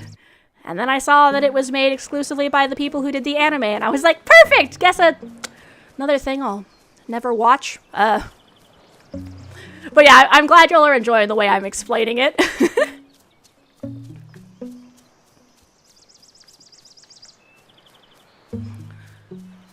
And since I read so many things, that actually gives me a lot of, like, ways I can explain and talk about different stories, because, like, I've read so many different, you know, isekais and villainess revenge and, you know, various things that I can be like, oh yeah, this thing has this and this and this and this, and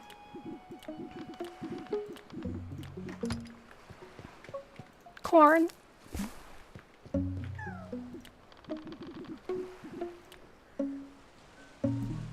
Ooh. My sister had a schedule change, so sadly I won't be able to dye my hair tonight, but I will be doing that tomorrow, so I will try to find a good way to show you guys my purple hair after that tomorrow.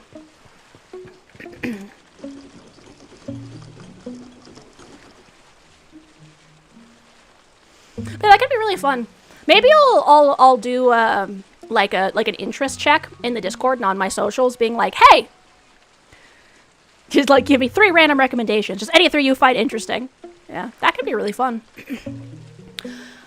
Just out of curiosity, would, I don't know if anyone else is, like, here. I should wait until the ads are over before I ask that question, lol. But But that could be really fun. I think it would be fun to do, like, all right, I'm grabbing 3 of my favorite, getting, time traveled into the future stories to give you guys reviews on and, like, explain things I like and don't like about that genre and some story examples and so on. And I know you're in the ads, and I'll mention this again when you come back, but I guess the ponderance is, would y'all rather have that as a stream or as a video? I imagine it would be funner to do it as a stream, and then maybe I could release them, like, as, like, trimmed videos later? Because we've also jokingly talked about doing the Smasher Pass, so maybe I can just have, like, once a month or, like, once a, you know... a week might be too much right now, but, like, you know, like, once an X period of time where we have, like, okay, we've gathered enough things, let's do a silly little Smasher Pass and Y, and, like, some, you know, manga recommendations of X, Y, and Z genres, and that sort of thing. Like, why I like or don't like these tropes, and etc. Have a dedicated to yapping stream.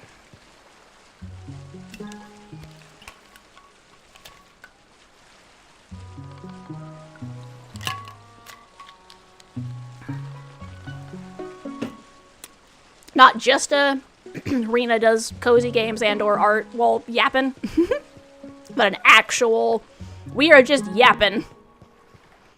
With maybe the occasional picture thrown up when I'm trying to explain something.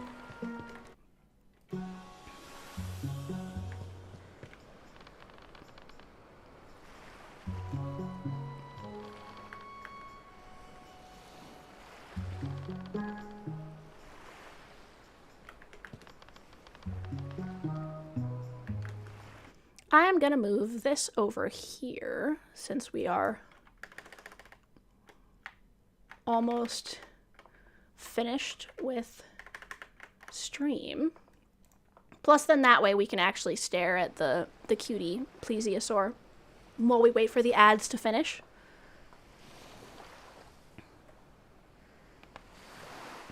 And then we will finish up our yapping a little bit. I'm gonna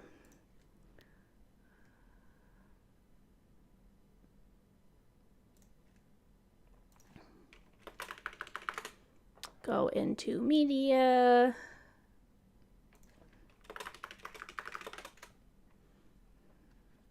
All right, I was just, and then, note to self.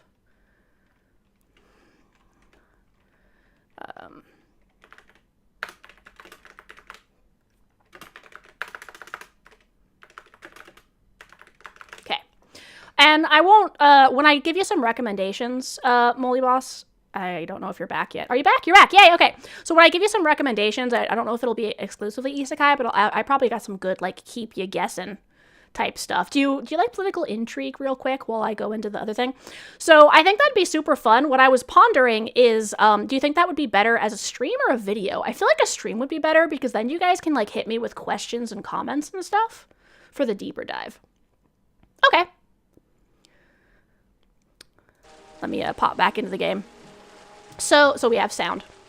Okay, so yeah, that could be really fun. Maybe I'll do like an interest check and be like, hey, y'all want me to do this? Do you have any like requests? Like maybe I can make like a thread in the Discord or yeah, on my socials. It's like, hey, send me some you know, Smasher Passes if you want to hear my unique take on various characters and monsters, and we'll also do like a manga rant / manhwa recommendations and stuff. It's like, perfect. Perfect. Great. So yeah, that'll be lots of fun. I like that idea. I'm thinking for now, maybe we'll have like a once a month or something, you know, like either like the first or last stream of the month could be like one of those if we have enough material, you know.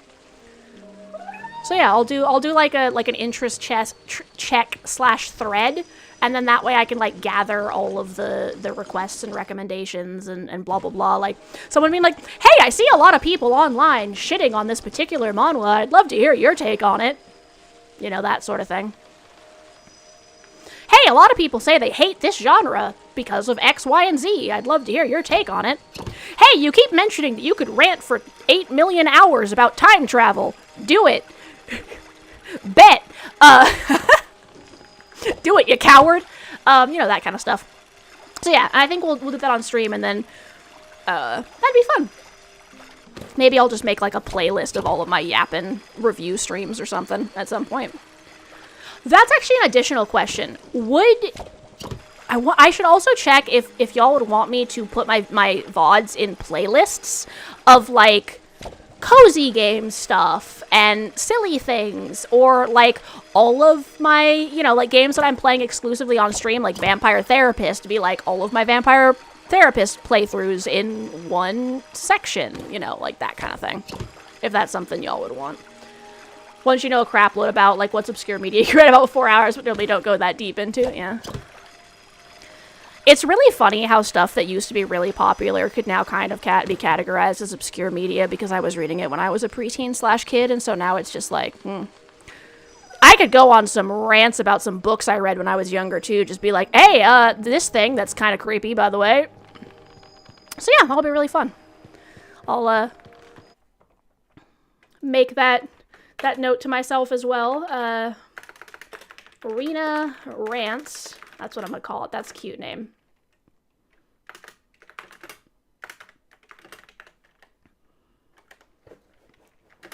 Set up plan for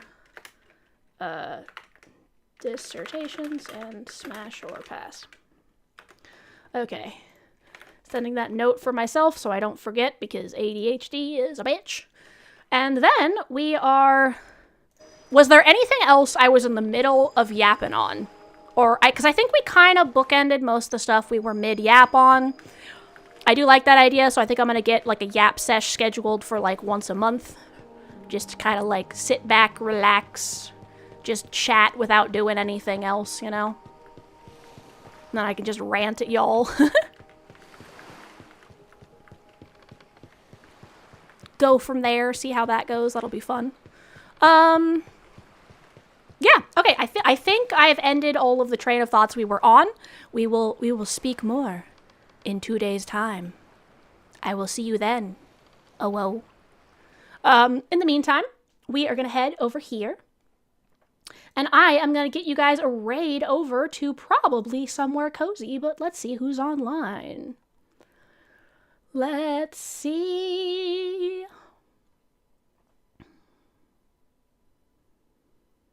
Let's see. What is everyone playing?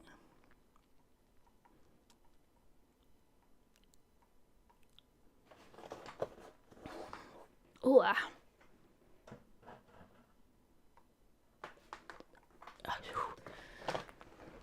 One sec. Ooh, I love cramps in my legs right when I'm trying to focus. Ow. Why rip? Okay, we good. Ooh, it looks like Comfy Cozy Carrie is doing an outfit contest with Dear Mom, and I know that y'all were really digging all of the outfit ideas, so I think y'all will have a ton of fun looking over all of everyone's different takes on the theme. So we will head over there. And because Cozy Carrie just came online, like less than 20 minutes ago. So that will be the perfect place for us to raid to. In the meantime,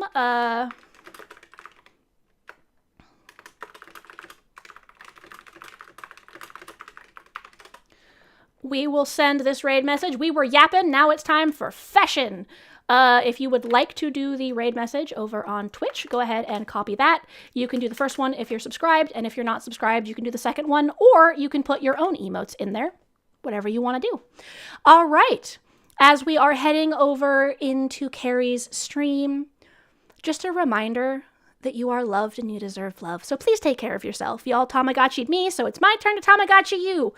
Eat your water, drink your meds, grab a food, take a sleep, and do whatever it is that you need to do. All right. I hope you all have an amazing rest of the day, whether it is an amazing morning, afternoon, evening, night, and if you're going to sleep, I hope you wake up refreshed and ready for that good day. I'm wishing good things your way, and I will see you all on the other side. Mwah.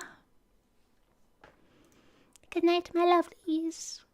I will see you in the Discord and in Carrie's stream, and I will work up a plan for our yap sessions and get up some stuff that you guys can send me suggestions in so that I can use that to content farm you. With love. Positive.